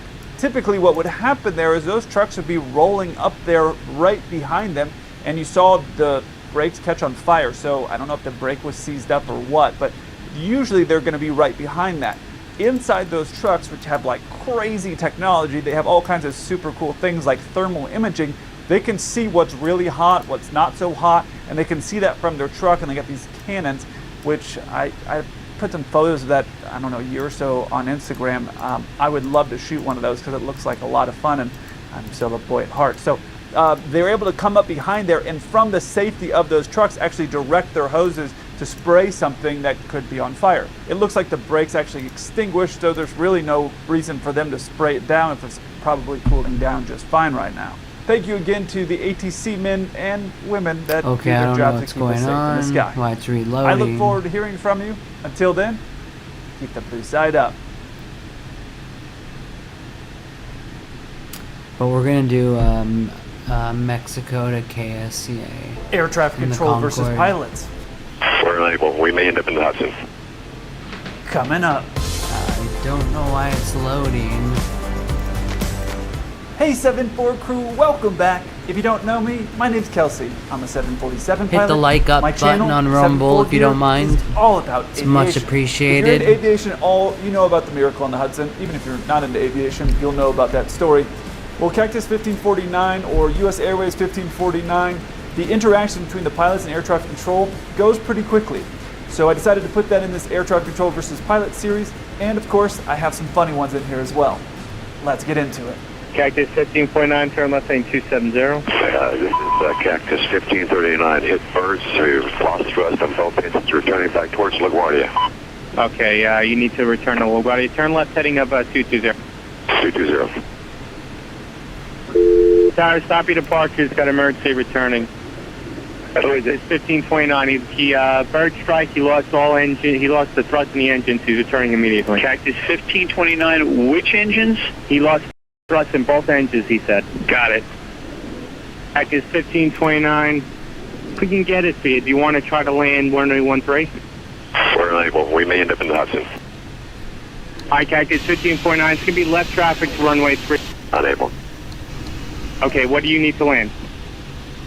Cactus 15.9. Runway 4 is available if you want to make left traffic to runway 4. I'm not sure we can make any runway. What's over to our right? Anything in New Jersey? Maybe Teterboro? Okay, yeah, off your right side is Teterboro Airport. Do you want to try to go to Teterboro? Yes. Teterboro, Empire. Actually, LaGuardia departure guy, emergency inbound. Gotta start back up. Cactus 1529 over the George Washington Bridge. Wants to go to the airport right now. Wants to go to our airport. Check. Does he need assistance? Yes, it was a bird strike. Can I get him in for runway 1? Runway 1, that's good. Cactus 1529, turn right 280. You can land runway 1 at Teterboro. We can't do it. Okay, which runway would you like at Teterboro? We're going to be in the Hudson. I'm sorry, say again, Cactus? Kelly 2760, contact New York 126.8. 268, Joey 276. Cactus 15.9, radar contact is lost. You also got Newark Airport up at 2 o'clock in about 7 miles. Man, that still gives me chills when I hear that. I never want to be in that situation. The pilot that you hear talking is Sully. Obviously, you know who that is. Sully is doing something that we get taught very, very early in flight school, which is how to handle something in this situation, which is to aviate, then navigate, and then communicate, and in that order. That's the order of priority that you need to have in any situation like this. Okay. Aviate, obviously, you need to fly the plane. If you're not flying... So we're gonna relaunch P3D. Let me see if there's any updates first through fslabs. Probably not, but just double check and then we'll do the flight.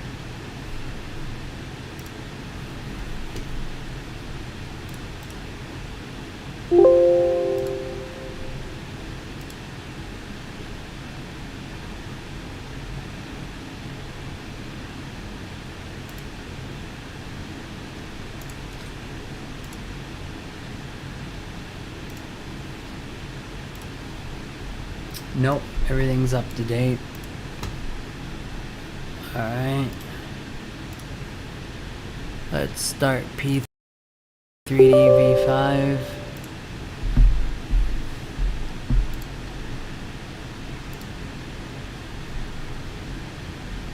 We're gonna do the Concorde.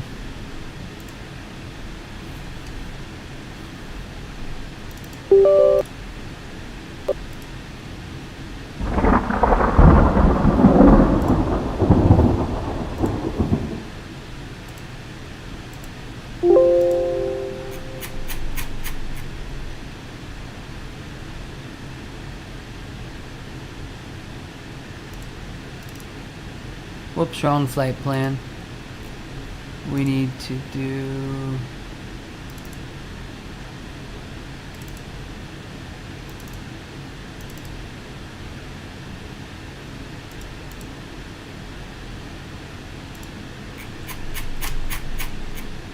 MMMX. Where is it?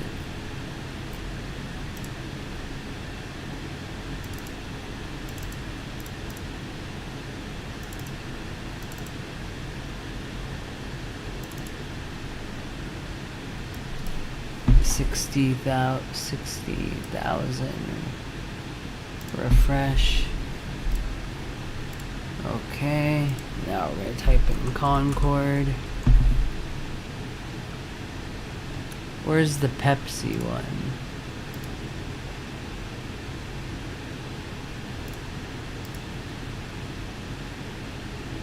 Oh, that's Air France. They don't, wait, no.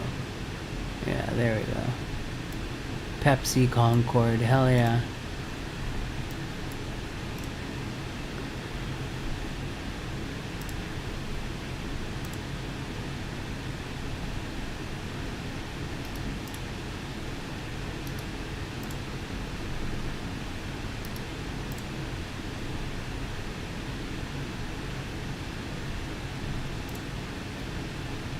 Shutting as many things down as I can.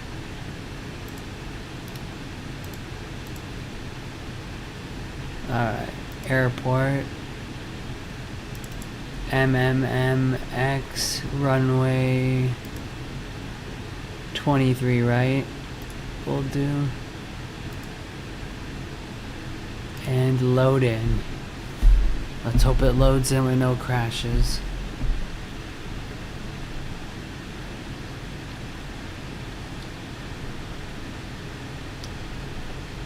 We're going to be flying the Concorde from Mexico City Airport, MMMX, to KSEA Seattle.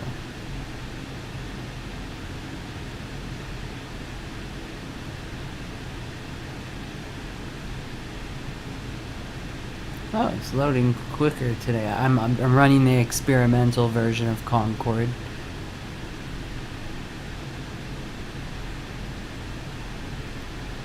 They did wind out some bugs with the RAM usage, they said, so we'll see. Hit the likes up button if you don't mind. If you enjoy the stream, of course. Loading the Volmet system.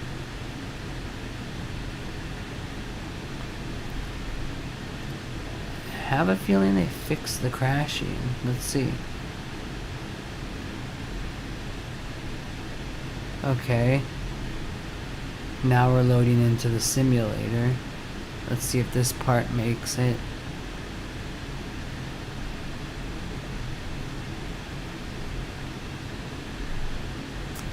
I'm gonna hit tab. It's using not a lot of VRAM. It's using not too much RAM. That's good to know.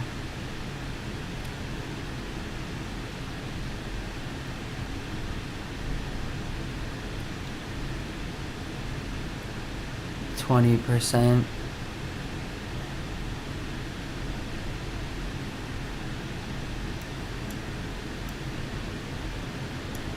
I appreciate everyone that's watching right now. Seriously, thank you. I'm nervous that it's gonna crash. Let's see. And the reason being is it does it a lot, but the experimental update should fix all this. Come on. And I shut off autosave on the ground. That might have been another problem with FSUI PC.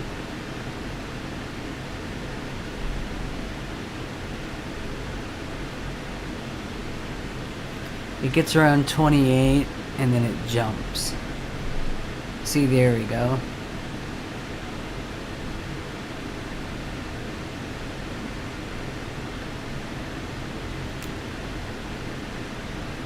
So far, no issues. I think it worked. It worked. Hell yeah. It's using a lot of VRAM though, so they must have modified it to use more VRAM instead of RAM. But it's still using a lot of RAM.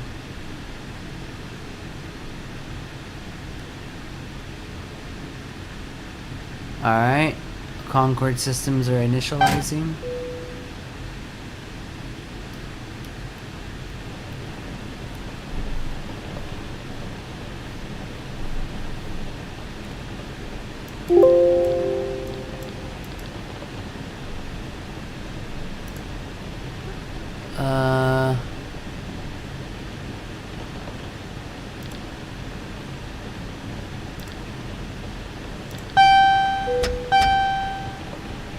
It might be glitched. Let's see.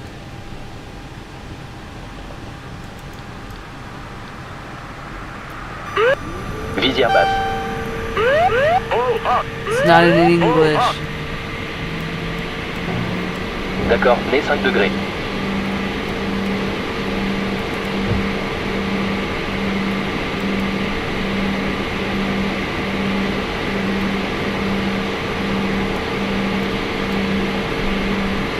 It's working.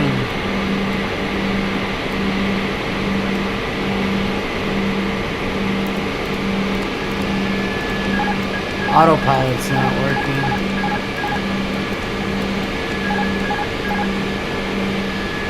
Néo.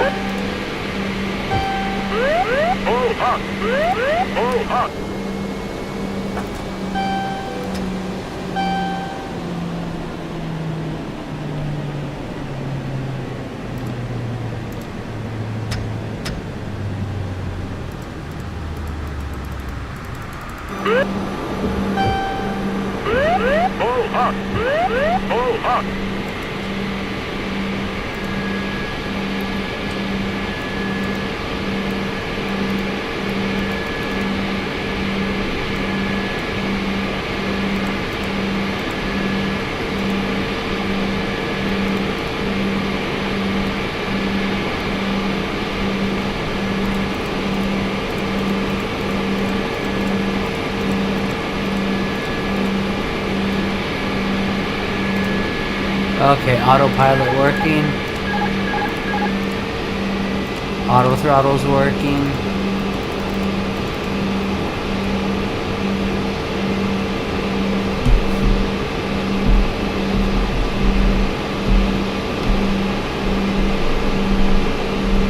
Okay.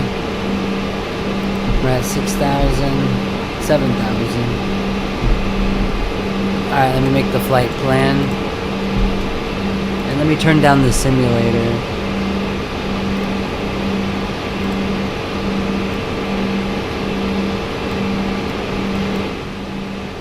Because it makes me have to feel like I have to scream to be heard. Alright. Let's see. We want to load a route. Import.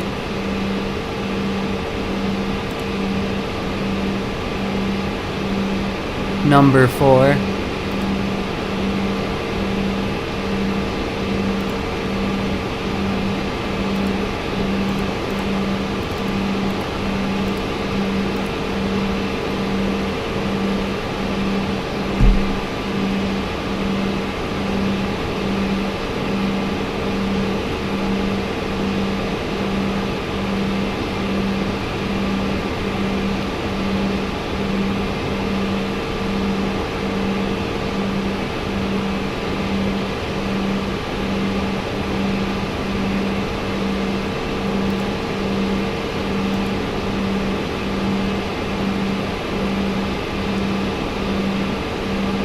Okay, autopilot's working, is doing this thing. Alright, arrival runway will be 34 right. So we're gonna change data.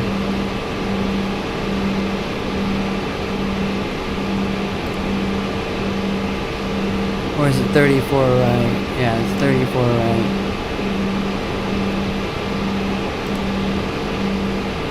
Recalculate.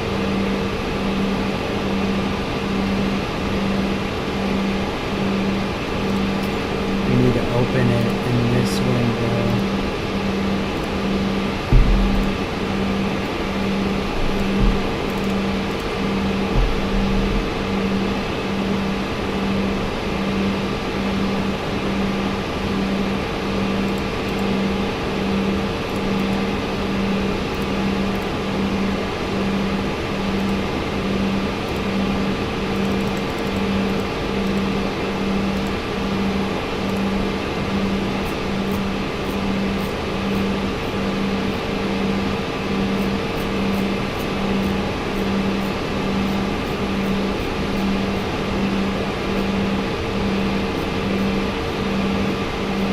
Where's the route?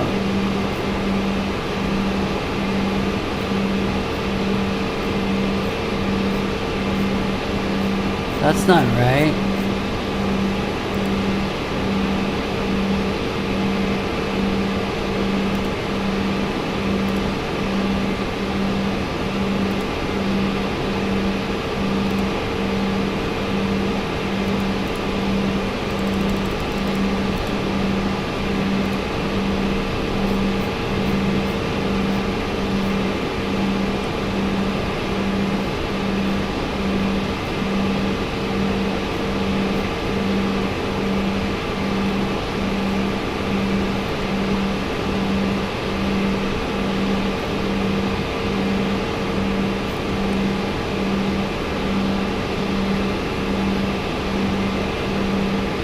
Okay, this is the waypoints.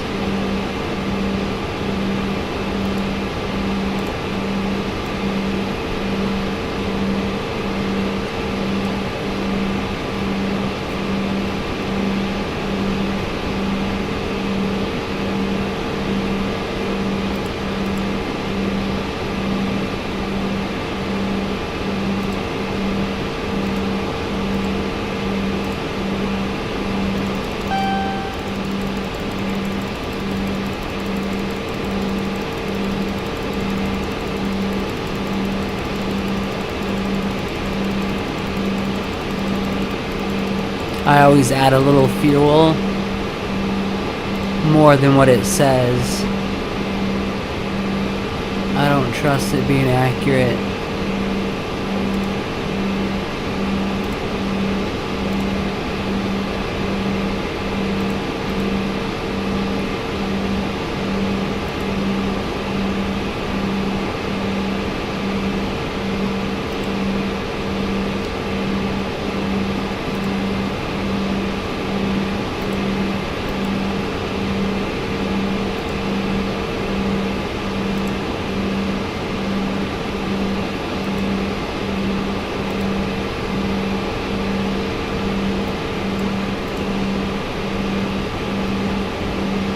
That's toggled.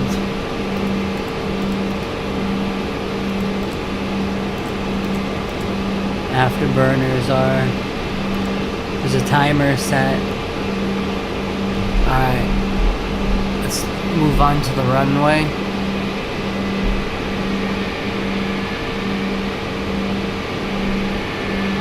Brakes off.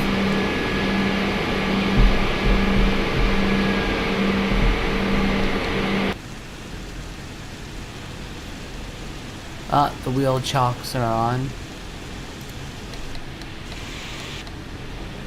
That would be part of the problem.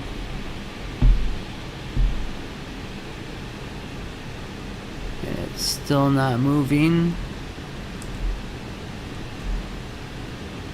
There we go. Brakes are disengaged.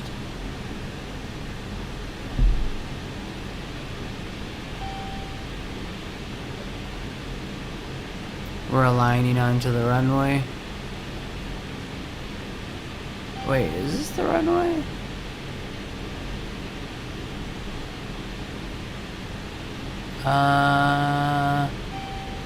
It put me on the runway upside down. Interesting.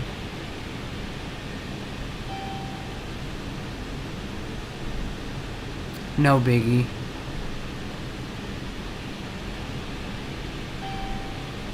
We'll just do some off-roading.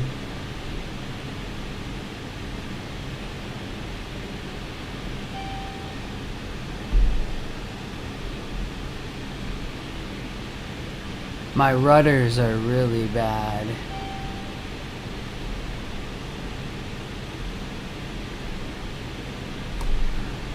That's why I was hoping it wasn't going to do that.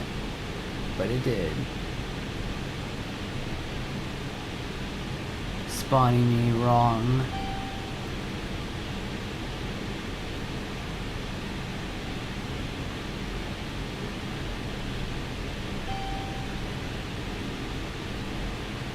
Like, look at this. The turning isn't good, so I apologize for the unrealistic taxiing.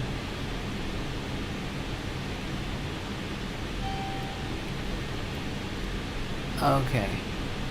Wait a second. This isn't a runway, is it? Yeah, it is. Wait. Yeah, it is.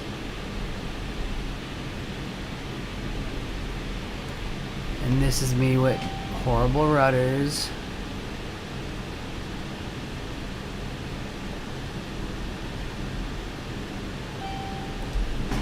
Come on. Turn.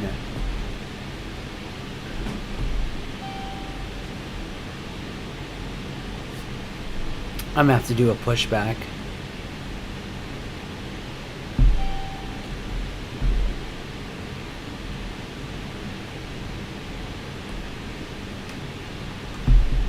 Maybe if I do reversers.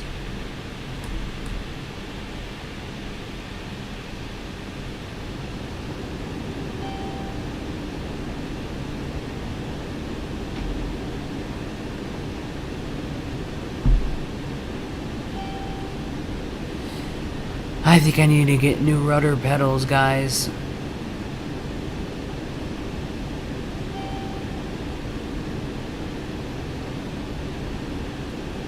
I think that's part of the problem.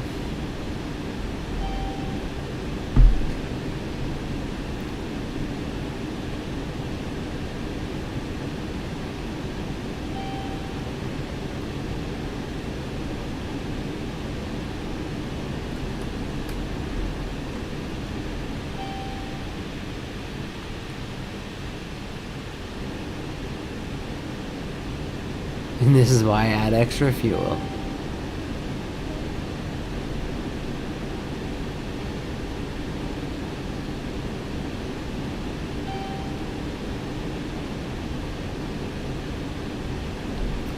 We're gonna switch the radios to INS.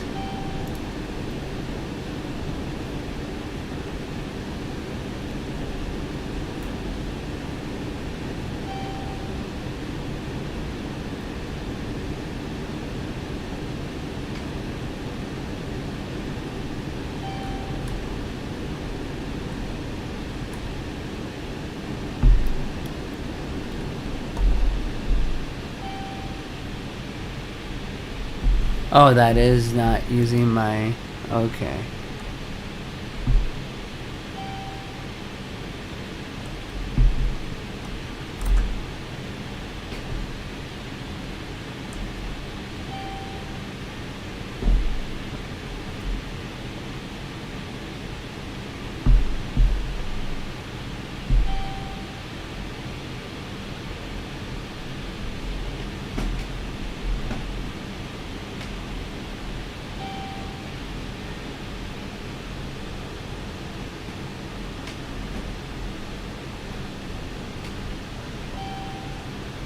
Not turning. What the fudge?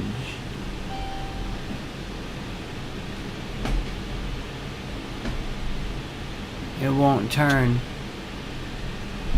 Alright, I have to use GSX.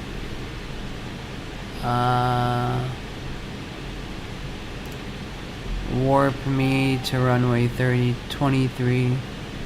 Right.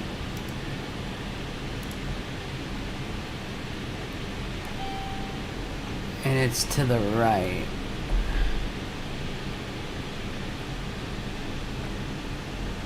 See, it's not warping me directly onto it. That's the problem.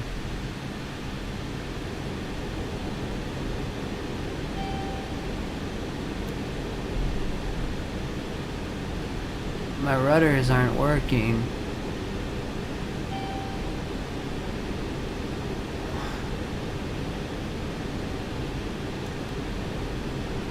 That's the problem.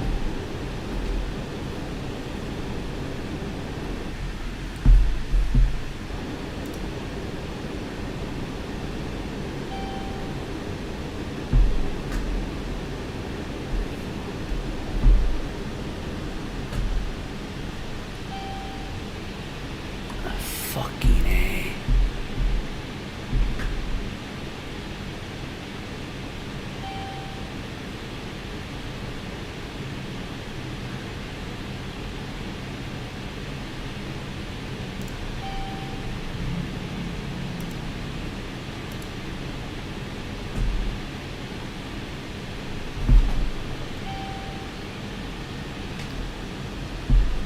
My rudders are not working.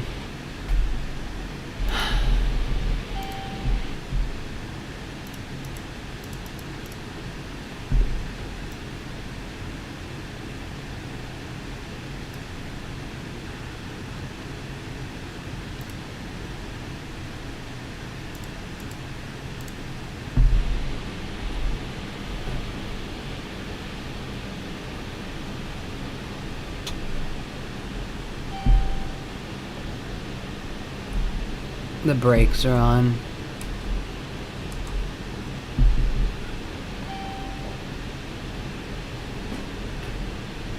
It's not turning though.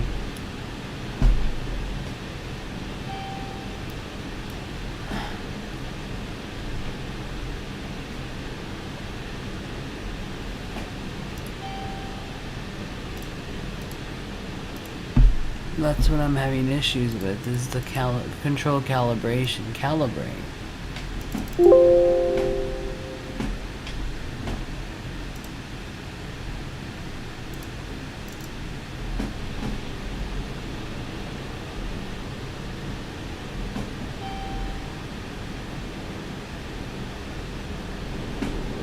But it won't turn without me hitting the brakes.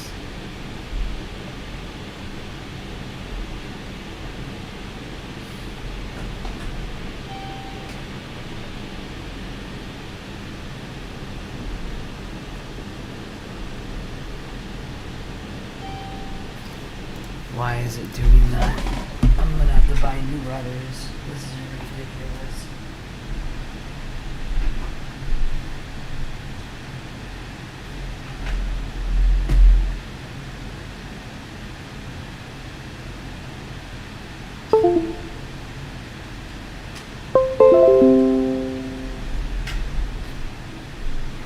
Installing CH rudder pedals.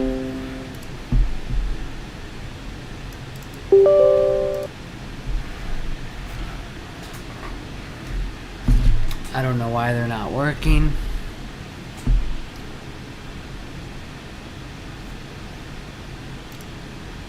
You got this. What's up, Lumpy? Thank you, man. Dude, you see it. It won't turn. I'm trying. I think I need to get new rudders. I truly believe that. It normally turns with no issue.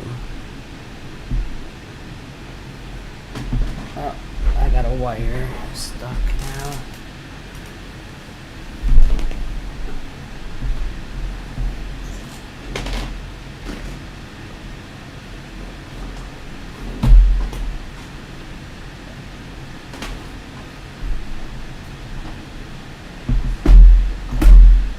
I appreciate that, Lumpy. The problem is my rudders.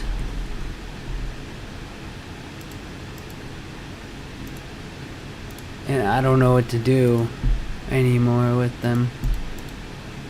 Add on.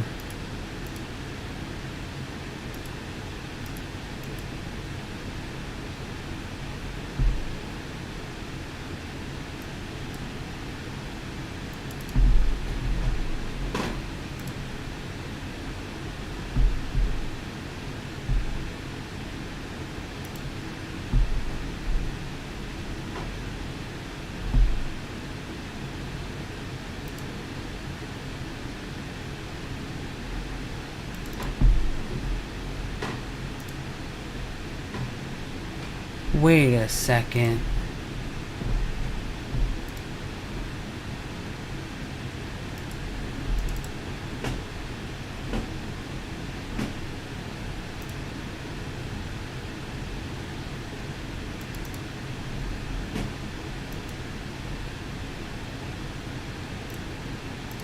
Wait, so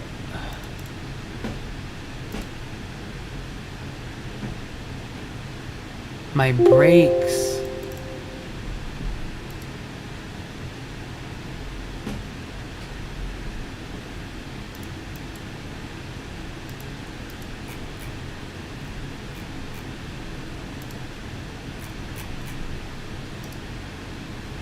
I reset those. Bro, what is going on? Active runway 23 right. Let's load back in. I can't line up on the runway. You guys see that I'm physically with my feet moving my rudders.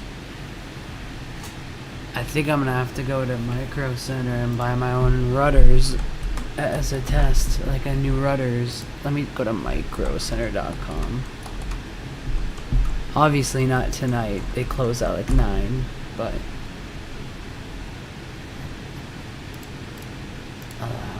okay, rudders. Rudders. Okay, so they. Oh my god, they're expensive.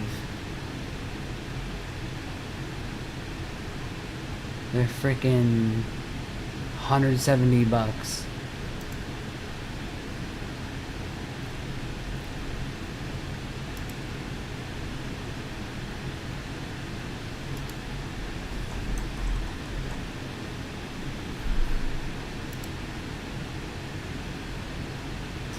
Turtle Beach 300.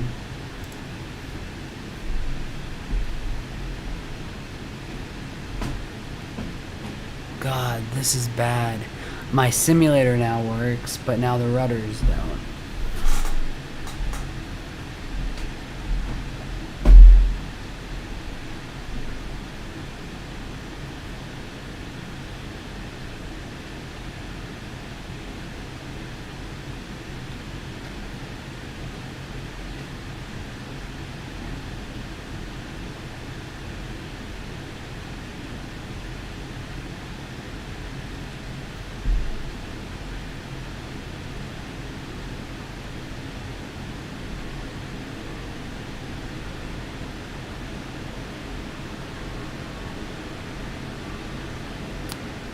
I appreciate you, Lumpy.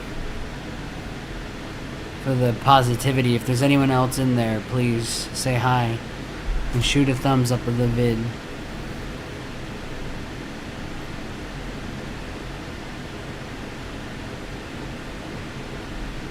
I calibrated the device and everything.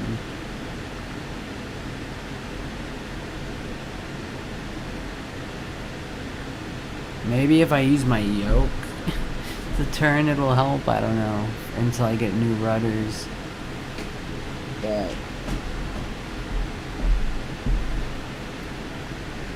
it's like they're all of a sudden not working.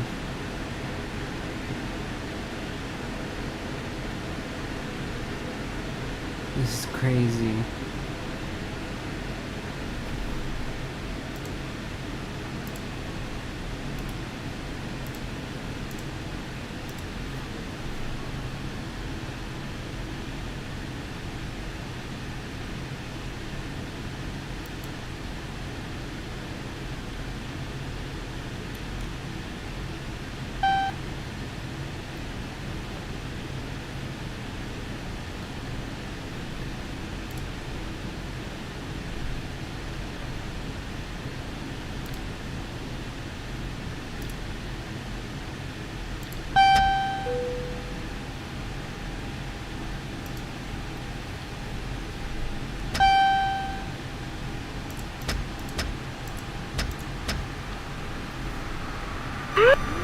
Visor's coming down.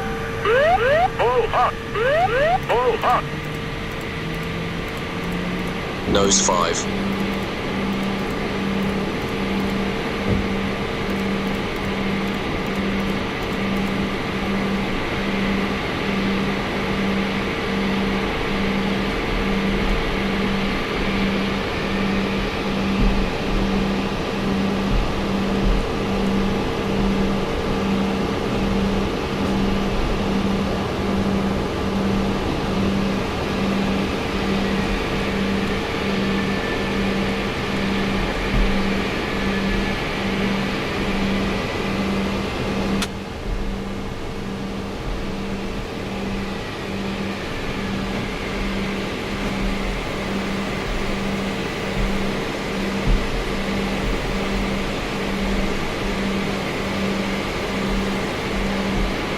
Oh, I know what's wrong. Chocks.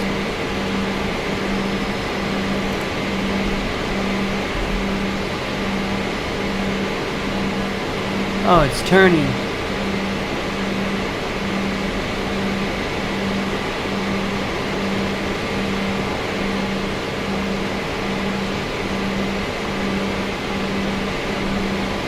Come on.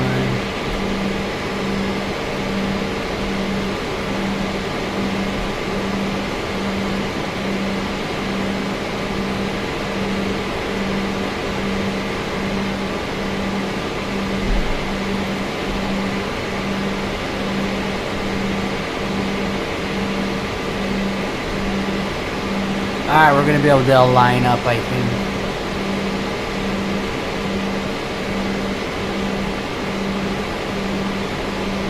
There we go.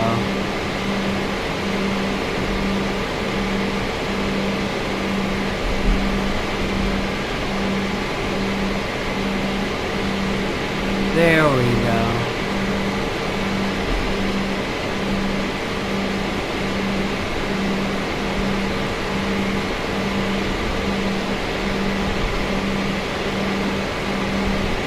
Alright, brakes. Let's load the flight plan. I thought I put the brakes on.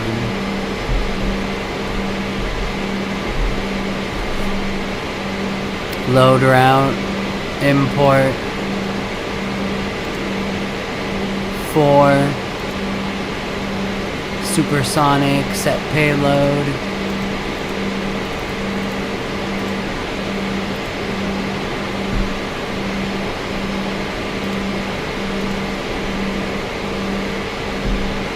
Alright, we got on the runway, guys. We're going to be able to do this now.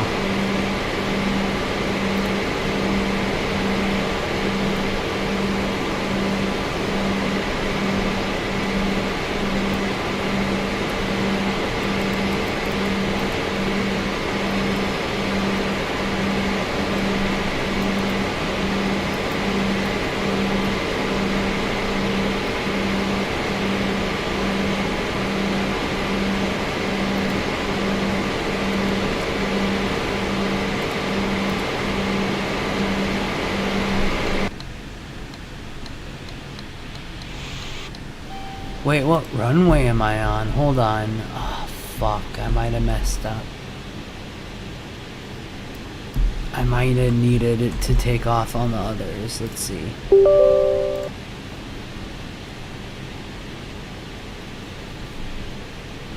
"23 left. No, I'm on the right runway. I think. Yeah. I gotta change it though in the FMC. 23 right. Or the INS system. Change data. Departure. 23 right. 3. Arrival 3. 34 right. 5. Recalculate.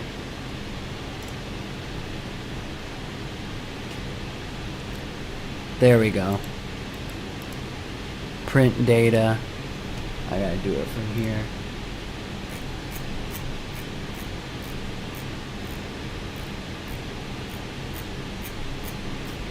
So they changed the way that cards do the...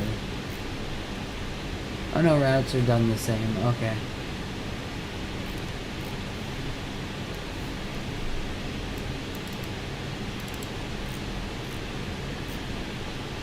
This is our route. Shout out to everyone watching. If I could donate money to you guys, I would. If I could. Alright. So now we need to go back. Fuel load. F10. But I'm gonna add an extra 7,000 kilos just to be safe.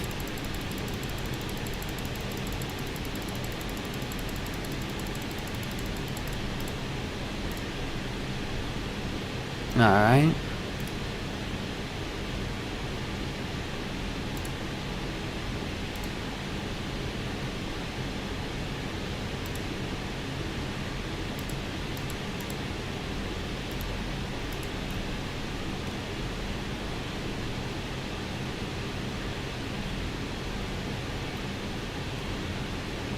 Alright. Takeoff monitor bugged. Afterburners set. Alright. 3, 2, 1, go. Brakes off. INS. INS set.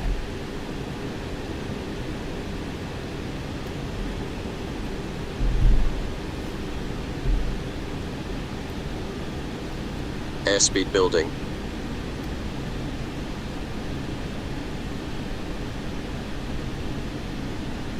$60 knots, 90, 100 knots. Power 100. set.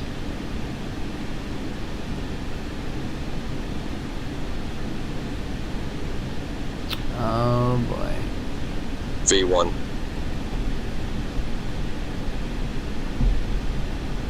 We're not at the rotate speed yet. Rotate. Alright, rotate. Gear up. Positive coming up.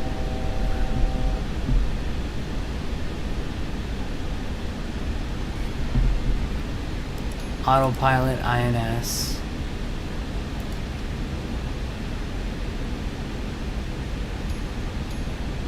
Nose coming up. It's windy as hell. Visors coming up. Bank angle. Bank angle. Throttles. Bank angle. Bank angle. Bank angle. Bank angle. After takeoff checks, please. Don't know Landing why gear. it's doing that. Up, lights off, neutral. Landing lights. Taxi turns on, the rest all off. Master warning. Bank angle. Wow. Recalled. Bank angle. I think it's because of how slow we're going. Alright, we're starting to pick up some speed. There we go. We were going too slow. Nose and visors up and locked. The after takeoff check complete. Wait, this 240 knots. This isn't working. It's going the wrong way.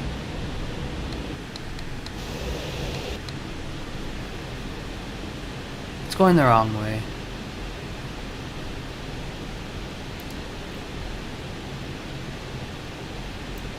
What the fuck?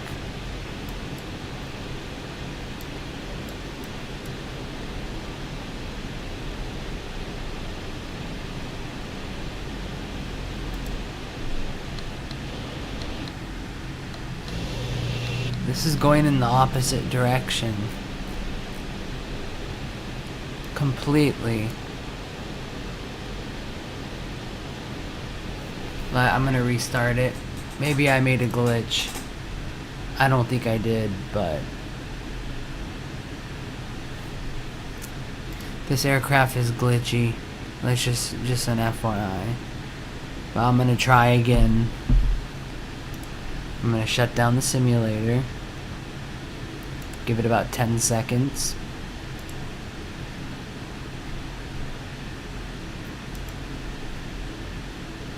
And I appreciate Lumpy for motivating me. Alright, P3DV5.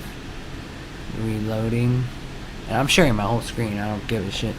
I got nothing to hide, I'm just... I don't do game capture, it doesn't work out always.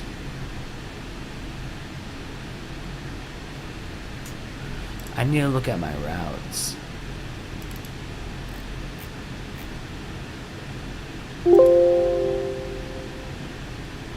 No.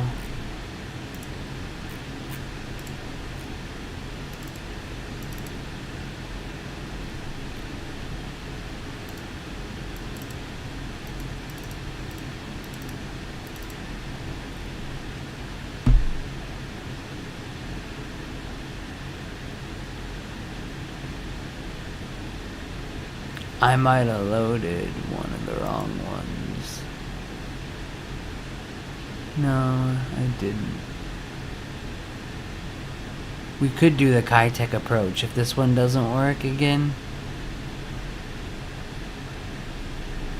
But it didn't load me in correctly. I noticed it didn't do the checks and everything. This aircraft is very glitchy, I'm telling you, guys. Very glitchy. Alright, active runway, MMMX.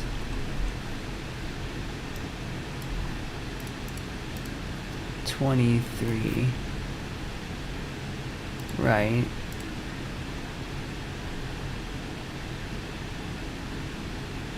Load.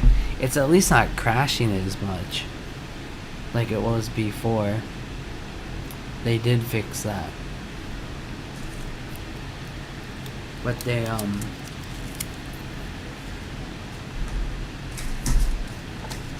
this is a nicotine gum, by the way. I'm trying not to smoke, so switch to nicotine.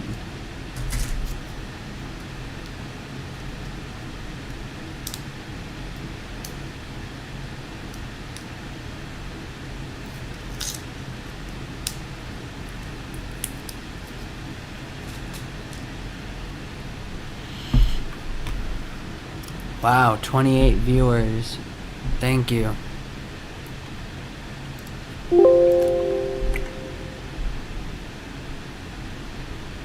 Four likes. Thank you. Means a lot.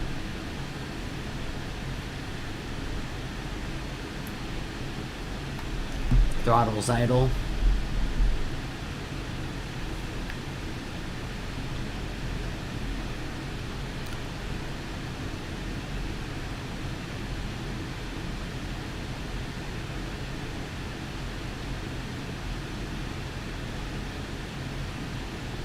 Loading scenery.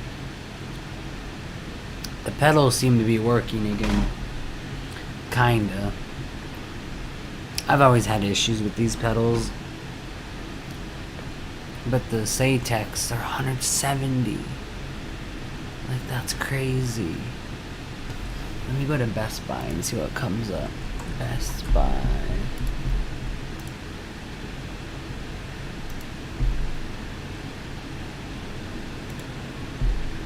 Rudder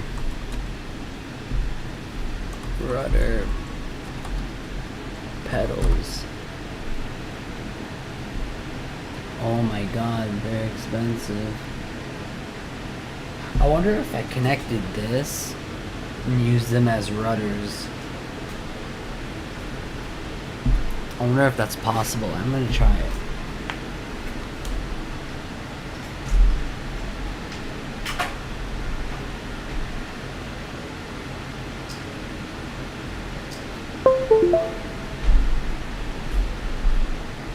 Just to get me on the runway. I want to see.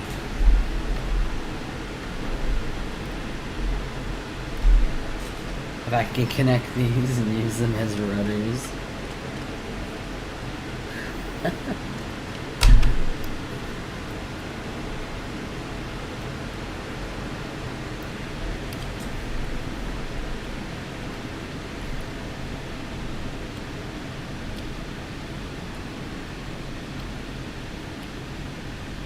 I have CH pedals. That's the company. I just think they're worn out.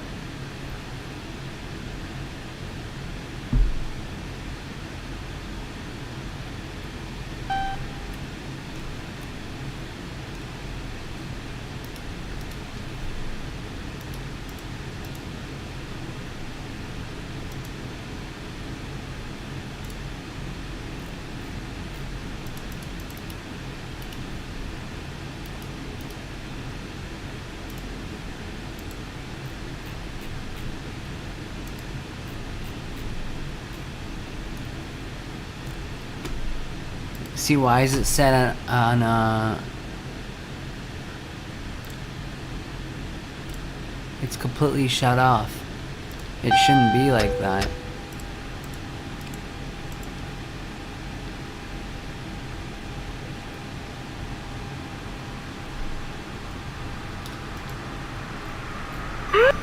Visor's coming down.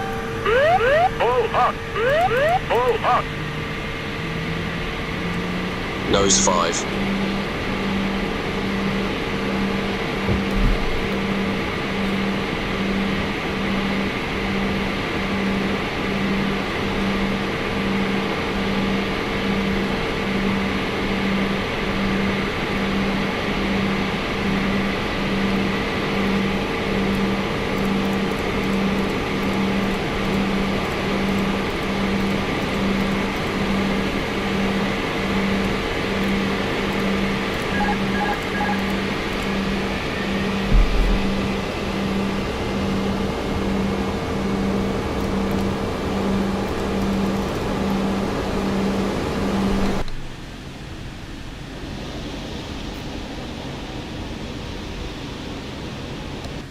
Okay, there's no chocks. Is there? Let me see. Yeah, there wasn't.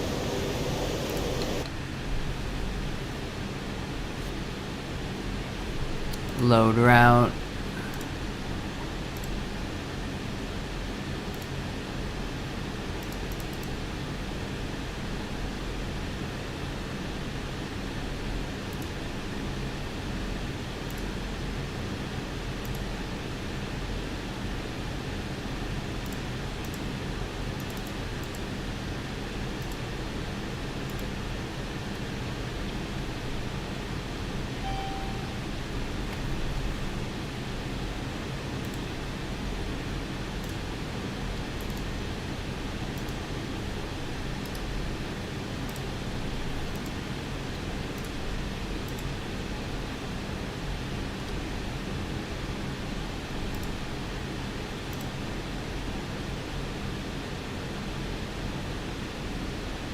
Okay, they're entering some stuff.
Okay, the guy's still entering flight plan data here.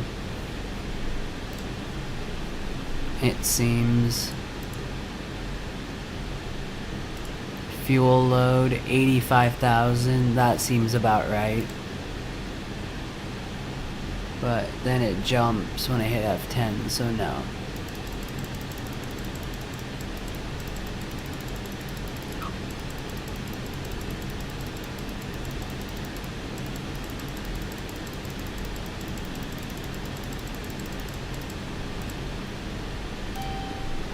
Alright, let's get on the runway.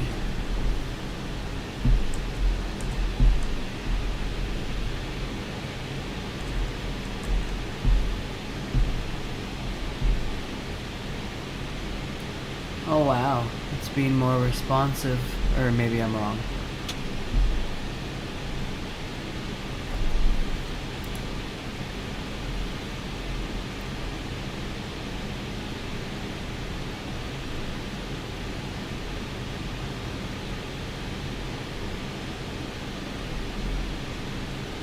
Look at that. It's not turning.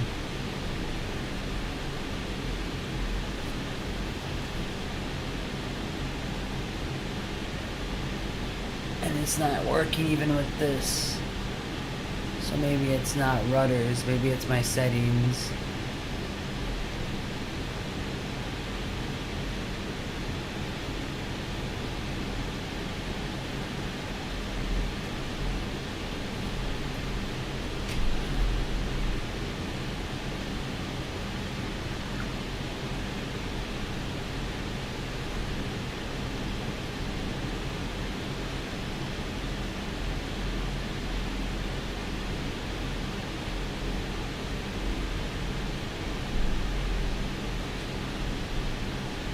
It seems to be not set up right.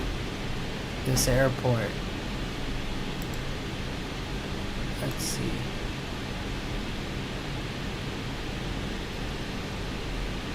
Alright, takeoff monitor on. Afterburners. Go, rolling now. Alright, we're rolling.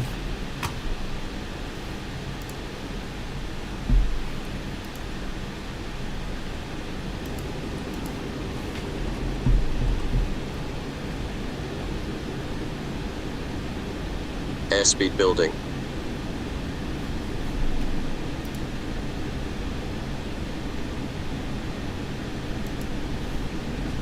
$100 knots. Power set.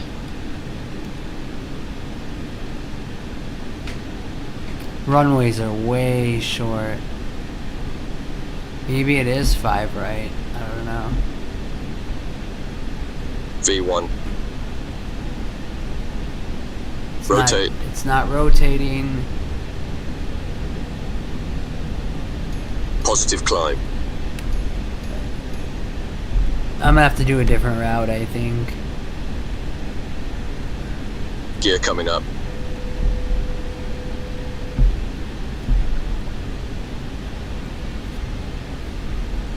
Okay. V2.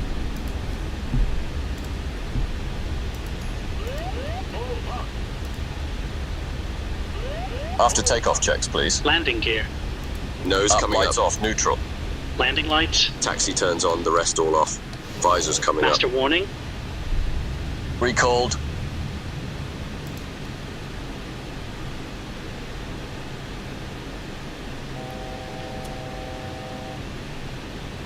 INS. Okay, it's working. We got it, guys. Nose and visors up and locked. The after takeoff check complete. 500 feet. 500 feet. That was a really bad 240 takeoff. knots. That was a tough one though because the runway was too short. But you got this. And I did it.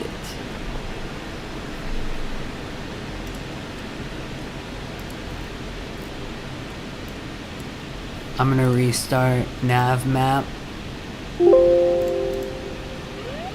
Oh shit.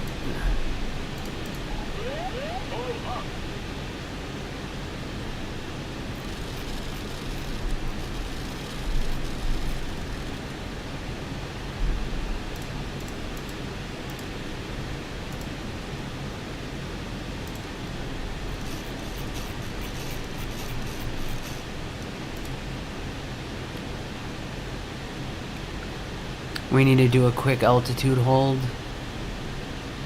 to gain some speed.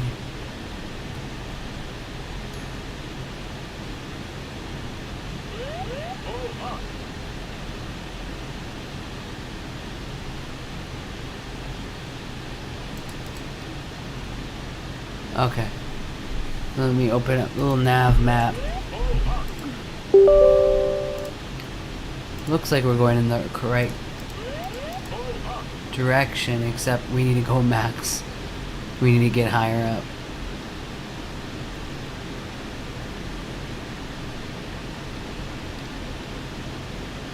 This is a tough D part.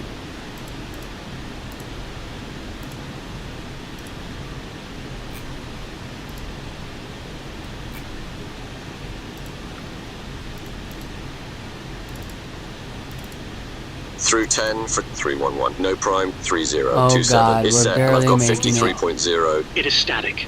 We might not make it.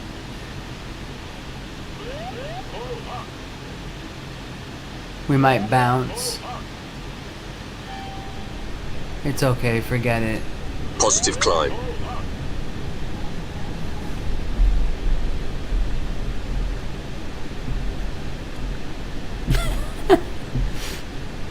These mountains, man, they're dangerous. I'm trying to go faster.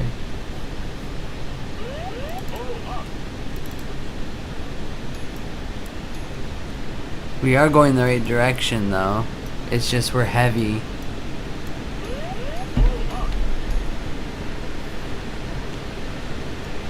We're fighting heavy weather. Oh shit. Let me close the weather. It's making it. It was too windy for this flight. This wouldn't have been allowed in real life with that weather. Nah.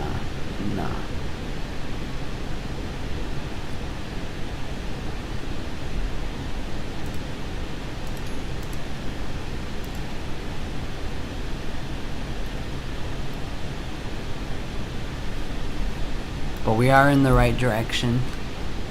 We are going the right way. So the autopilot's working. So we got it good. We got this. Thank you, Lumpy, for the positivity. That really pushed and helped me. In real life, this flight wouldn't have been allowed with the real world weather.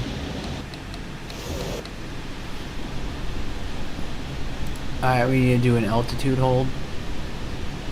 I need to gain more speed. I need to get faster. 384.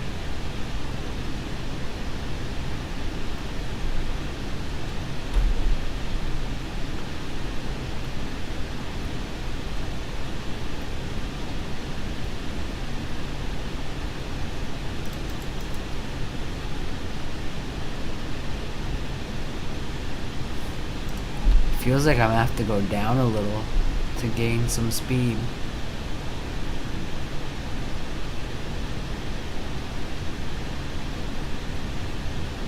Wow.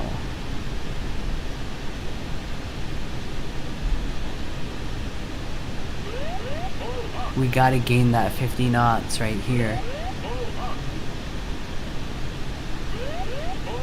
in order to be able to speed up. Wow. Alright, you know what? Afterburners. This route might not be 500 feet. 500 feet. 500 feet.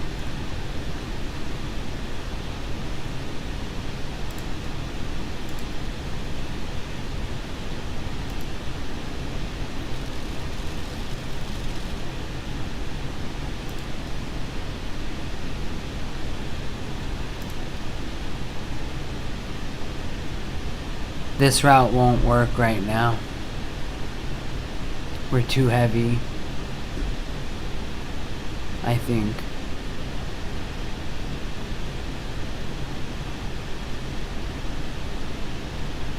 So we're gonna have to pick a different Concorde flight. We'll do London Heathrow. Or let's see. Let's do the Kitech approach. It's a short flight. WSAP to Kitech. It's more short. It's not too long.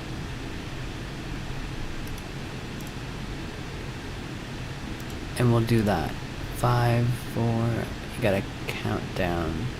You gotta give it a few seconds after you shut down P3D before you reboot it. Okay. We're gonna do WSAP to VHHX. It's a fun approach. This route's not doable right now because it uses real world weather. It wouldn't have been able to do it, so it would have been denied in real life. So that's why it's not working. So we gotta do a different one. I got one for you. For all y'all. The Kitech approach is amazing.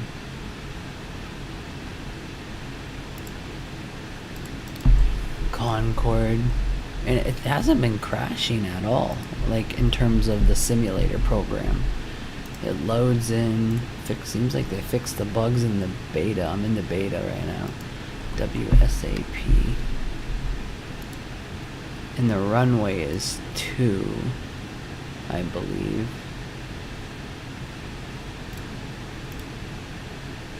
Yeah, it's 2.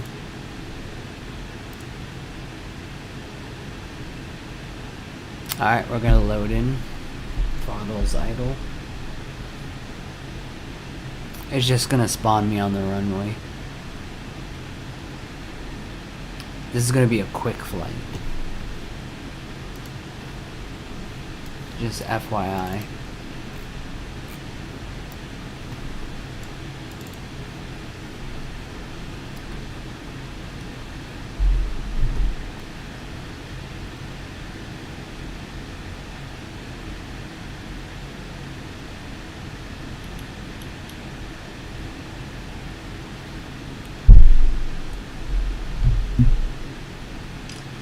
Hey, I appreciate everyone watching. So we're gonna do WSAP Singapore to Hong Kong, VHHX.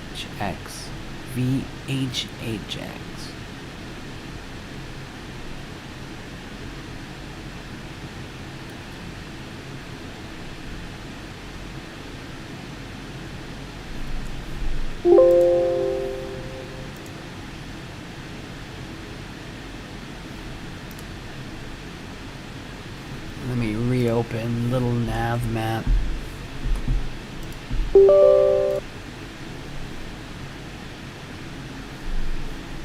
Open up another flight plan.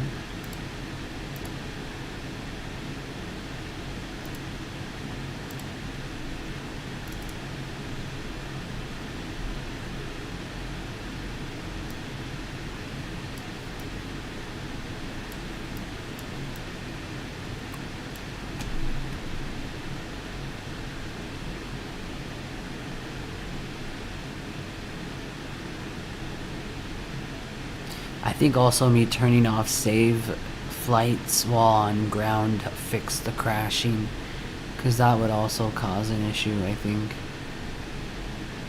So I turned it off. It doesn't save ground. When I'm on the ground, it doesn't save any flights. I have it set up to save flights every 30 minutes, 33 minutes. So I can always go backwards. Alright.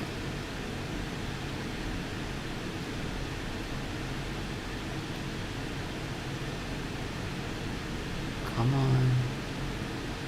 You can load. Yeah, they fixed the crashing. Thank God. It was also eating up all our RAM. I was almost to the point where upgrading past 32 gigs. Or having to. But they fixed it.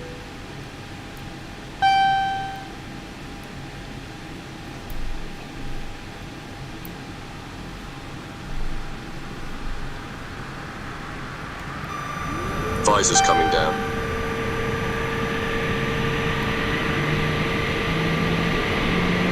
Nose 5. Before takeoff check, please. Briefing takeoff data.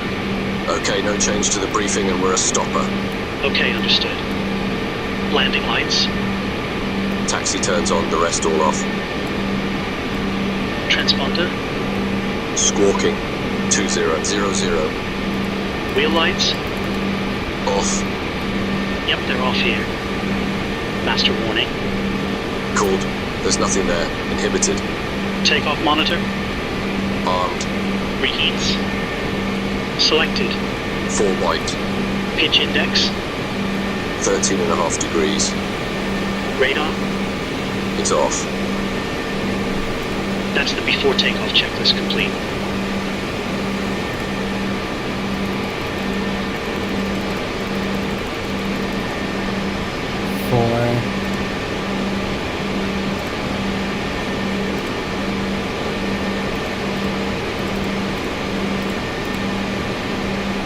Alright, we're computing the flight.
Still inputting the data, I'm gonna wait.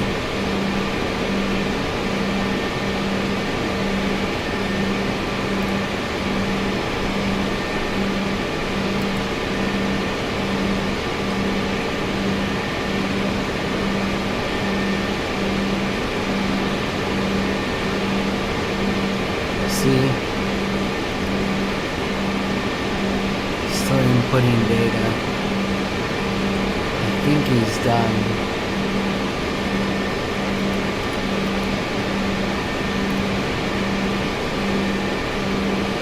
Alright, let's go ahead and take off. Let me check the wheel chocks. They're removed. Alright, brakes are off. Let's roll. Full throttle. 3, 2, 1, go. Afterburners. Airspeed building. 60 knots. 100 knots. Power set. V1. Oh, I forgot to do the fuel. Shit. Rotate. V2. Positive climb. Gear up. Gear coming up. Nose coming up. Autopilot. INS. 500 feet. Visors coming up. 240 knots.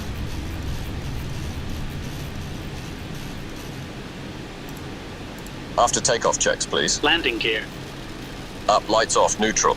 Landing lights. Taxi turns on, the rest all off. Master warning. Recalled.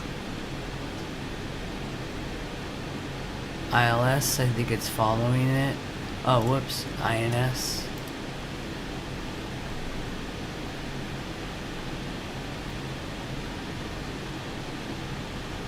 Nose and visors up and locked. The after takeoff check complete.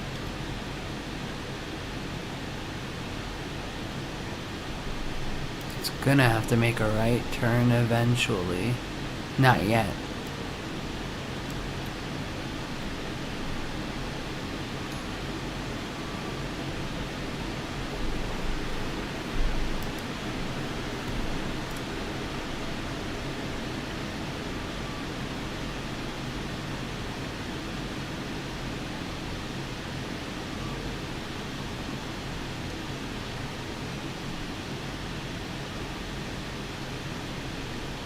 Alright, altitude hold.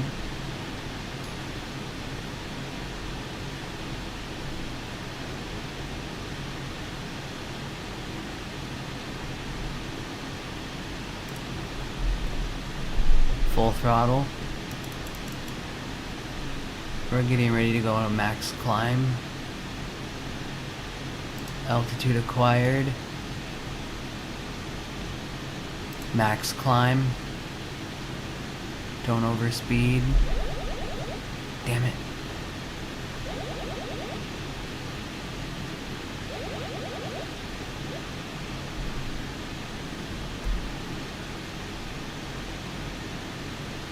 Alright. We got this big boy in the air. Finally.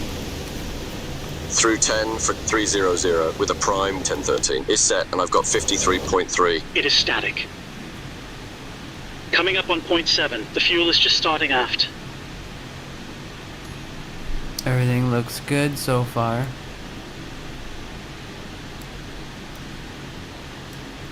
This approach is awesome. If it makes a slight right in a few minutes, it's working. The route. Seatbelts going off now. The last flight it wasn't Taxi turn lights able to be done. They're all off.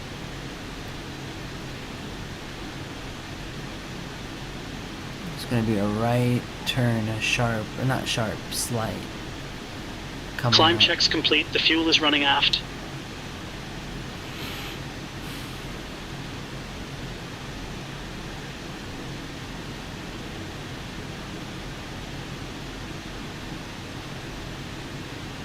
Come on.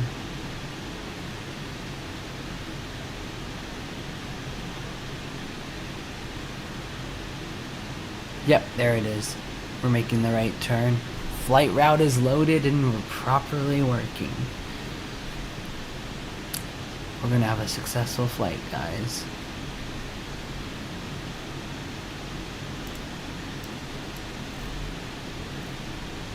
I'm gonna add a little fuel. Through 20 for 300 with a prime 1013 is set, and I've got 53.9. It's still going aft. Max CG master warning.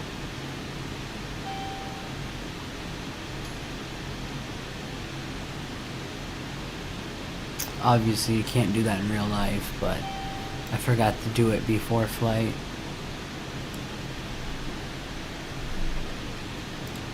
Leg 4 to 5 all looks good.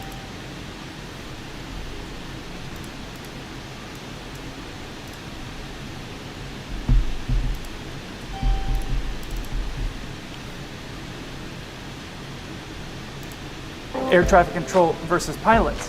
Kevin 671, not successful any further, sir. Advise your preference for an alternative. Coming up.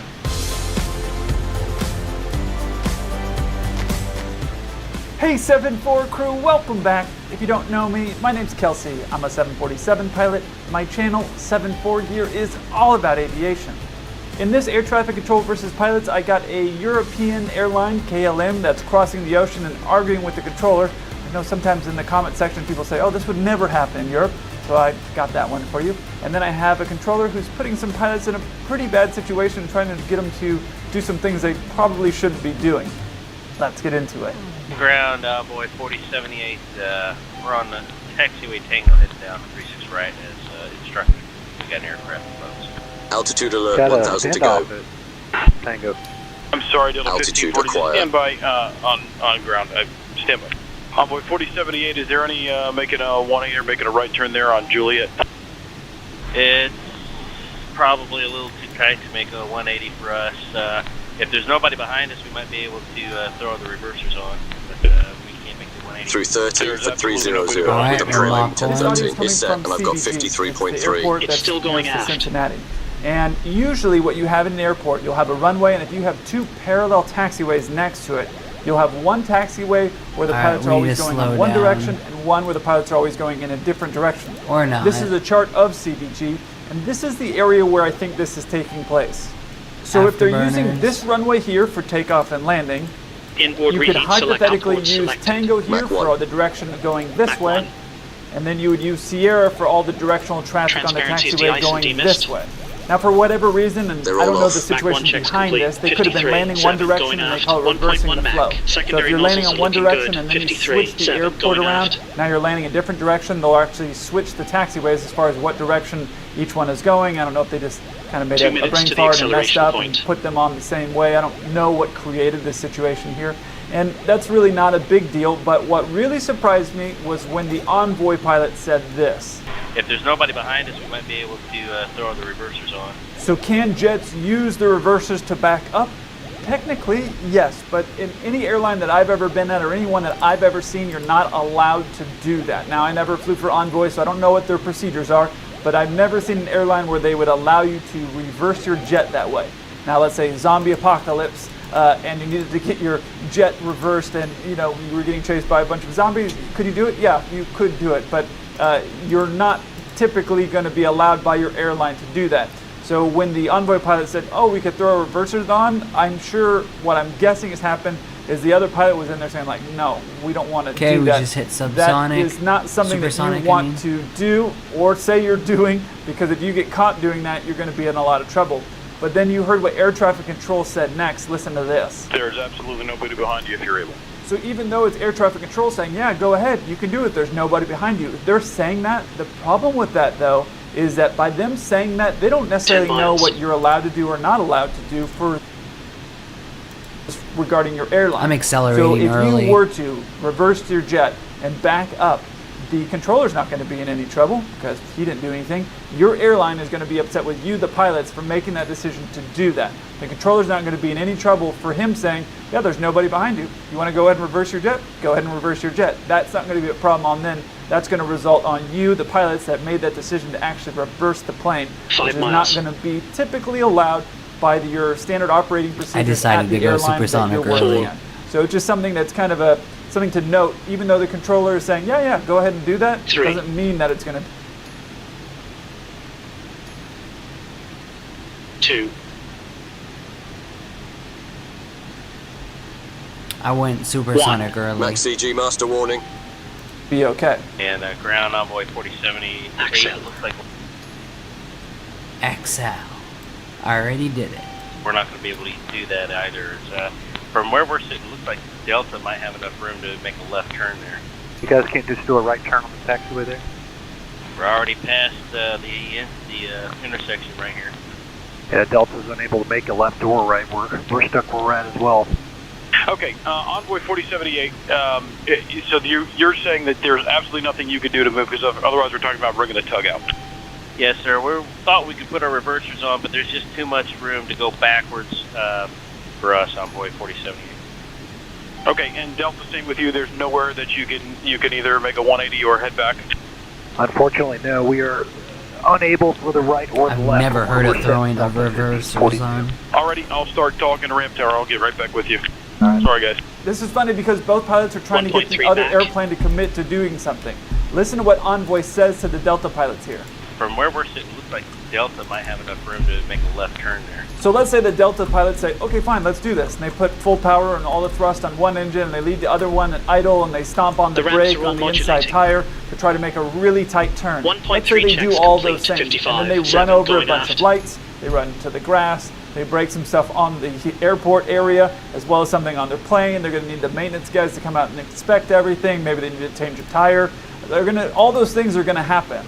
Now, when the pilots go in and park that plane, they're going to get a call from their chief pilot. They're going to have to talk Pressurization to air master traffic warning. control, ramp control, fill out a bunch of reports. They're going to have to probably fly and talk to the chief pilot back in Atlanta or wherever they're based, And then if they're in that meeting with their chief pilot, and the chief pilot was like, what were you thinking? 340 And up they to go, 60 well, with a these prime onboard pilots said 1013 is set, that we and I've had got plenty of room, that we could make it. It's still the going chief aft. pilot is going to be very not impressed with the fact that you relied on somebody else who wasn't in control of your aircraft to tell you, yeah, you could go do this thing.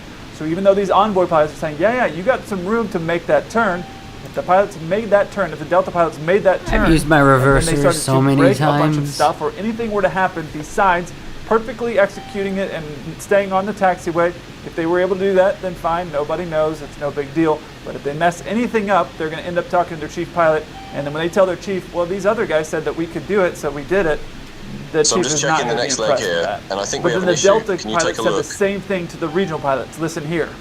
Guys, Alright, we're at almost the Mach 1.70. So Delta does the exact same after thing to burner these shut regional off guys, at saying that. like, oh yeah, looks like you can make it, no big deal. And so it's funny because they're both trying to set each other up because they don't want to commit and have something go wrong. They'd rather let the other guys do it. Now, in the case of these regional pilots, they're going to typically be newer pilots. Typically, the regionals is your first airline job, and these Delta guys are either prior military or they I've been already streaming went to the for regionals, or 6 who knows what their hours situation now, is, but they guys. typically are going to That's a have more record. experience than the regional pilots. So as a regional pilot, that when I was there, when you're at a regional level, you sometimes feel a little bit of pressure when someone with more experience is telling you that you can do something. But Alright, these guys are after saying, yeah, burnies. no, we don't feel comfortable making this turn. Max So CG master they really warning. held their ground with that situation. And so they're saying, 5 no, we don't minutes, feel good, 56 and we on don't the feel like we're reheats. going to be able to AFCS. safely make this turn here. And then behind it all, you had air traffic control putting some pressure on both sides. Like, can you do this? Can you do that? Okay, well, I'm going to have to bring the tug out, kind of AFCS. like you guys are going to be inconvenienced if it doesn't work AFCS. out. If you guys don't make the turn, we're going to have to bring a tug out, and you're going to have to wait some 56, more. 9 So going this aft. controller messed it all up to start with, and now he's kind of putting some burden on these pilots to commit and try to get him out of this problem of having to send a tug out, because now he's going to have to fill out some paperwork and do all of that stuff. So he's trying to get himself out of that jam. Listen to what this controller says here. Okay, Envoy 4078. So you're saying that there's absolutely nothing you can do to move, because otherwise we're talking about bringing the tug out. Yes, sir. We thought we could put our reversers on, but there's just too much room to go backwards for us, Envoy 47. The pilots here were 100% Leg right 1 by to 2 saying, go checks ahead, out. bring the tug out. That's fine. Because the truth is that if a tug comes out and has to push them back, since they were following the instructions that were given to them by air traffic control, which was taxi via Tango, since they were both given that instruction and that was incorrect, it's not a big deal, but they were both given that instruction to taxi via Tango, and now they ended up on a head-on collision or head-on situation where they couldn't Pressurization back master up. warning. Now, typically, while I'm taxiing, I factor that in because I have a big plane, so it's even less maneuverable. So I'll usually leave some gap in case there is a situation. If there's a plane that's coming the other way, I'll usually not commit on a long taxiway before I get to a point where I can't turn. I'll stop a little bit early, or I'll Almost the confirm, Mach 2. because I don't want to get into a situation where this exact thing is happening. But in this case, you had one guy coming off the runway, you had the other guys going. I don't know exactly all what was transpiring there, but the controller is trying to get himself out of the situation, and the pilots are right to say, no, go ahead and bring a tug out, because if that tug comes out and pushes them back, and then they continue on, they're not in trouble at all. They run into the grass, run over some lights, they're going to be in a lot of trouble. Envoy 4078, ramp towers advising you have plenty of room. I'm not sure exactly what they mean by that, but does that mean anything to you? Alright, how about this? Have them send us like a wing walker. Maybe we can do it with somebody out there looking out for us, because we cannot see so much from here. Okay, then would a wing walker be able to help with that? If I had somebody looking outside, maybe, yeah. Envoy 4078 and Delta 1542, they're looking at getting an escort out there Pressurization to, master warning. We'll be able to look out there for you, Envoy. Roger, 4078. Ops 9, go ahead. Hey, I'm right behind him. I don't think there's any room for him to take a turn to the right, so if I can run to the ramp real quick, I'll bring a tug out. It'll be a quick pushback. Well, yeah, absolutely, if that's what you need. So I'll be right back. If you aren't familiar with the term wing walker, it's not nearly as cool as it sounds. It sounds super gangster, but it's the people that are there when you're pulling in to park your plane. They're on the side of the aircraft, and they have their two little lightsabers. Their sticks or glow sticks or their wands, and they're there to make sure that your wing doesn't hit anything. You know, sometimes you'll see canisters or different things that are on the side of the plane. So those people will usually be on each side, and they're there making sure that your wing isn't going to hit anything. And then there's somebody at the very front of the plane, your marshaller, who's helping bring you in. He's guiding you in to make sure that you're on the line and you stop where you're supposed to stop. And then your wing walkers are there making sure your wings don't hit anything. So what this guy's saying is if we get a wing walker, basically somebody that can keep an eye out for what's going on around us, making sure that we don't get into the grass or go hit some lights or any of that stuff, then we can do it. So then you heard the ops guy come out and go, yeah, there's no room. That's after the guy said ramp control said there's plenty of room and you shouldn't have any issues. So they were really trying to like bait these guys into committing to do something of trying to make this turn, which they're not going to be nearly in the same trouble as what would happen to these pilots if they got into the grass. So they really held their own, saying like, okay, well, if you want to bring somebody out here who's there on the ground telling us that we are clear to make this turn, they're trying to get some protection there, so right? We're going from but listen here here what Ops says again. I don't think there's any room for him to take a turn to the right. So at the end of the day, these pilots on both sides, Delta and Envoy, aren't going to have any problems or any trouble because they never committed to do anything. They made the right decision of just holding their own and just saying, hey, yeah, go ahead and bring the tug out. So they did the right thing here. KLM 671, our system is still showing you a summit at time 1526. If that doesn't change, I will have to give you a dog leg. I copy that, Kill 671, we're working on. KLM 671? 671, go. Okay, it's only 390 available as an alternative on track Charlie. 37 and 38 are both available on track Delta. Advise your preference. KLM has 671, we understand, but I think I will file a report about it. This is not going the way our clearance is, and I also think this is not the way you cleared the other aircraft. KLM 671, okay, we can speak about this afterwards, but I do need to assure separation. Pressurization master warning. 4 minutes at least behind the North shuttle, which there isn't going to be at the moment, so we need to find an alternative. So advise your preference for an alternative, please. Well, crew, we're graduating to some big league stuff here. We're going to talk about crossing the Atlantic and Atlantic tracks. So it's a little bit more complex than some of these other videos, but let me show you what they're talking about here. I pulled this up, and these are all different tracks that we use to actually cross the Atlantic Ocean, and they change every single day. Sometimes you only have 5 tracks, you might have 8 tracks. In the middle of COVID, you might have only had 2 tracks. They're always changing the number of the tracks and where the tracks are based off of weather, the most favorable conditions, and things like that. Now, doing an Atlantic crossing is a lot more precise than some domestic flying when you're flying around your area. And what happens is you'll be given a track, and if you saw my vlog that I did, you know, when I do a pre-flight, I'm looking at everything. One of the things that I'll look at if I'm doing Atlantic crossing is what track am I going to be on? And that track is going to have an entry point and an exit point. Now, you heard them mention Summit. Summit is the entry point for the track that they're planning to be on. And so they're planning to hit Summit, and they've already loaded this up. They're already in flight. They've already loaded everything, and they're planning to hit Summit, and that's going to be their entry point. So we took off here. Now, the Atlantic crossing is very precise. You're going to be given a specific speed that you're going to be flying on, a specific altitude that you're flying on, and then there's going to be specific times. If your time changes for whatever reason, you need to report that stuff. They keep very specific distance separation, so it's a very precise thing that's going on, and that's why he's saying like, hey, these are the altitudes or these are your options, and you don't have enough time distance to separate you two. And then you heard the guy push back with the controller saying like, this isn't how you cleared the other plane, listen. We understand, but I think I will file a report about it. This is not going the way our clearance is, and I also think this is not the way you cleared the other aircraft. Now, you may remember one of the things that he mentioned was they had different altitude options. And you think, okay, well, that's fine. You just take the different altitude. When you're dealing with a larger plane, there's a lot of times that your weight is so high that you're not able to climb up to that later altitude because you have so much fuel or so much freight or so much stuff that's on the plane that at this moment in time, you don't have the capacity, the plane doesn't have the capacity to climb up to that altitude. Now, that's not something that we have to mentally calculate. There's a little button that we push and that will tell us, hey, this is your max range, your max altitude that you can go to. So we click that button and we verify, okay, we can take that higher altitude. So it may have been a very small margin there, and that's why they didn't want to do it. And then you say, okay, well, why don't you just take the lower altitude? Well, the lower altitude, at a lower altitude, you're going to be burning more fuel. So they're planning to go at this specific altitude with some minor variations. So they can go in and put in there, okay, hypothetically, if I fly at this lower altitude, how's it going to be? And they can put that in and see, how much fuel they're going to have and that type of stuff. And it's very quick. The computer can do it all for you very quickly. But listen to where he says these are your different altitude options.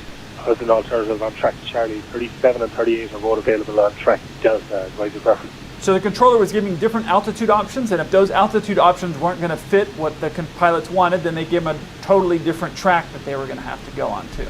So the altitude, if they couldn't hit the higher altitude or didn't want to take the lower altitude, whatever it was for fuel, then they would have had to reload everything and get onto that different track that the guy was suggesting. So every track, like I said, you'll have Alpha, Bravo, Charlie, Delta, etc., and those are all changing every day. So he was offering him a different track and different altitudes. The controller was trying to give him some options, like to allow him to make his decision that was best for him. But instead of saying like, okay, let's resolve this problem quickly, he decided to say, I'm going to file a report. Well, there's really no point in saying that. You're going to file a report, then don't just talk about it, go write the report. There's no reason to argue. The controller isn't going to change his mind. He needs to have his separation. If you want to go file a report, then go file a report. There's no reason to argue about that at this time. Pressurization master when you're doing warning. a crossing, there's a lot of other planes, usually for whatever reason, all happens around the same time. Everyone's trying to check in, everyone's trying to get their oceanic clearance, and they're trying to do all that, and you're over there jamming up the airways saying, I'm going to file a report because I'm not getting what I want. Take what he's going to give you, make sure that it's safe, and then sort it out after the fact, which is what the controller's saying. I'm not going to argue about this anymore. You want this or do you want this? That's your option.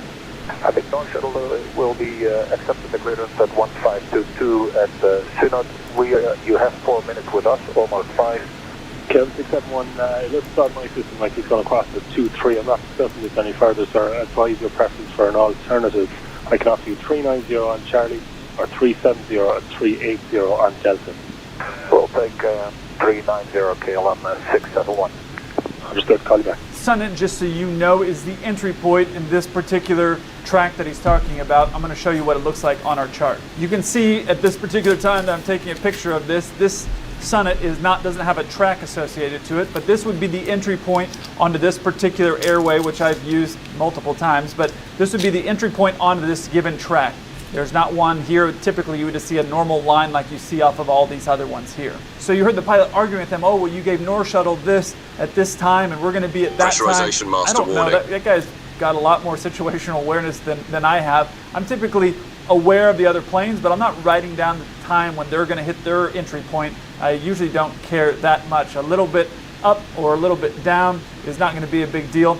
I think they made the right choice choosing the higher altitude or choosing that altitude on that track, because when you're in flight and you're getting ready to do that crossing, reloading up everything for a whole new track, in my opinion, there's a lot more opportunity for error for messing something up while you're doing that than by taking a higher or lower altitude. So I'd rather do the same. I'd rather take a higher or lower altitude. I have all the winds. I have everything planned for that specific thing. And then I'm going to be able to know, okay, cool, we're just going to go up a little bit higher, or we're going to go a little lower. This is going to be our fuel burn on the lower altitude, which will still give us more than enough cushion once we get to the other side. And our destination, the weather's good. You know, I'll factor all that stuff in while we're talking about that. The arguing, though, with the controller saying, oh, well, you didn't do this and you didn't do that and you gave this guy this thing. There's really no point of doing that in this situation. The controller has a job to do, and so they're not going to change it. So take what they're giving you, and then if you want to write a report of it, you have like 3 5 to or 4 6 hours checked. across the ocean with nobody to talk to. You can just write a nice little long report. You get to the hotel and you can send it to somebody who probably is not going to care, because the controller is just doing his job. He didn't have the space. He wasn't going to give it to you. All right, time for the fun one. Code 415. I've always wanted to say this. Thanks for the opportunity. Direct the weed. Yeah, direct weed. Paco's 415. Right on, brother. Pressurization master warning. Contact LA on 27-1. You guys have a good night. Code 415. I've always wanted to say this. Thanks for the opportunity. Direct the weed. Yeah, direct weed. Paco's 415. Right on, brother. Code 415. Contact LA on 27-1. You guys have a good night. So direct weed, they're in LA, they're in California. I think the weed they're referring to is this little airport here in California. I don't have a chart for it because it's only 60 feet wide, and I would definitely be off-roading my 747 over there, so I don't have a chart for it because we're never going to fly in there. But you can see that's an airport there in California. If you want to see some air traffic controllers being a little bit more saucy with some pilots, check out this video here. And if you want to see some air traffic control versus pilots. Nobody clears you through the Bravo but me. Then clear me through. No. Yes. You're an Coming up. Okay, now do you think you may get it, you may not get it.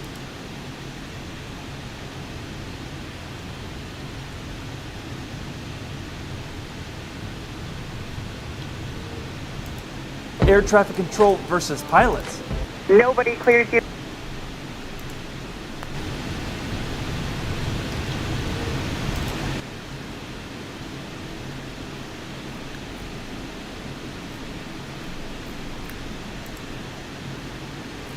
Pressurization master warning.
Oh, I didn't know I wasn't doing that. Damn.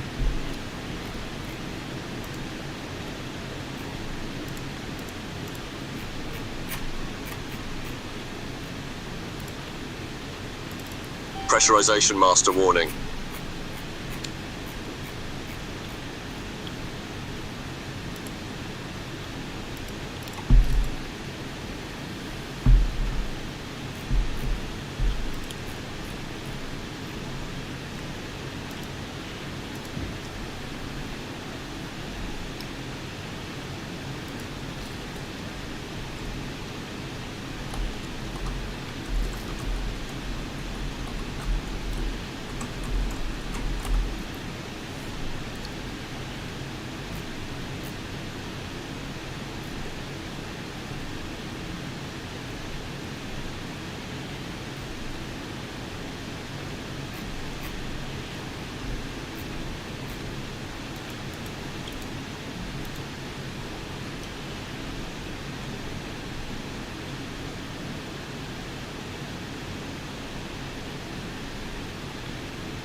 Pressurization master warning.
Pressurization master warning.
Pressurization master warning.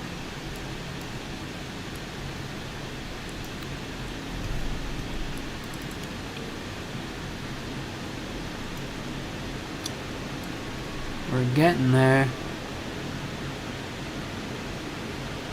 I'll be right back. I'll BRB.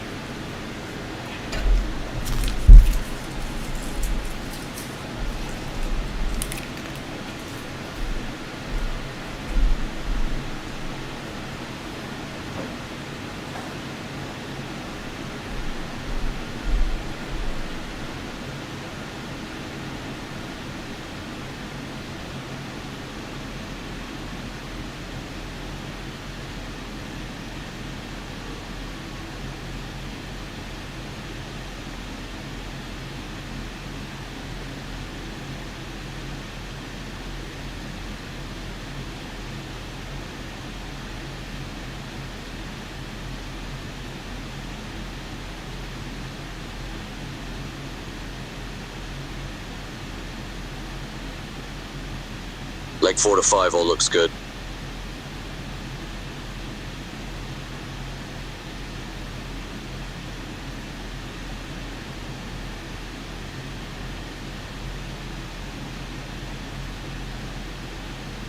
Pressurization master warning.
Pressurization master warning.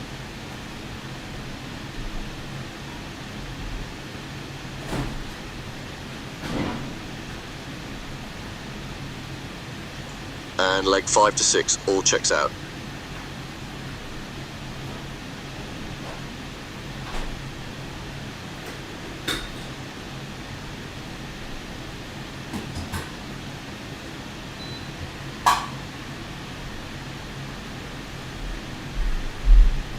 I'm just making some coffee right now.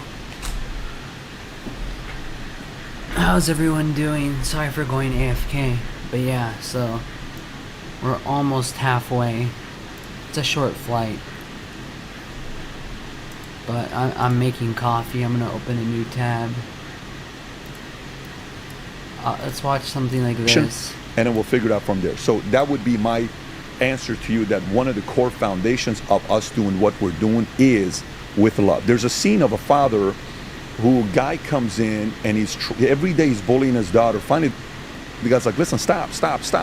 And this video is going viral all over the place. Eventually, dad's like, look, I don't want to touch you. I don't want to hurt you. And then boom, he does jujitsu on him, drops him, holds him, and he's not hitting him. He says, dude, what are you doing? I don't want to hurt you. Stop. That is a action of a father showing love. He could have bullied him because he's got him on the. He's done. He can do anything he wants to him. He's showing love to him and compassion to the guy. The guy's gonna walk away saying, "This guy could have destroyed me, but he didn't. He wanted to have that conversation with me." And people need that. People forgot what it feels like. All the internet stuff of like, oh, I can talk my shit and nothing happens to me. Bro, getting punched in the face will recalibrate the next time you talk to somebody, and that doesn't happen anymore.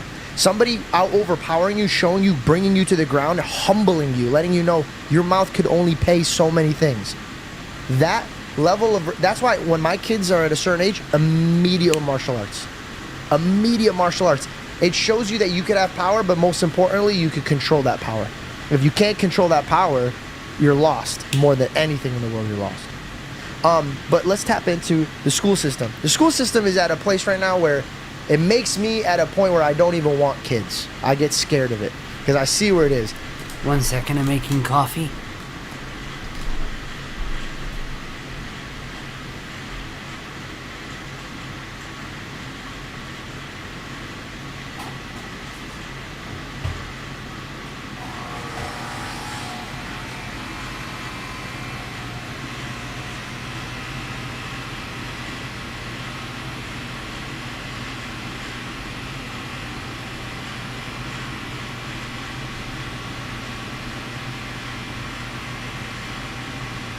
Pressurization master warning.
Okay, that's leg 6 to 7, all checked now.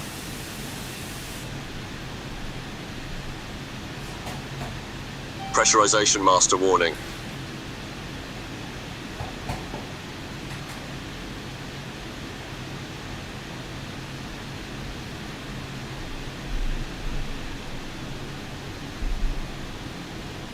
And my mother, kind of circling back to the paranoia, my mom was the type of mom that taught me everything's a mustard seed. Once you do something, you have to see where it's going to grow, right? You make a decision, but it's going to come with 15 other effects that you have to be prepared for. So don't just look at the first decision and just make the first decision, right? So I'm peeling back. The school system and how they're teaching our children about sex, or they're teaching our children about certain type of things that should only be discussed in a home. I've thought about this sincerely from both sides. Sincerely from both sides, because I'm truly on the side of that's fucking gross, get out of my face with it. But that I can't come into a conversation to talk to somebody who believes that that's okay with the attitude of fuck out of my face, right? Their opinion on teaching kids this type of stuff is a faith-based thing. They believe they should be able to do that. If we're not allowed to talk about God, and that's a faith-based thing, I think the thing is, if they took prayer out of kids so they could pray on the kids. And I don't care who you are. You could be a Christian, you could be a Muslim, you could be a Scientologist. Facts. When you're a child, you're an empty vessel. So what you're programming these children to believe is going to be a substantial thing in their life. Facts. If they feel like they need to teach this type of behavior or this type of quality, I believe we should at least meet them in the middle. Have an after-school program where the parents need to sign off on it and the children needs to sign off on it. Because I can't look at you and be like, no, you're fucking wrong, you're out of here. Because I don't want anybody to do that to my kids when it comes about Christ. Everybody has the ability to choose what they want. If God came down in the form of human and literally said, you choose what your life is, and he's the almighty God, who am I to tell you, nah, you can't be doing that. But it should be something where the parents need to discuss it first. Because that is a faith-based thing. I'm not going to children at 6 years old telling them about Jesus Christ without their parents knowing about it. It's not my right. I'm not teaching them about sex. It's not my right. That is a father and a mother's decision to teach the children that. How do we incorporate this in America for them to understand in a loving way. Because what they're saying is, no, I grew up in the closet, nobody taught me about this, blah blah blah. And I get that's a hard thing to deal with. I understand, but you can't take that out on our children. What is your basis on trying to fix this?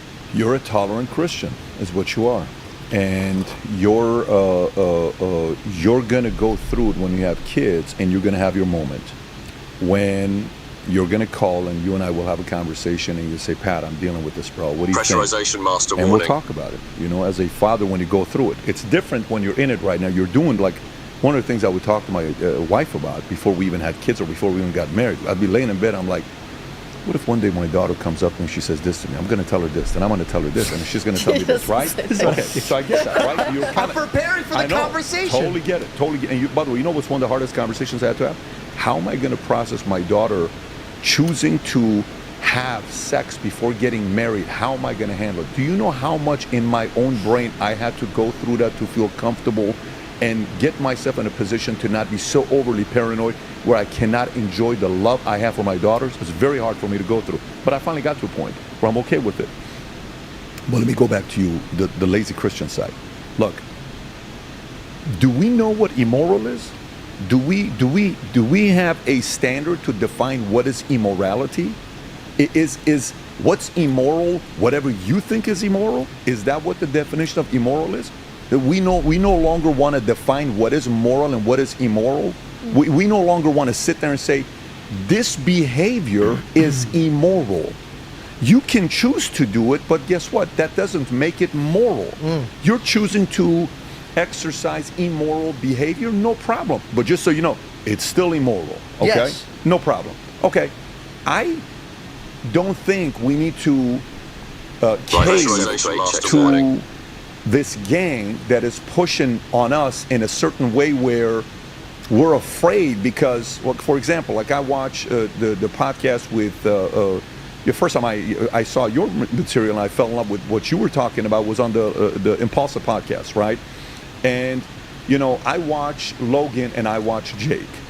Okay, these are two household names, brothers. They're in the top 5 brothers in the world, influencers. They're one of those names that you look at. Okay, they're one of them.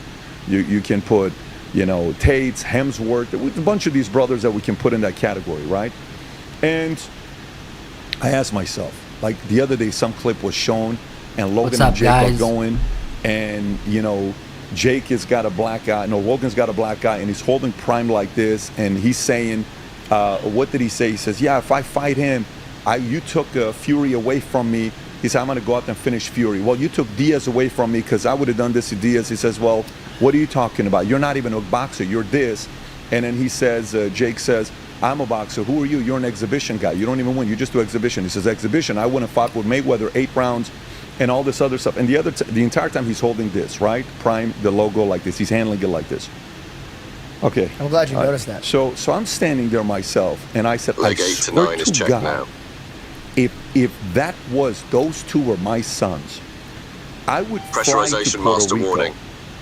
and I would bring some of the most interesting people from low places, and we would not leave until I put the fear of God in their spirit to say, if you guys ever show a sign of lack of belief in each other, you have no idea what I will do to you.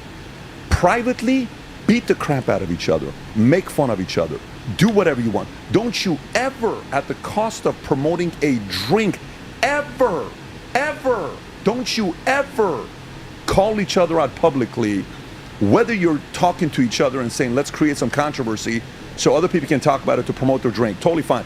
If you sell that thing for $600 million or $1 billion or $10 billion, your grandkids are going to see that, and your kids are going to see that. And what are you going to explain to every single one? Oh, that was just a marketing gimmick. So your entire family is going to be a marketing gimmick? What are you talking about? No, I'm not for that. That's not proper behavior. Now, let me give the flip side of it. Did it get him an additional 100 million eyeballs of seeing Prime? Of course it did. But what did it cost? But that's the part about it. We have to define moral and immoral. You know, Jake, we can look at it from the stand of, hey bro, let's talk some shit to each other. Let's get people to talk crap about each other. Let's promote Prime. You got some equity in it anyways, and let's do this. Let's say they had that conversation, okay? then one could say, We're almost oh, at the top great of marketing descent. gimmick. Pressurization Great. Let's master say that warning. conversation wasn't had. I mean, it wasn't, but yeah. But let's just say that conversation wasn't had. What are you doing to Jake, bro? What are you guys doing? Exactly. Guys, like this, here's a game I play with my sons, okay? I sat them down and I said, you guys matter more to each other than I matter to you. Why, Daddy? Because you guys are going to be in each other's lives more than I'm going to be in your life. I said, one of the brothers said something to the other brother. I said, what did you just say? He said this. I said, what did you just say to him? No problem. Let's go to my bedroom. We go to the bedroom. They're thinking they're going to get papa and stuff like that. I said, nope. I said, here's the camera. It's my phone. Non-stop. You give him a compliment, you give him a compliment.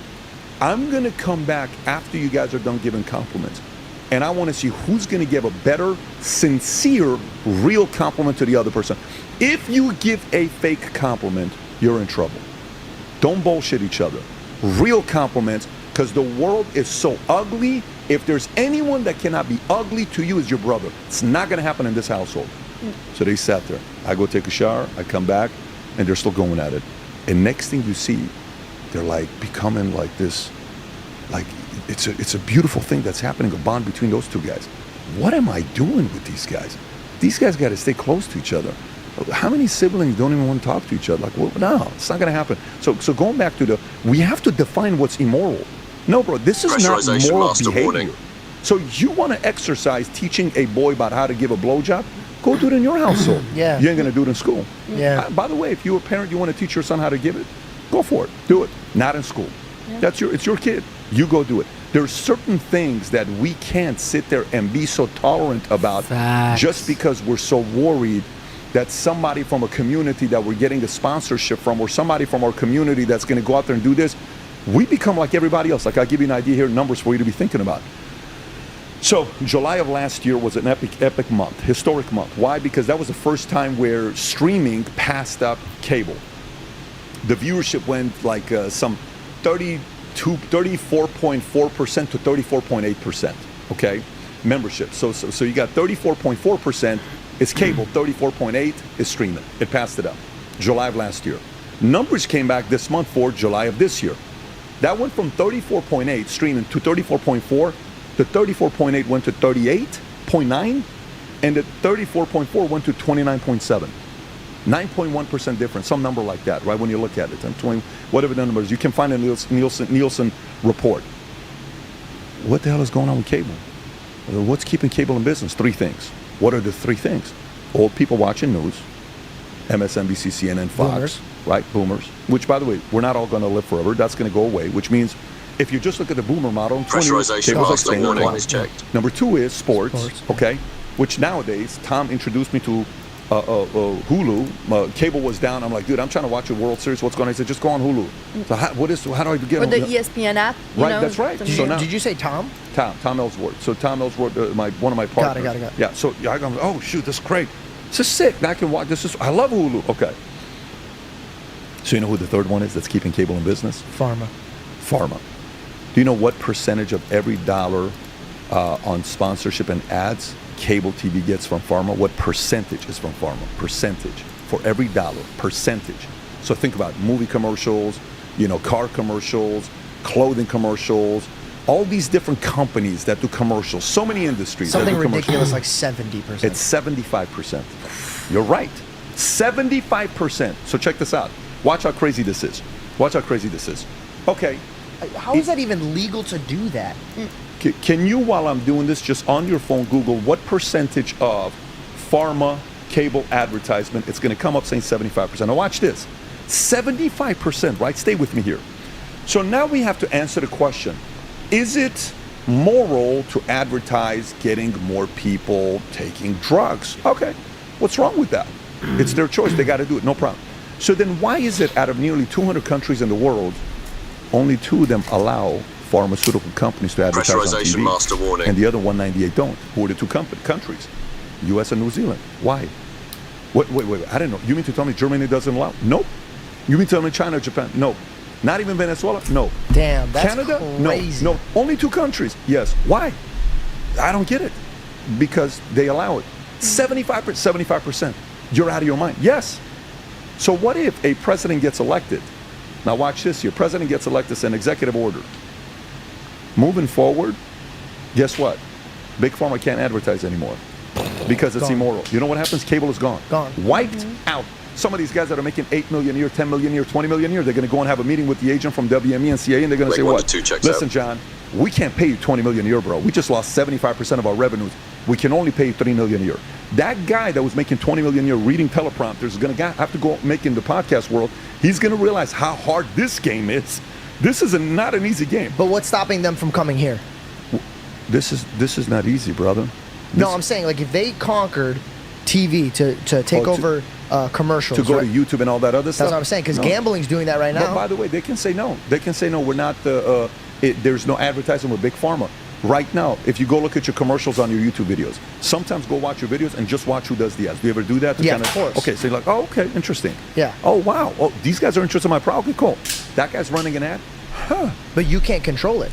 But that's fine. What I'm trying to say is that's fine. The point is, the subscription model doesn't rely on Big Pharma money, but the cable model relies on Big Pharma money. The subscription model, Netflix has got 10 million, 20 million people that are paying $12 a month. And guess what? They just raised the price by $2. Guess what we did? No one complained. Well, okay, cool. They've done it a few times, no one said. Yeah, they've done it, and we haven't complained. It keeps going up because the subscription model, which is the direction that Elon's trying to go to, if you go to the model where you don't need ad money, you don't have to say what they're forcing you to say. So this is the whole part where I'm going to, where some of these schools are saying what the union is saying. The union's got 3 million, NEA, the 3 million members part of the union. That's a powerful company. The union leaders are getting paid $500,000, $600,000 a year. So whatever place where you no longer fear having to endorse somebody and say somebody because you don't want to lose that audience, that now you're officially free. So all I'm saying is we have to define what is moral and immoral and take the immoral stuff out of school. That part right there. I love that, and I back you. If you're running for president, you got my vote, and I would tell my children to follow in my lead, right? I love your belief system. But here's my question. The reason why pharma took over the commercials is because there's two gods in this world. There's money, and there's the real God, right? People that don't know a higher power in a moral state, they are not going to be on our rule set. So your question is, who's the one that holds the law of morals? If you don't believe in God, why do I have to follow your morals? So my question is, who holds the right and wrong of what's right or wrong? You could sit here all day and say, like, this is immoral, but I could sit back as anybody could be and be like, well, that's your choice. You know, it's crazy. I had Graham Stephan here. I don't know if you know Graham Stephan. He's a YouTuber. He's got like 4 or 5 million subscribers, finance. Does a very good job. 32, 33-year-old guy, super successful, makes 6, 7, 8 million a year, has done very well for himself, sold $180+ million of real estate. We're doing a podcast here, he flies out, and I said, he asked me all these questions about parenting, all this stuff, because he's about to have, he wants to have family as well, get married. And I said, hey, okay, let's play this game. Because he's saying, I don't think we need to put God in school and take out LGBTQ because people need to be aware of what's going on, and it's not fair. For the longest time, people couldn't be able to come out of the closet and all this stuff because they felt judged and all these things. Fine, no problem, let's play that card, okay? So you're asking what's moral, what's immoral. I said, Graham, question for you. Your wife comes home and she tells you, she says, babe, kids are gonna go hang out with XYZ on Saturday. And he's gonna go hang out with this kid, his good friend Jason in school. What's the question you're gonna ask your wife? Who am I gonna? What are you gonna ask your wife? Who the fuck are these people? Who are the parents? Yeah, who are the parents? So, who is gonna influence my child? Totally fine. Yeah. And I said to Graham, Graham, Graham's not a Christian. He believes in a potential creator, but he doesn't believe in Jesus or God. He believes there's a creator, but whoever that creator is, it's a different kind of a creator. Okay, I said, no problem. I said, so I'm going to give you 3 situations. You tell me who you want your kids to go with. He said, okay, go for it. I said, the first person, your wife says, the wife is a teacher at the local Christian school, and the father's an engineer, but his dad used to be a senior pastor at a local church here. Okay, cool. Second one. It's a single father that's got 2 kids. He raised the kids. The mom is no longer there. Apparently something happened with the mom, disappeared. She left with another man, but it's a father raising 2 kids. It's these 2 kids. Okay, cool.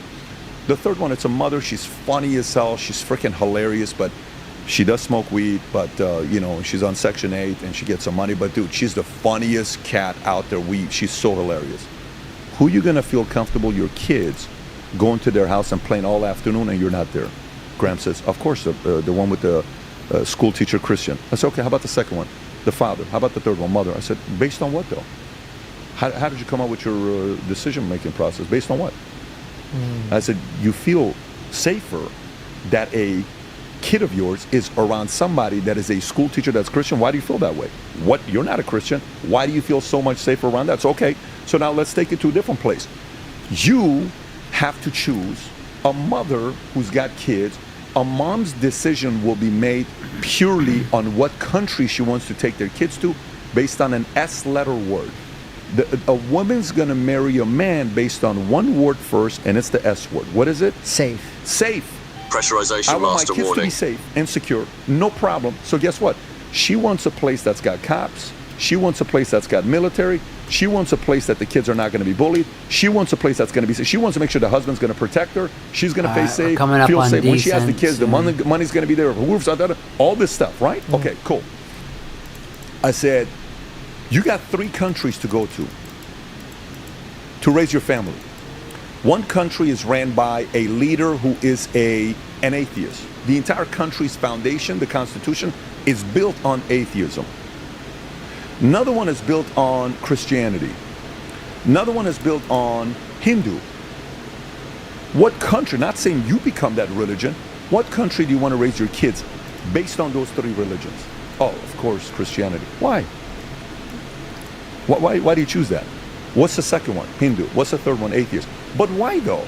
Because you know the morals, you know the values, you know what they stand on. Because there is a certain set of values and principles. This is not about let's go see what happened when he resurrected and have that debate. Because the values and principles that are taught have produced places that are safe and secure where you want to go live there. What are the foundations? This is why 51 million immigrants are in America. #1 leaders bulletin. No one's even close to us. And only one country in the world has ever gotten the reputation of being the country's name, then dream. We don't say Russian dream. We don't say Chinese dream. We don't say Indian dream. We only say the American dream because of a certain set of values and principles that this thing was built on. Now, they're going to go and say, well, Thomas Jefferson was a womanizer, and you know that president was gay. I don't care what they did and how they lived their lives. Yeah. I'm trying to tell you, these are the values and principles that's moral, and this is what's immoral. You and I get to choose to. I've made a lot of immoral decisions in my life. So have you. I made some decisions I'm ashamed of. Great, that's mine and him. Totally fine. Okay, we've done that. I know I was being immoral. I made the choice. But guess what? Don't teach my kids to be immoral.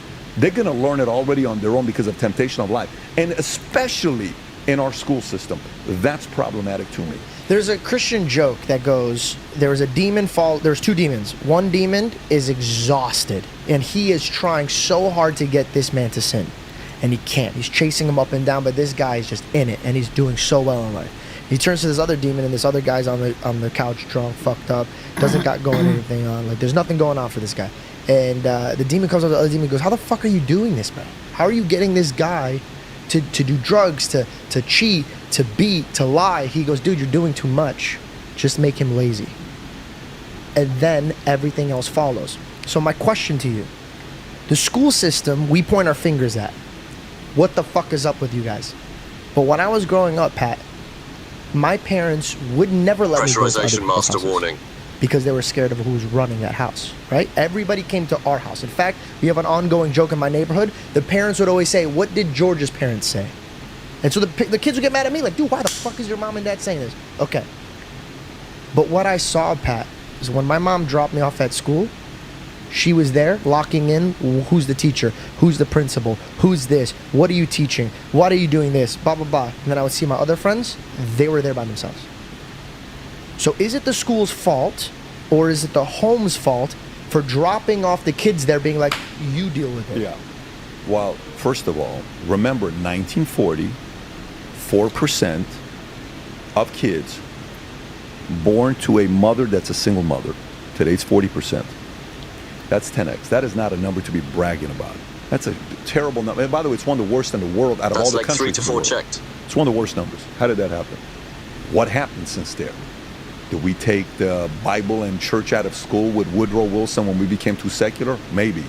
What else did we do? FDR came up with policies to give benefits, Social Security and money to single mothers. Then in 1964-65, LBJ increased those policies to give more, and they raised it where the federal expenditure went to 15%. And then all of a sudden today there's incentives to have more kids out of wedlock. And by the way, if that woman marries a man that has an income, Pressurization master and warning. they find that the tax code, those benefits stop from the government. So why would I get married and try to? No, the tax code is set up to ruin the freaking household. Look, I want a sales. If a house is divided, it yes, cannot stand. But it's the compensation structure. The tax code is a comp structure. Look, what does YouTube pay us?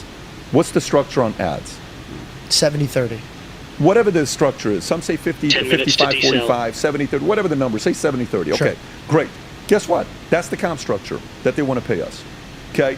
If they choose to bring another way, then they're going to say, well, you know, if we comp it this way, we're losing talent to Rumble. Guys are going to Spotify. They're signing these over here. Maybe we got to increase our comp. Maybe we Shout got out do to this. Rumble. In a sales company, one time, I changed my insurance comp structure so many Rumble different times. rocks. One day I get a call from an insurance company saying, hey, Pat, I got to tell you, man, we're getting a lot of bogus business. Out of 100 policies you're sending, only 40 of them are getting placed and approved. I said, what? Yes, only 40 of them are getting placed and approved. That's horrible numbers, by the way. And they said, if you continue like this, we have to drop half your sales. All right, guys, we are back with another video, and today is another weird, crazy video. Every time I go on Twitter X, I feel like I see something that I don't want to see. That app is literally just cancer. As much as like it's hilarious, the app's great, but sometimes I go on it and I just start shaking my head. I don't know. There's so much bullshit, so much drama. You seem to just go on and sometimes Hey, Lumpy you just Potato, cannot are take you the app still there? seriously. And this is why I say, do not take social media seriously. It is not the real world. It is a bunch of horse shit at the end of the day. And don't take it serious. And at the end of the day, just laugh at it, because all it is a joke, and it's just hilarious. So I'm going to get into this video, guys, on pretty much Aiden Ross and Dylan Dennis. Apparently they got together on a stream, which was actually pretty funny. I think they should do it more. It was actually really hilarious. I thought it was good content all around. It comes to conclusion that Dylan Dennis has just absolutely continues to roast Logan Paul for whatever reason when Dylan Dennis is fighting Logan Paul. But I get it. This is the fight game. Anything goes. I'm not big on the whole YouTube boxing event. To be honest, I could give two shits about it. I really don't want to get into it. But it comes to a point in time where it's like, dude, like the allegations just keep getting more crazier and crazier. It comes to a point in time where I'm just logging on Twitter and I'm like, who is this woman? It has gone viral. And the fact that Dylan Dennis has gained millions of followers over this is just actually kind of screwed up. But you know what? People enjoy the entertainment. People want to see more of it. And you know what? It is what it is. It's the fight game, right? Well, the YouTube fight game. But the whole, I guess, Misfits card or whatever it's called. We're going to start decelerating in about 10 minutes. It came to a point Not in even, time where, actually, like, 5 minutes. Logan Paul showed up with a cake. It showed Dylan Dennis with a camel toe or some shit, and Dylan Dennis just absolutely roasted Logan Paul. Just absolutely.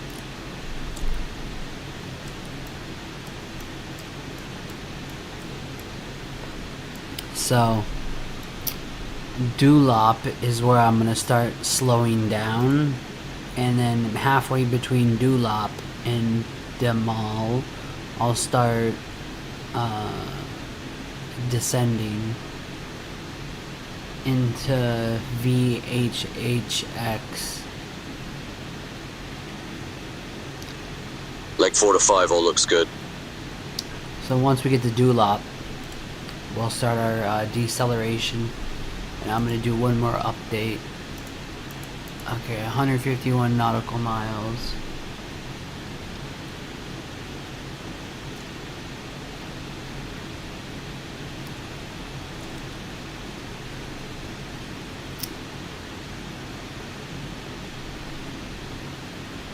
Pressurization master warning. Shout out to Lumpy earlier saying you got this. Thanks, bro.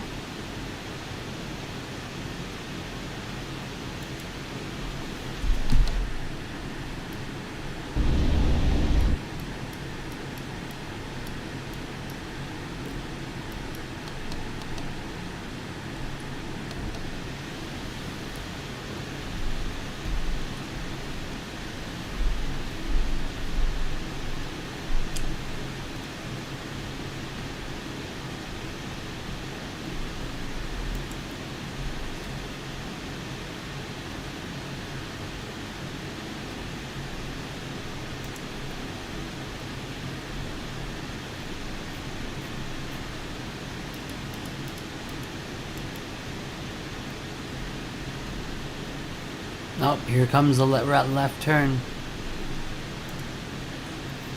I'm gonna get ready to start descent or deceleration after the turn.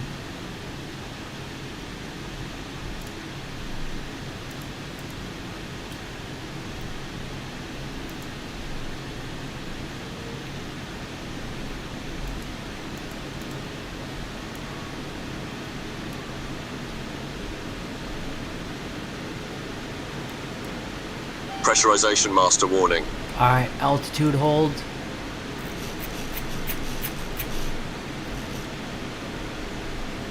We're going to now shut And leg off 5 the to 6, autothrottle. all checks out. We're going to start pulling back on the throttles.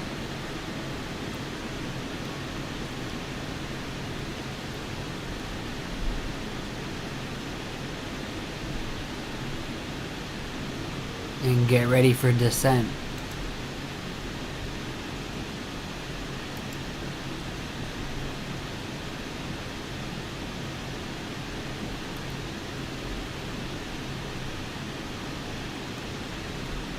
Alright, we're now idle completely.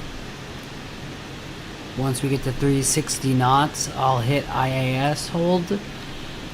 I'll first hit altitude acquired and then IAS hold. And it'll descend 31,000. But we have to be doing at least 360 knots. We're doing 420. And we're descending.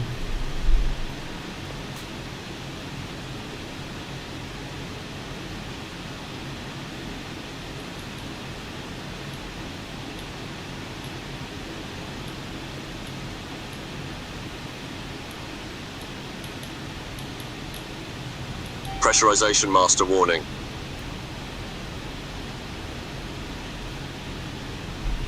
Alright. We're still decelerating.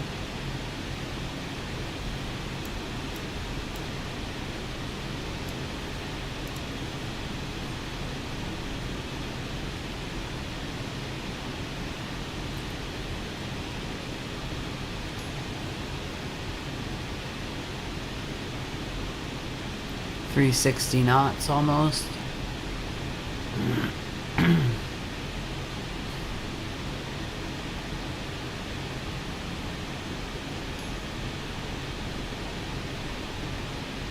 Okay, altitude acquired. IAS hold. We're now descending.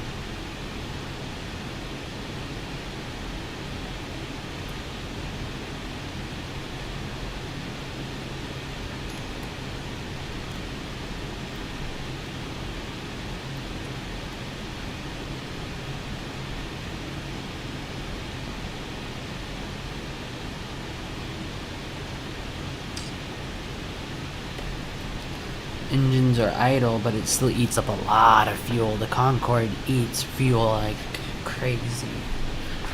This was like the most efficient and inefficient airliner back in the day. If that makes any sense.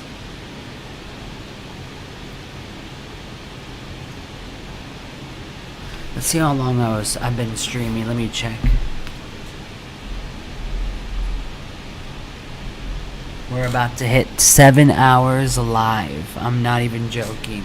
I'm using my laptop to stream the actual stream. I'm just inputting it over to my other computer to do all the hard coding and coding. But it says 6 hours and 54 minutes. So I've been live, so I'm gonna be live for 7 hours. That's a record. I'm proud. So shout out to Rumble for giving me viewers and 4 thumbs up, or is it more than that now? Let me see. 4, yeah.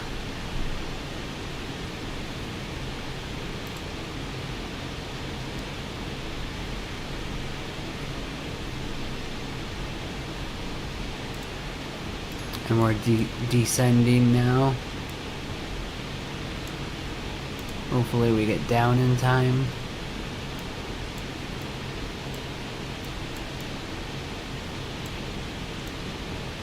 But I think I'm gonna call it after I land for the stream, because I'm tired. Kinda. Unless I should keep going, I don't know.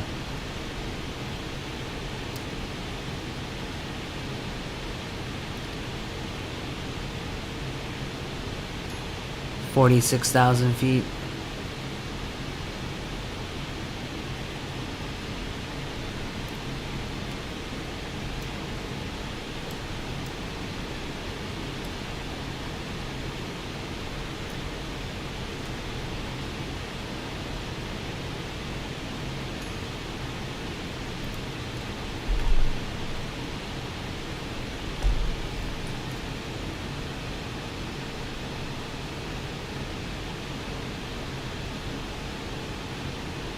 Max CG master warning. Alright, we're gonna lower the altitude on the thing. Whoa. Down to 11,000 feet.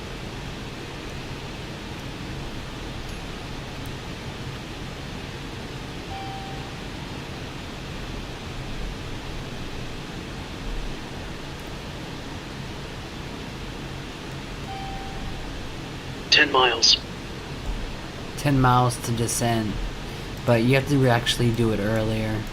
The system's not 100% accurate.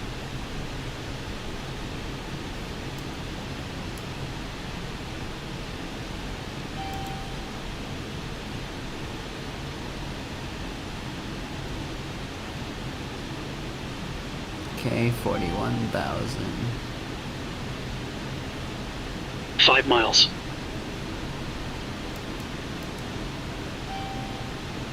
4.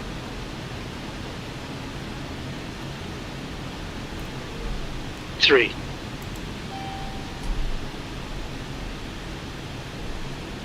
2.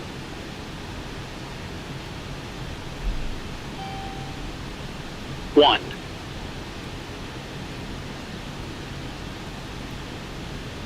Decel.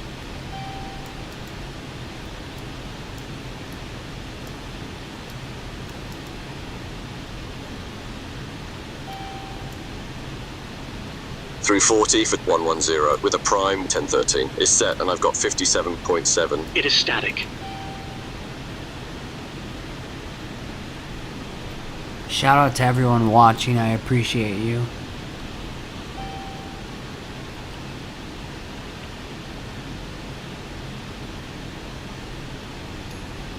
We're descending through 40,000 to 11,000.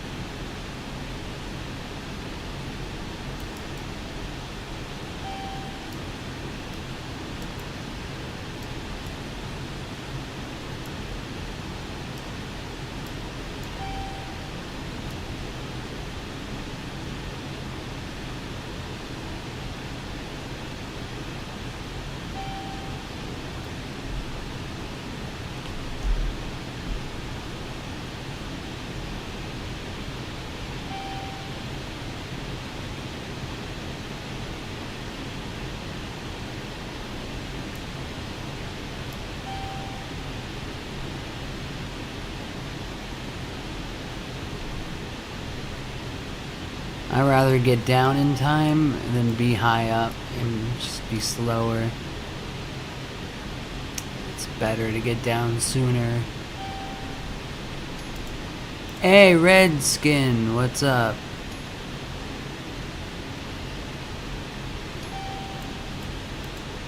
We're doing the Kitech approach again. I don't you just happen to appear when I do the Kitechs. I've been streaming for 7 hours. I don't know if you're aware, or if you've been watching, but 7 hours live. It's insane. I don't know if I should keep going. I could fly like the A320 or the PMDG 737 into Lowy. I could do that next in 2020 simulator, not P3D. But FS simulator. Oh, you just woke up. Yeah, I've been live for 7 hours. through 30 for 110 with a prime 1013. Is set and I've got 57.7. It is static.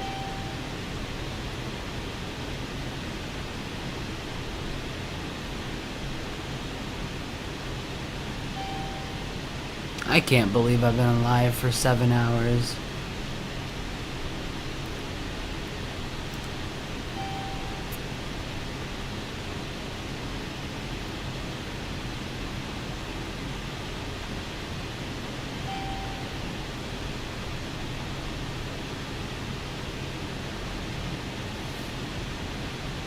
Okay. We're getting close. We're in good shape. 26,000 feet, going for 11,000. Does VHHX come up on Navigraph?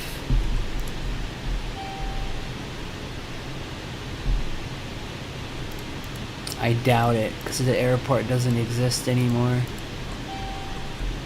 Yeah, it doesn't.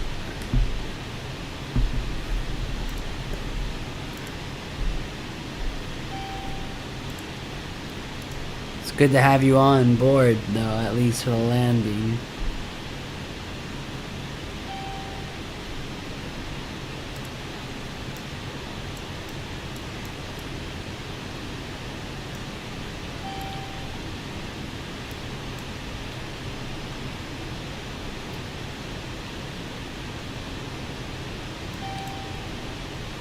$22,000 feet, going for 11.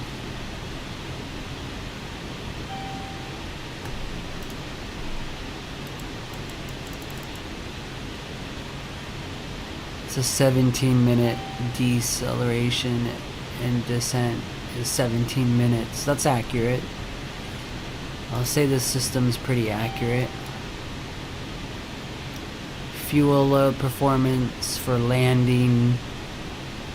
We're gonna bug the Through 20 for instruments. 110 with a prime 1013. Is set and I've got 57.7. It is static.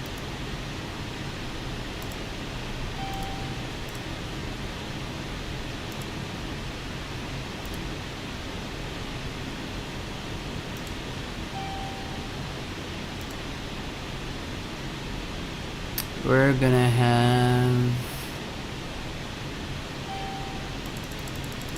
like 20,000. So our VREF is 180 nautical miles. Bugged the instruments. If you noticed, that just got glitched in. Or not glitched in, but bugged in. So 180 nautical miles is their landing speed.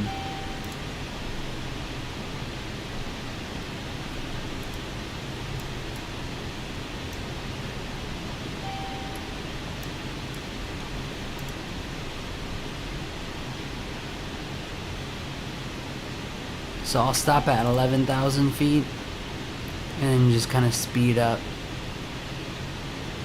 and then descend more. That way we can get down quick when we get closer. Because you have to be at 250 knots or slower under 10,000 feet. That's why I have it set for 11.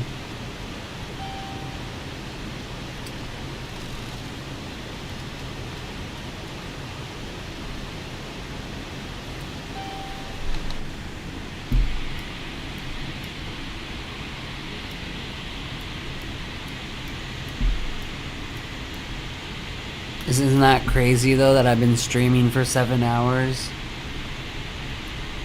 Altitude acquire 1,000 to go.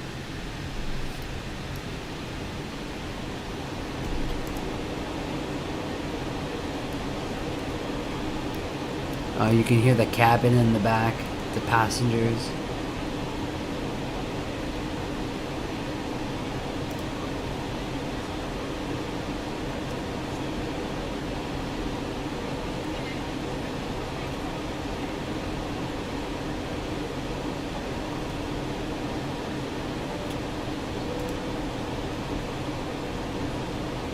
Time to speed up.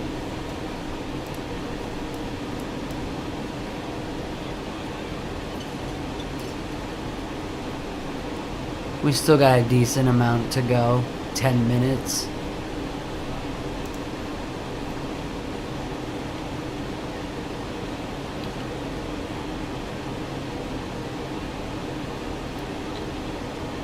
So we'll accelerate to 380. Actually 390.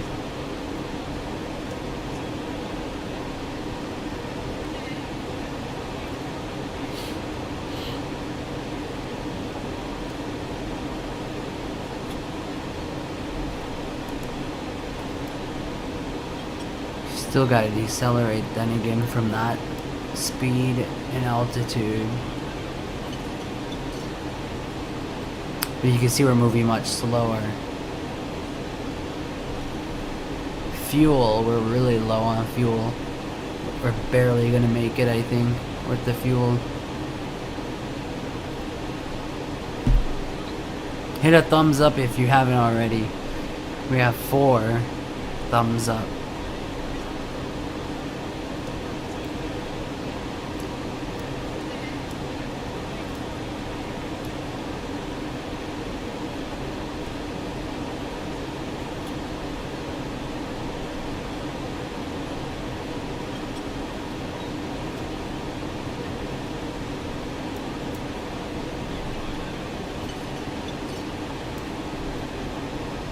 Yeah, we're going really slow now.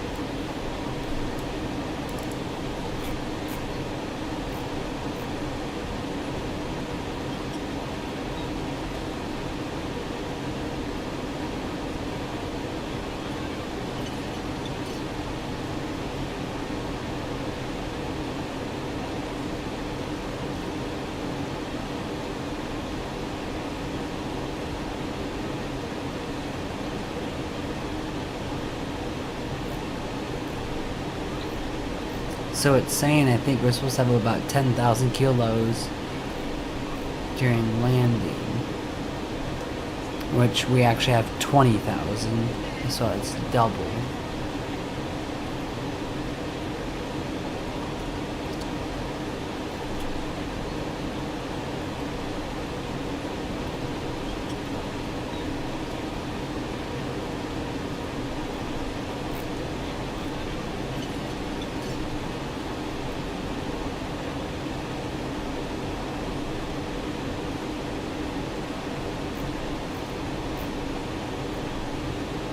That was our takeoff speed, 216.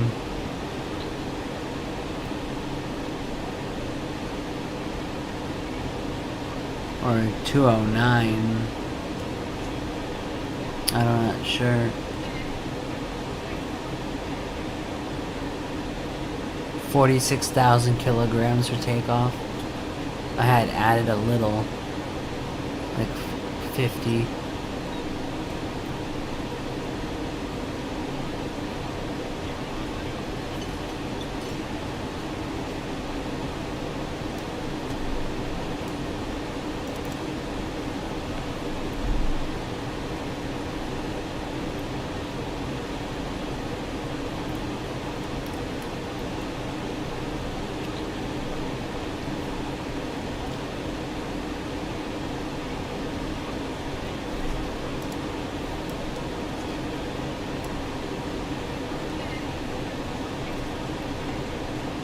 We still got a little bit of a ways. This chart's like in real life. Yeah, it is. Yeah. It's very realistic.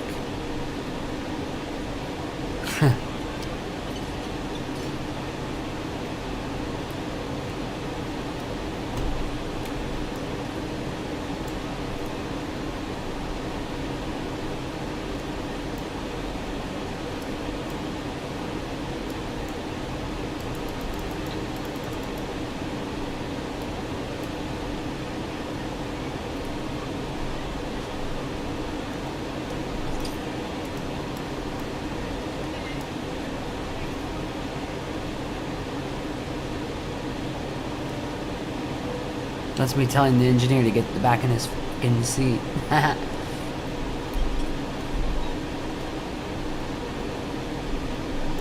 That ding ding means we are getting ready for landing.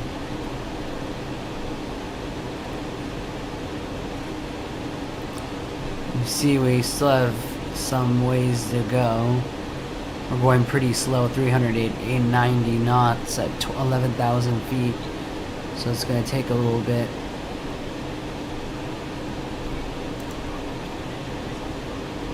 But I also know by our position. So 21. When it gets to 22. Wait a second.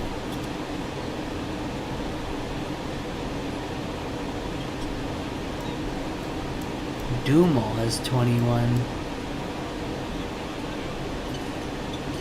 Huh.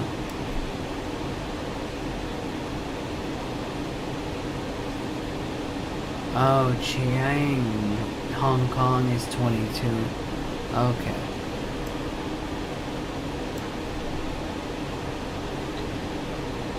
Alright, I'm gonna slow down.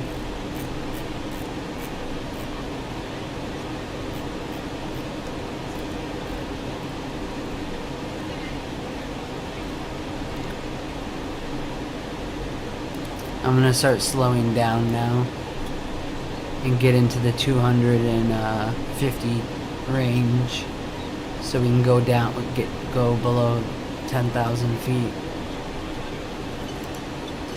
because we need to descend, and so we can put the nose down too because I see mountains.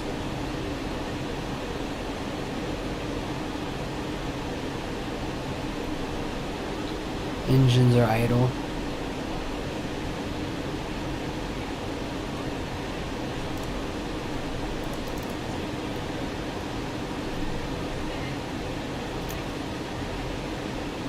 The CG is out of trim. Shit.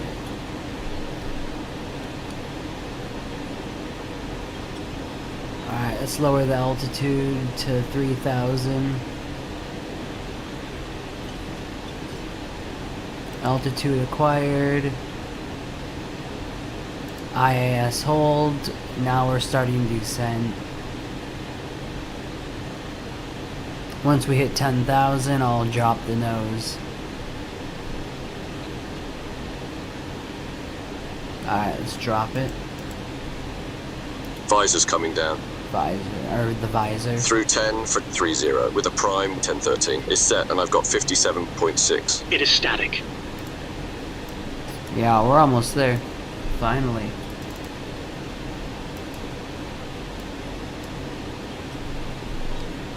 We're dropping to 3,000 feet.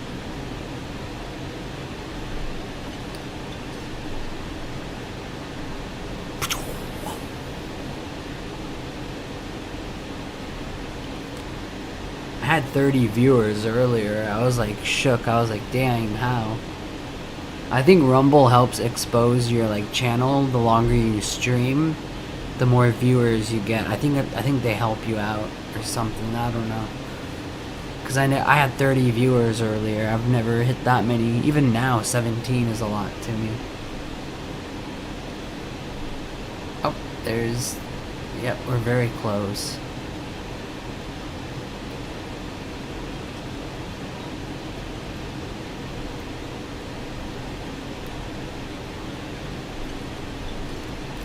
I switched to the experimental channel with fslabs and they fixed the crashing.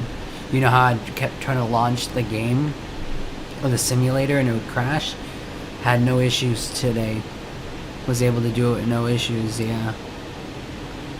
Yeah, man, I've been streaming for 7 hours. Let me see. 7 hours, 15 minutes, and 10 seconds. You think I should do another flight after this? Like a short one? In 2020? Flight Simulator 2020? I could do like Innsbruck.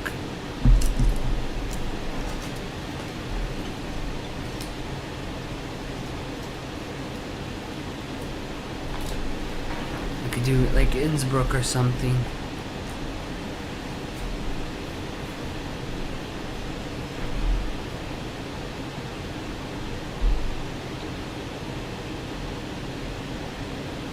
Well, I don't understand how I have 17 viewers, but not many people talk. Oh, you could really see the city now.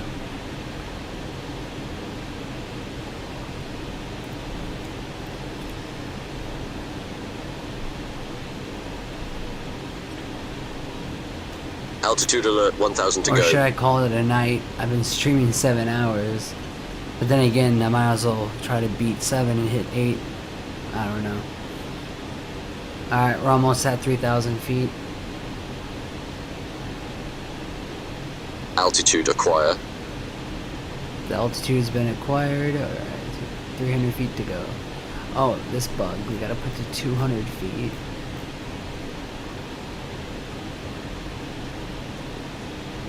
Okay, auto throttle back on.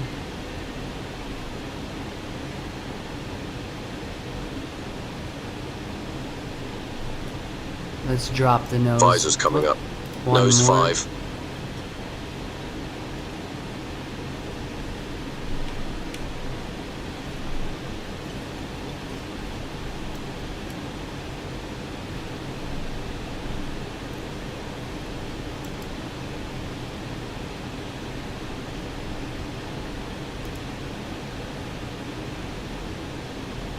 We're getting very close.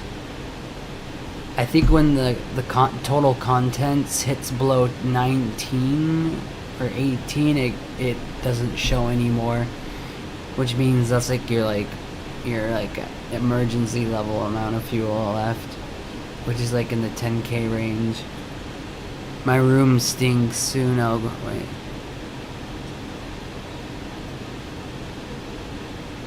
Ah, that for me that was like 15 hours ago or something like that. 12. Your room stinks.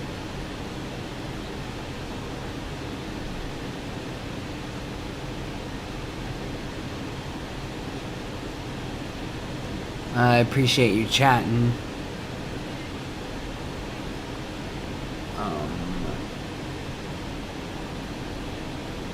We're about to get to, okay, I gotta slow down. I gotta descend a little bit. Not yet. I gotta slow down though in a second.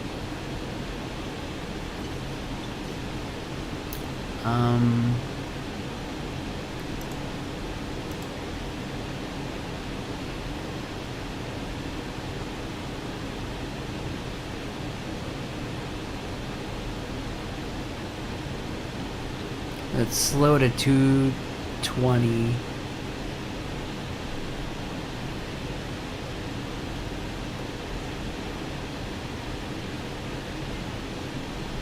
Let's drop the nose one all the way down now.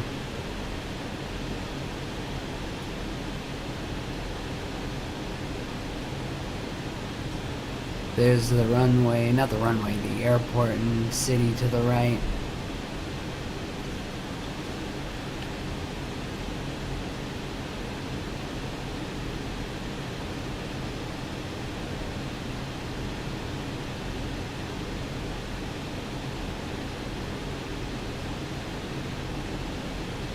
We're about to make a right bank.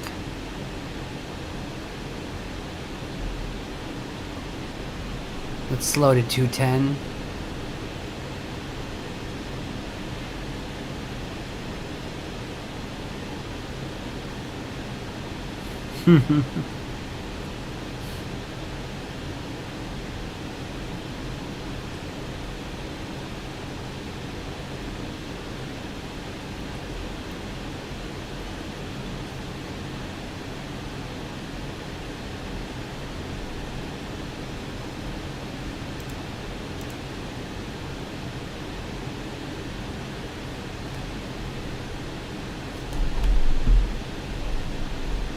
Alright, we're descending now to 2,500 feet. Actually, you know what? Autopilot off. auto throttle's on. I'm gonna fly this manually. Radio altimeters are active.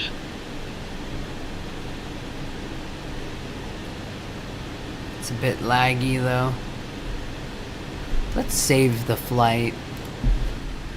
I'm gonna name it Saved 1.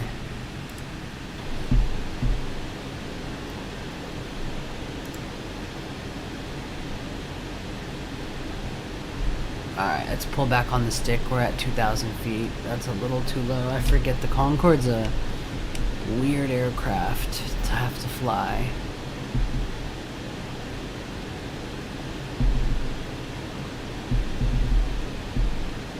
But we actually have to be over here, I think.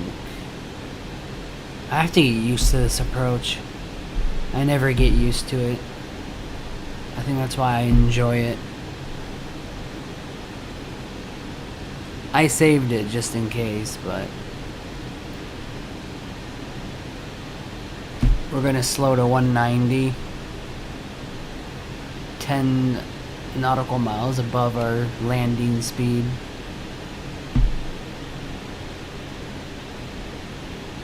And I think it's time to drop the gear. The gear's coming out.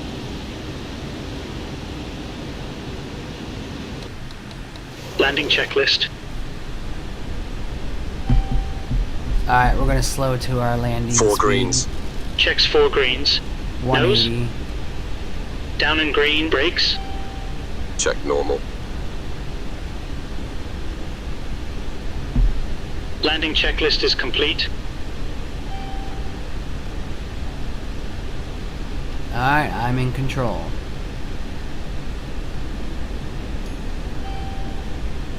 I see the runway. Alright, time to tone in, zone in. You can see the landing lights, see? It's helping guide.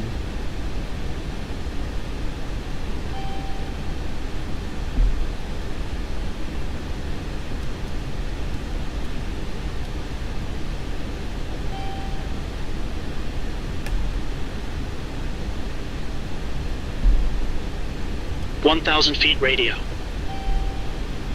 5 greens. Go around altitude is set. Alright, got my feet on the rudders. 800 feet.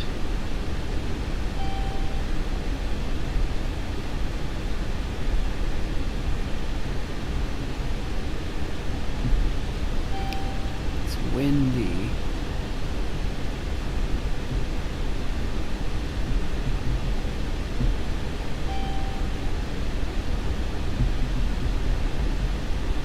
$500 feet. Stable.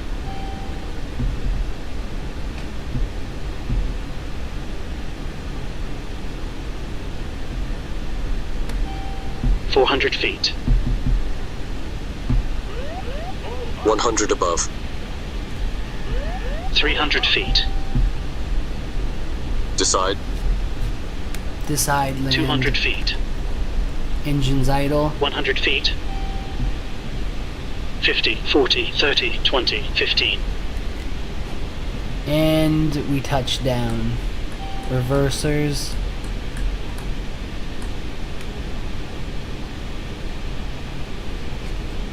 Brakes. Oh, that was a super smooth landing. Oh, I have to see that replay. 100 knots. Oh shit. 75 knots. 50. 40.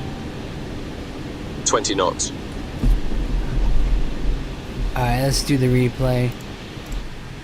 I have to see that replay.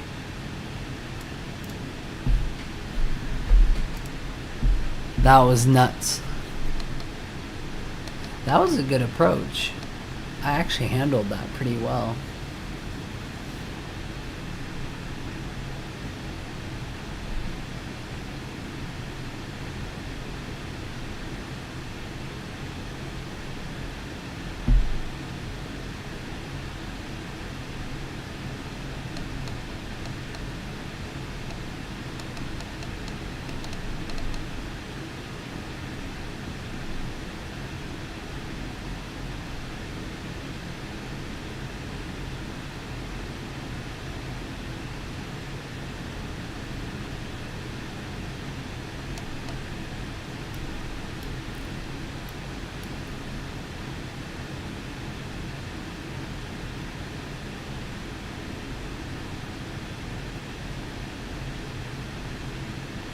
That was smooth. I had to wheel up for a bit. I was popping a wheelie.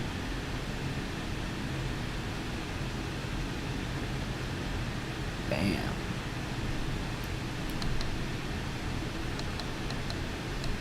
$100 knots. 75 knots. 50, 40, 20 knots. Your throttles. That was cool. Nose up to 5. That was cool. After landing checks, master warning. Inhibited. Nose is up to 5. Flight control inverters. Off invert. 2 and 3 going.